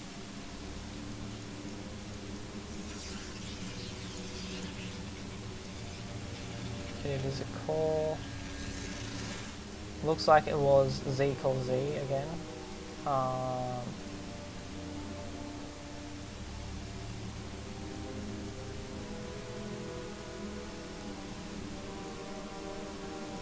Two gate bin. Range for Jellymangs has started.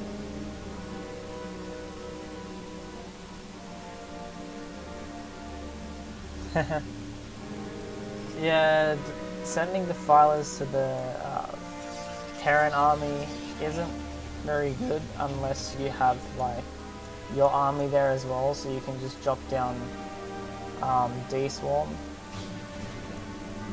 Nice probe scout. Not probe scout, probe snipe, my bad.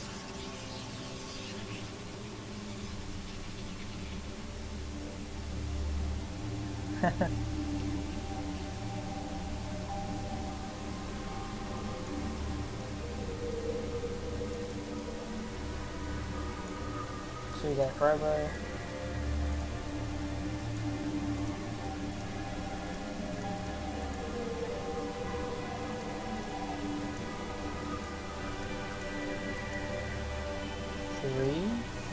Gate. Might be just 3 gates. Yeah. So he's going out and the observatory or something, I don't know. Third gateway being thrown down. Pile them.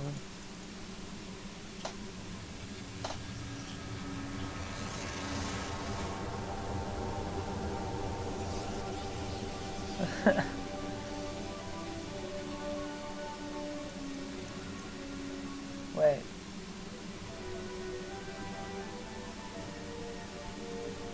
I don't think Protoss have mines, but anyway.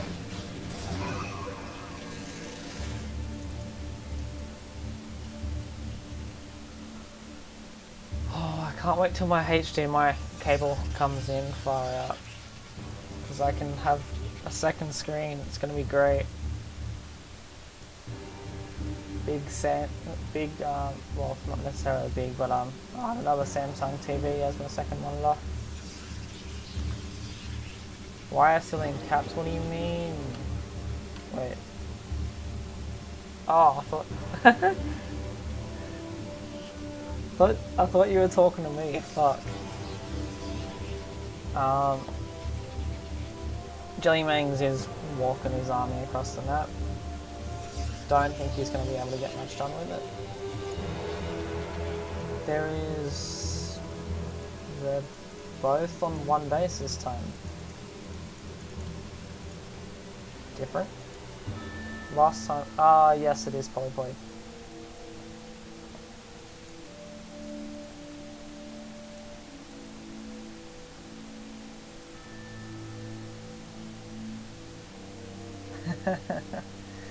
Yeah, I'm a bit iffy with PvP.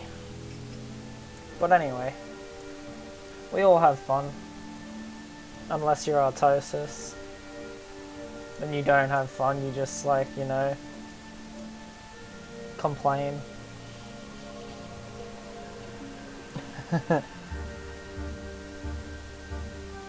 Hey Shima, how you doing? I guess this is looking for a base up here, but there is none up there.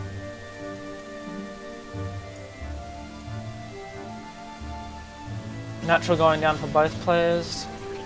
Jellymang's gonna have he's up first.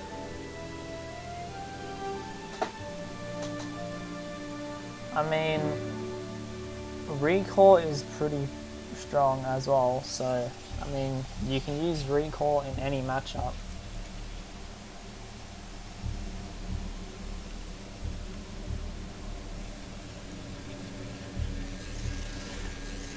Well, just be thankful the Arbiter doesn't have the ability Black Hole, which used to be in StarCraft 2, and it was broken.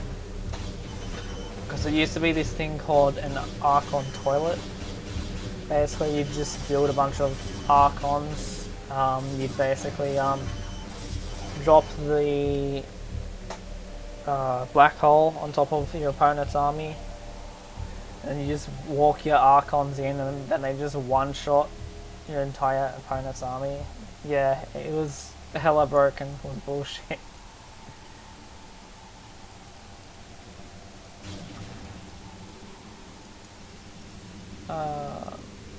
does Futsado actually see? Just basic stuff. 4 gates, cyber, Citadel over here. We are going to see an attack from Jellymains.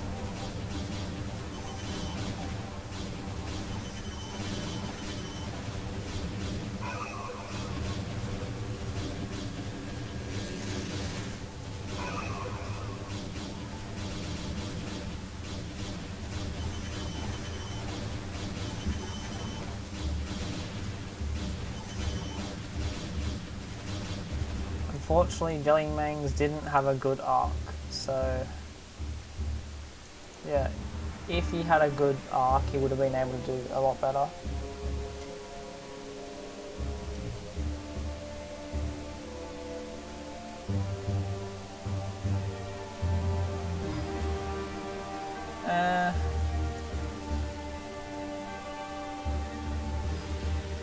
I mean, yeah, you can use Banelings as mines and whatnot. Like, I think Scarlet did it in a game against something I can't remember. It's been a while since I've watched that. I think Scarlet's playing Brood War now as well, which is pretty cool. Another gateway being thrown down. Forge.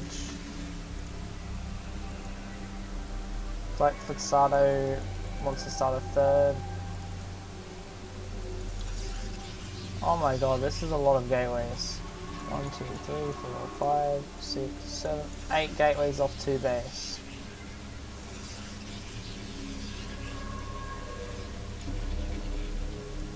One, 2, 3, 4, 5, 6. Temple Archives might see DTs or might see Archons. No, Scarlet still plays in StarCraft 2 tournaments and whatnot.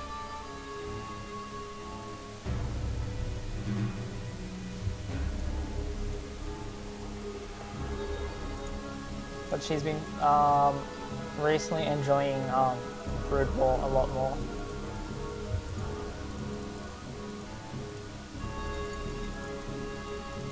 4, 5, 6, 8. Or at least so okay. So we see a third base from Jellymangs and 8 gateways. Now we see 8 gateways from Futsado, but only 2 base.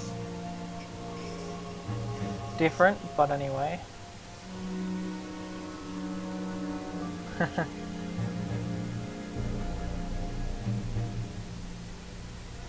Could be, yeah, she did pick Protoss and then destroyed Artosis.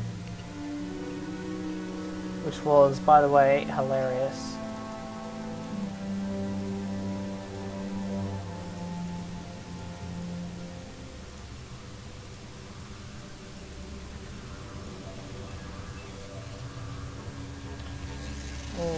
Wonder how this engage is going to go.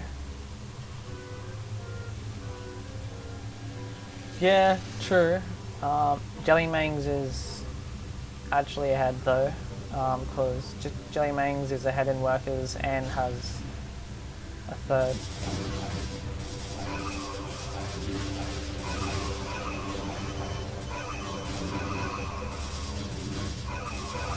He needs a better arc though, like those back goons were originally doing nothing.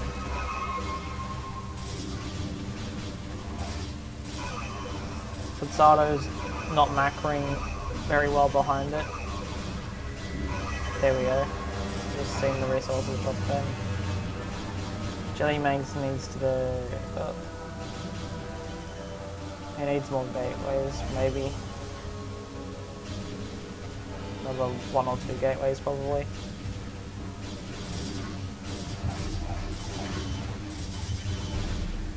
Yeah.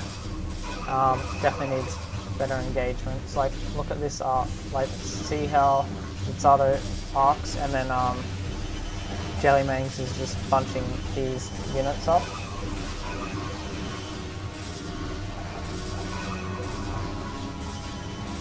Oh, yeah. But anyway.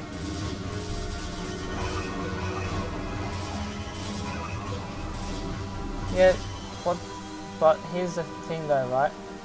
In CPL, we are here to learn and get better, so if we lose, that's actually a good thing, because you learn through making mistakes. It's how you learn.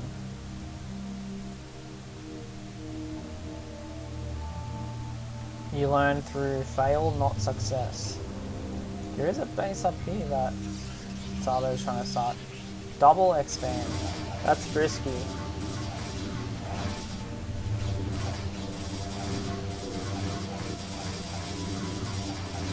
Please cancel this Nexus. Please cancel this. Okay, it was cancelled. Good. There is going to be a counter attack from Fuzzato.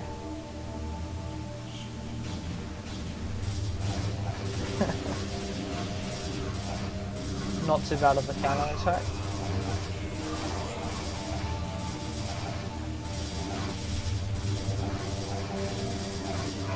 Jellymangs is still ahead in workers, 14 workers.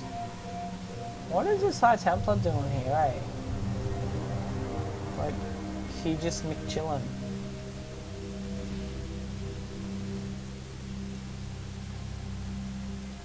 Like, does Sato even know this thing exists?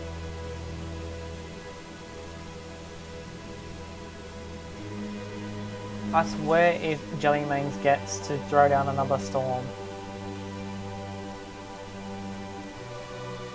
Far out. That's going to be hilarious if he gets to throw down another storm and has to sit there and regenerate all the energy back.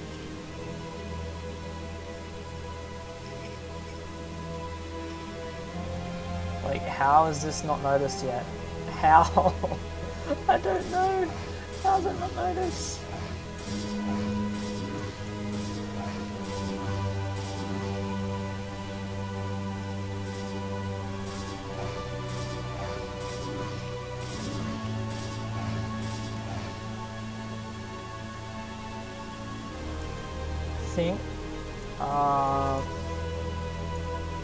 I think both players need more map presence as well, like they need to be out on the map more. There was another storm. There was another storm!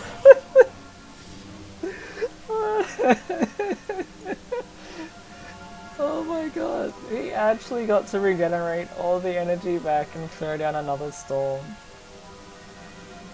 Oh my god. Hilarious.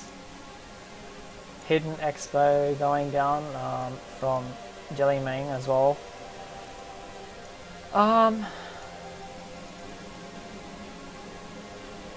This is about to run out of resources.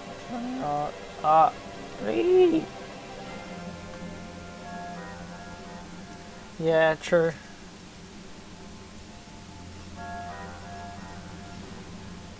Look at that. Isn't it just a cute little bear? Salmon SCV. This is a little bit of a better engagement from Jellymangs, but not much better.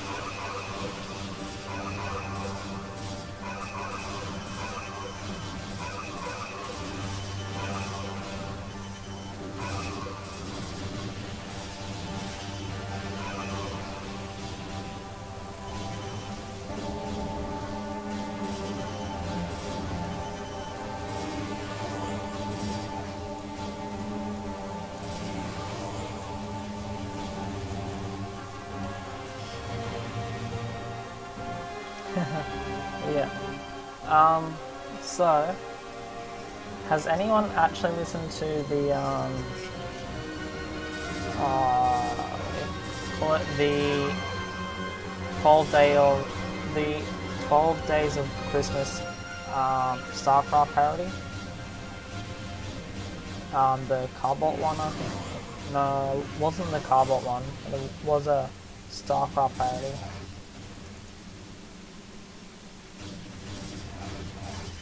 Yeah, the Bruegel one. My god, my earphones keep coming out my ear.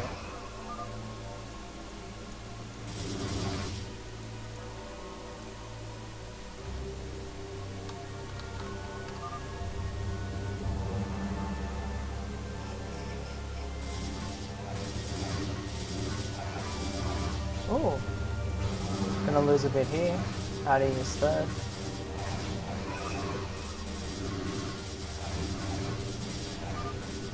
Good Nexus not dead, and there's the GG from Fazzato. So Jellymang's winning 2-1.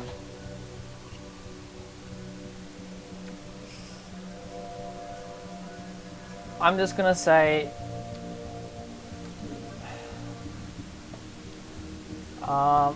I was quite surprised that Jellymang's won, even with the poor engagements, but I think that was because Jellymang's also had the better macro.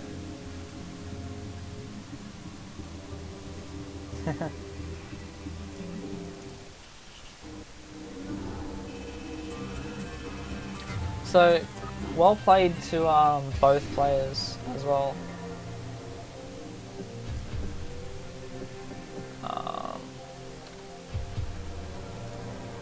So now we have, I think, Daniel versus Fragcrag. Yeah, Fragcrag versus Stenel. Alright.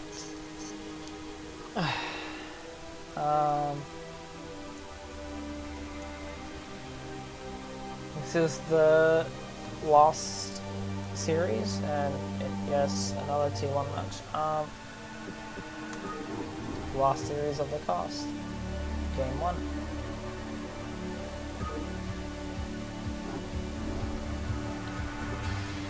Alright, let's jump into it.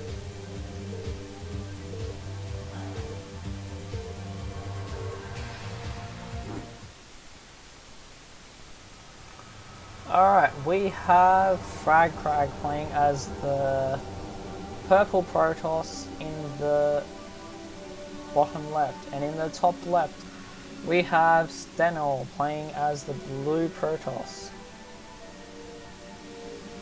Ah, yes.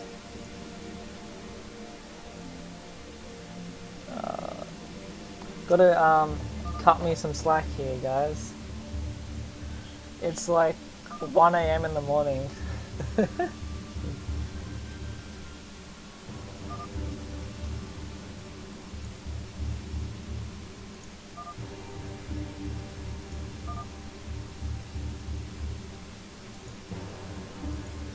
think Steno must be a color picker or something.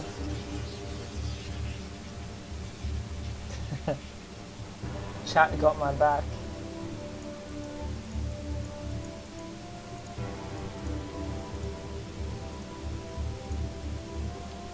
Regular build so far. That's a really good pylon placement for this spawn.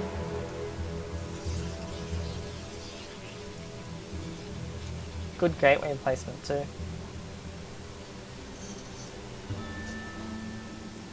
Then you drop the core like right here, I think.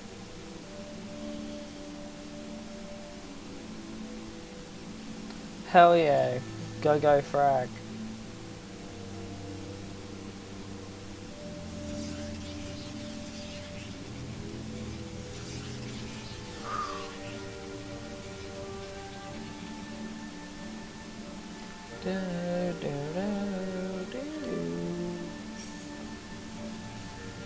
Someone needs to make like a heavy metal version of the Protoss theme, I reckon. There's one of the Zerg theme, there's one of the Terran theme, but there's no heavy metal version of the Protoss theme. Yes, another mirror matchup. We've only had one matchup that was not a mirror matchup. So unfortunate. See, I told ya, the call's going right there. Damn, I'm good. It's a good spot for it. Wait. Is that? Oh. Mana Pylon got nothing. Should have probably cancelled it. Doesn't really do much.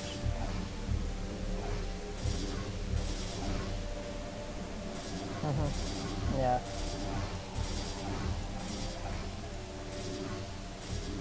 Oh shit, I know it.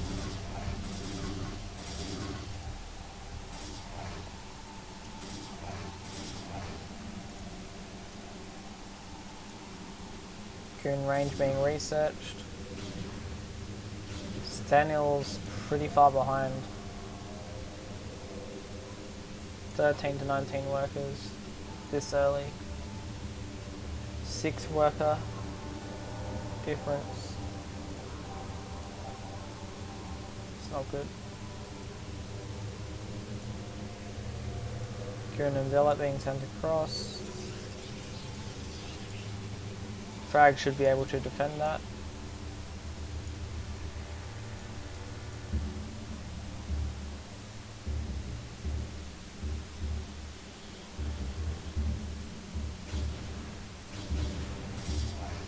Oh yeah, will definitely be hard for Stenel now.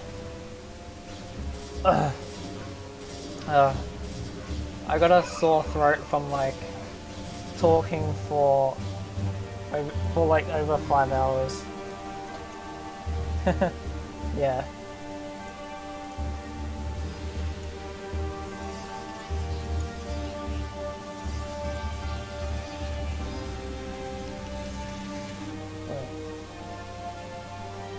No, it's not. Mana Pylon's not still alive.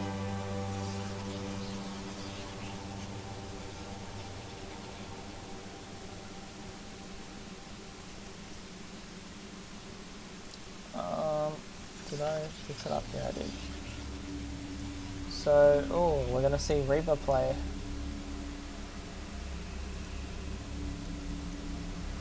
So this is 2-gate Robo.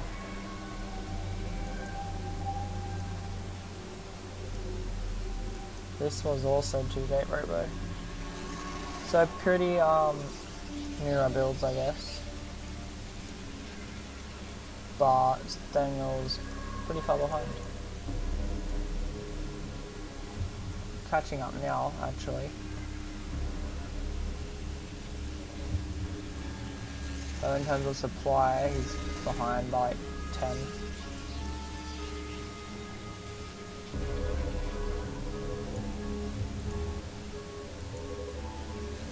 Five goons against 4 goons and a zealot.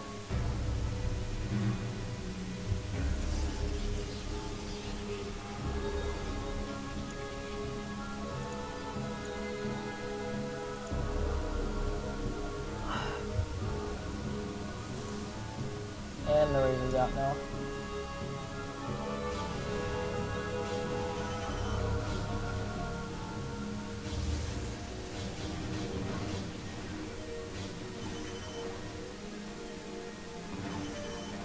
Oh, that was a good Reaver shot.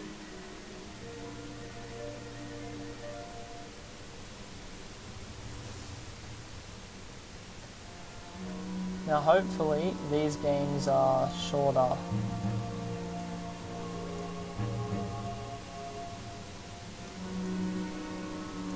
Another gateway.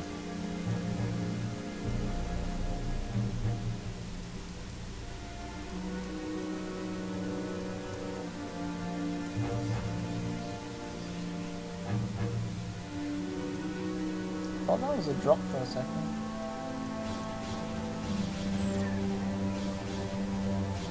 So how good is Frag's River Micro? I guess we're gonna find out.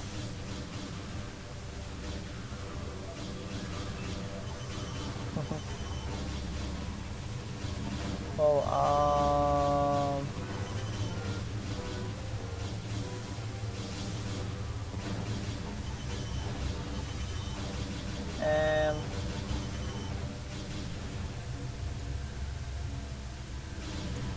that was a very bad engage, but still breaks through.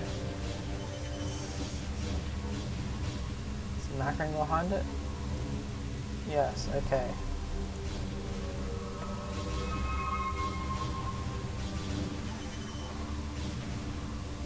Yeah, I think this is GG.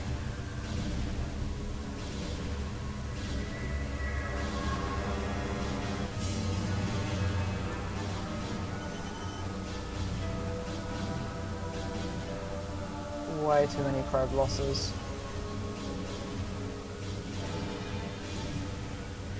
Frag's got a natural now. Yeah, there's the GG.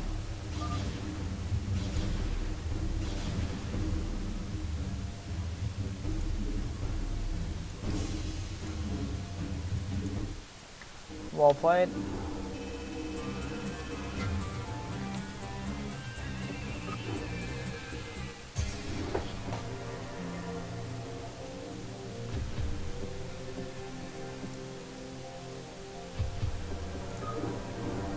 Okay, let's go to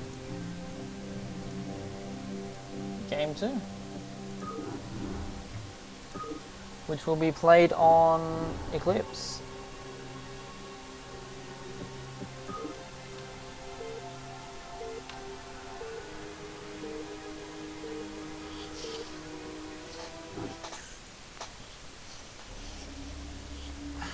Okay, we have Frag playing as the brown Protoss in the top right, and in the bottom left we have Stenel playing as the pink Protoss.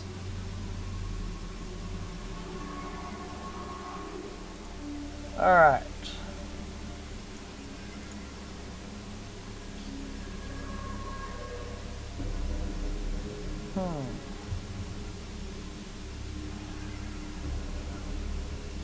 Wonder how this game's going to turn out.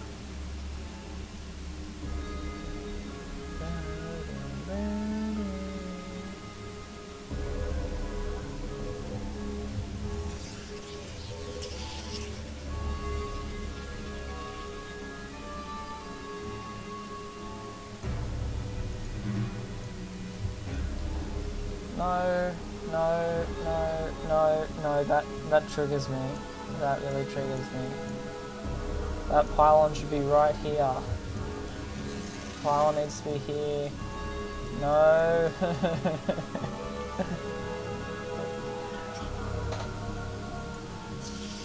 Oh no. Pylon goes here. Gateway goes here. Cyber goes here.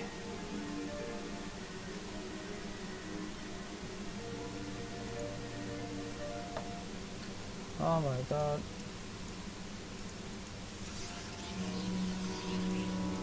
This isn't too bad.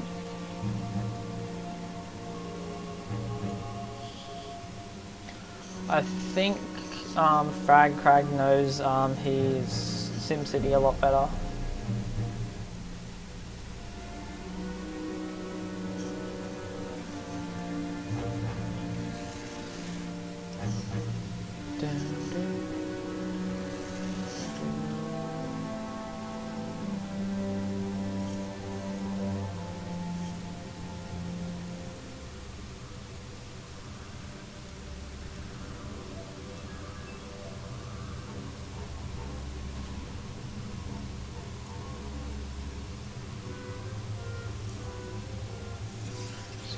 Z equals Z.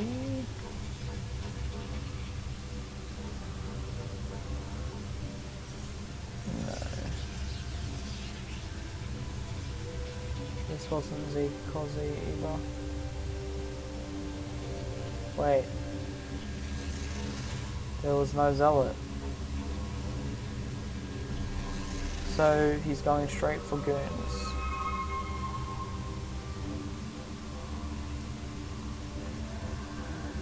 It was Z called Z.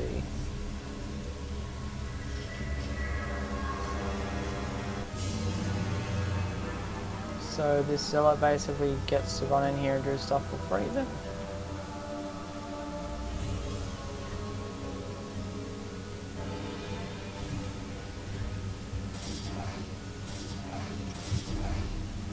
One kill.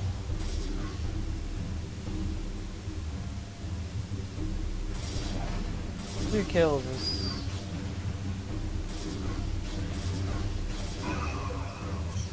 already got its money's worth.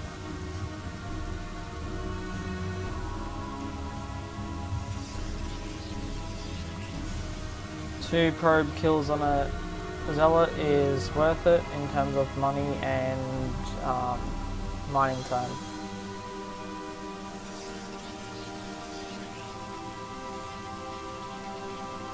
So that was a good trade, I guess.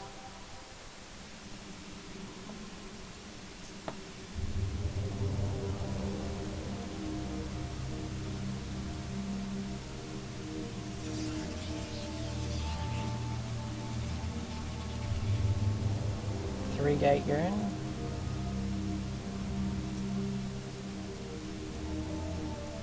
And three-gate goon. Mirror builds we're looking at. Oh, one probe on gas. Go to 3 on gas.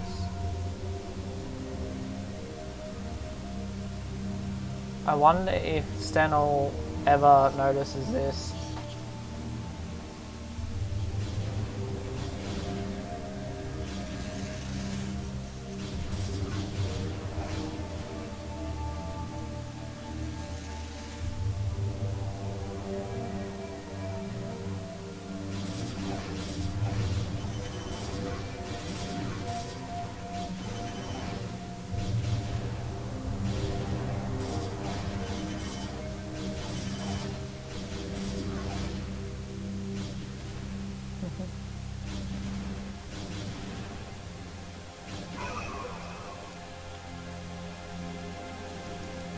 Robo yet.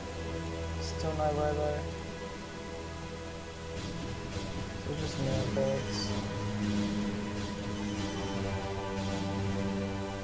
Wait, what? Why did he back off? Why? What?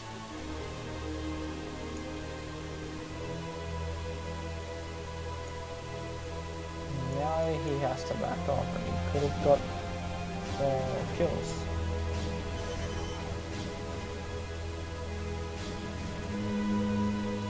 Haha.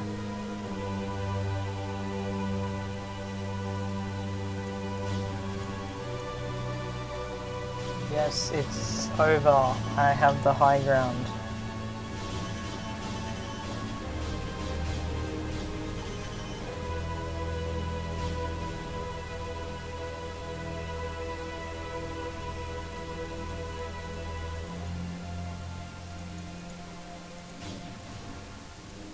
Well, Frag looks like he's in a good spot at the moment. In terms of worker count, hasn't been macroing workers.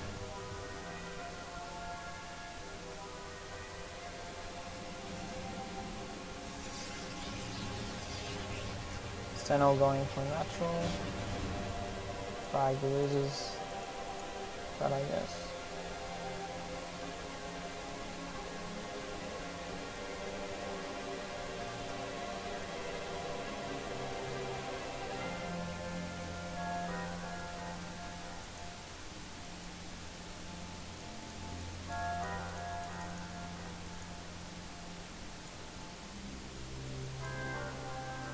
You can actually win that engage. Not anymore though.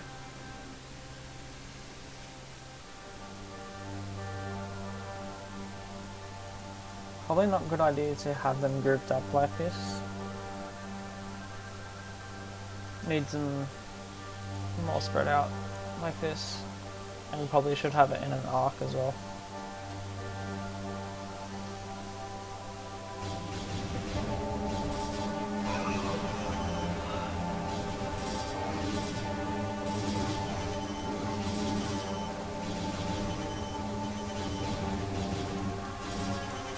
This is good control. This is pretty good micro here.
Wait.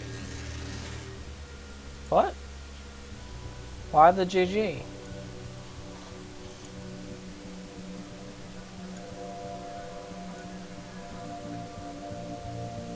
I mean, I guess that's fair, because he's quite far behind. He's probably about to lose these. Stanel can kind of just run across here. There's not much Frag can do. So I guess that's a fair enough GG.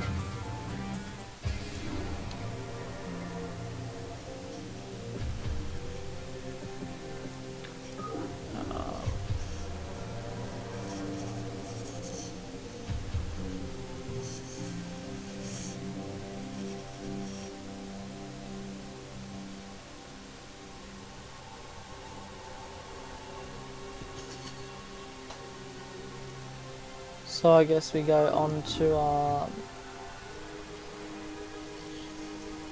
the final game, game 3,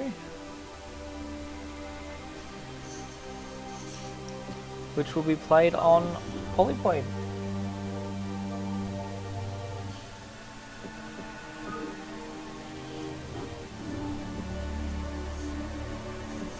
Alright, the very final game of the series, or of the cast anyway.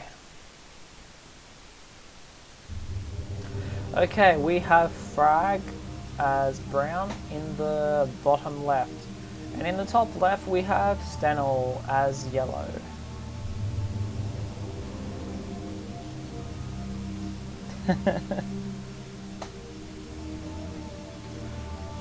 I wouldn't be surprised if I pass out in like within minutes.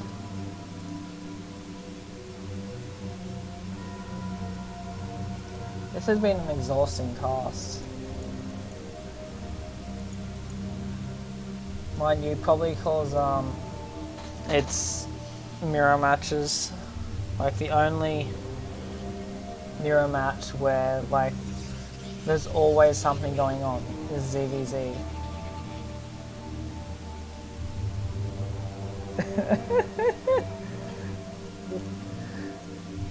Yeah, there's been no Zerg the entire cast. Like, what the hell? Wait, what? No! Oh my god! What is this violent placement? Oh my god, no! What is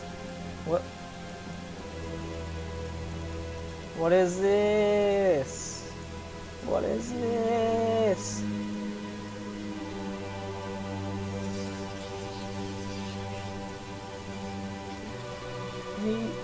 He's done good sim every other game. Just, no. No! What is this? This could be better as well.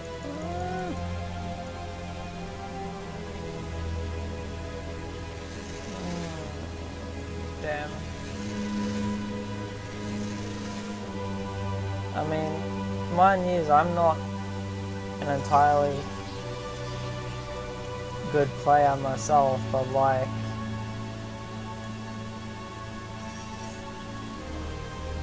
sometimes I can just tell when like something's not right.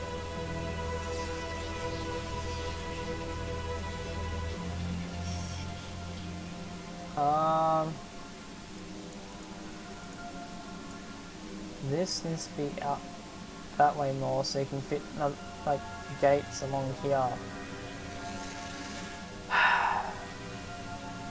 What do you do with people? Yellow is more usually runners. Huh.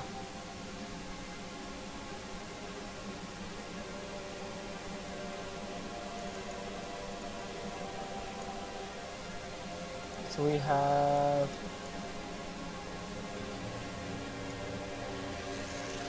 Z equals Z again, and we have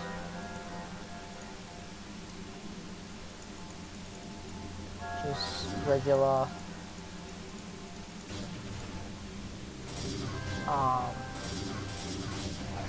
Z before call.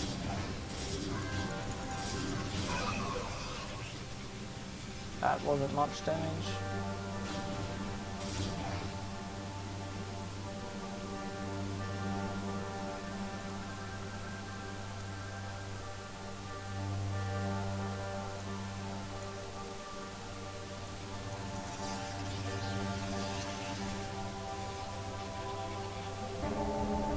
What? Split actual hands. Cool.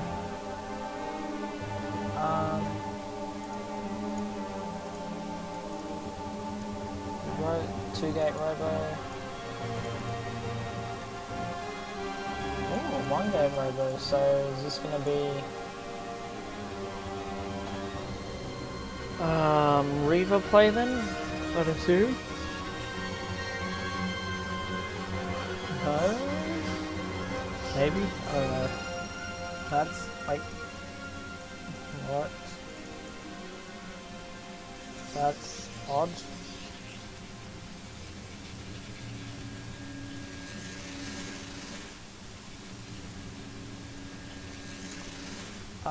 Well, Frag's definitely ahead. Wouldn't be by much, but yeah. He's ahead. Observatory.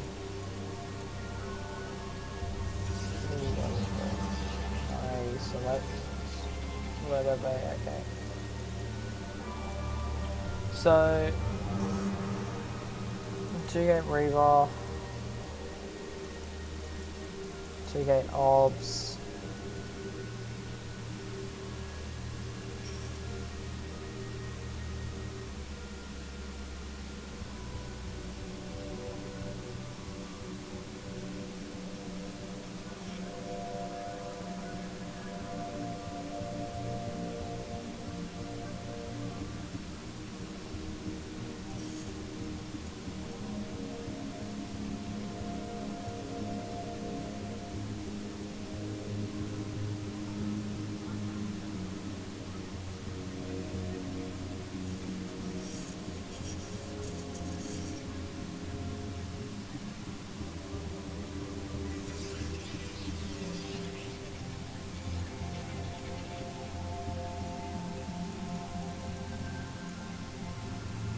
Well, there's no naturals yet, right? Samuel might be going for one. Maybe. What? What? Maybe he just forgot about the pro. Wait.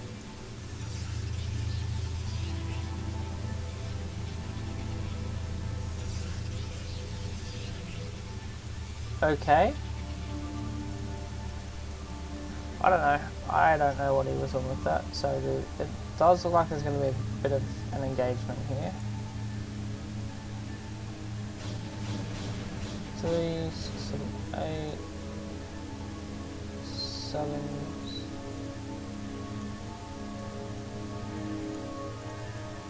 You could have actually won that.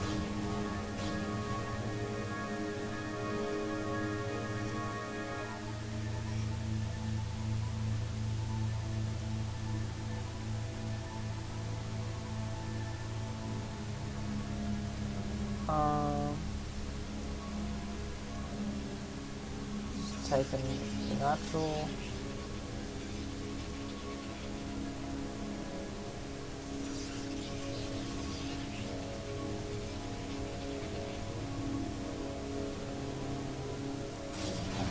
This is a good engage.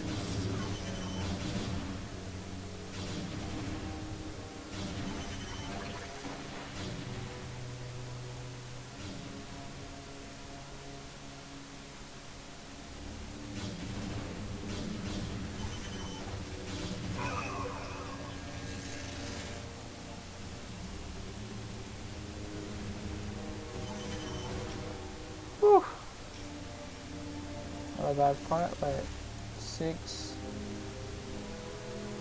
Wait, what? You could have done more. Oh well.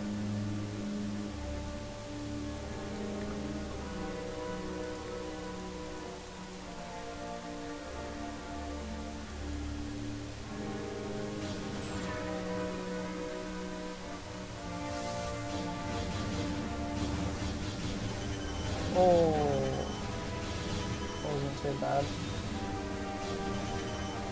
Could have probably saved the Reaver, but it's not too bad. Oh, get that Nexus snipe.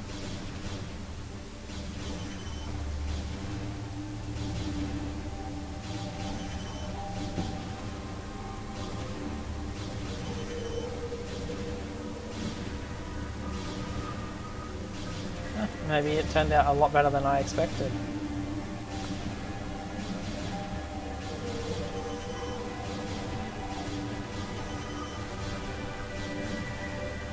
Oh yeah. Yeah, there's the GG. Okay, well, I'm gonna say well played to everyone.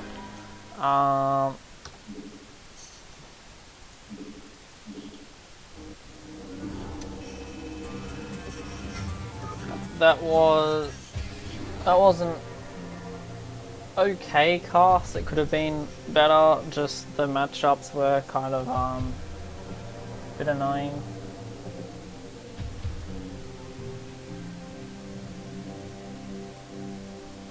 Yeah, true. Also, thanks everyone for 6 new followers this stream as well. Went from 16 to 22 followers this stream. Something like that anyway. Thank you.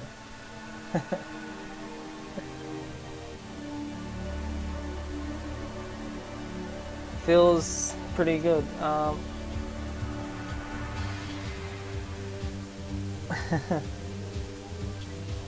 Yeah, I might cast again next weekend and cast the next qualifiers.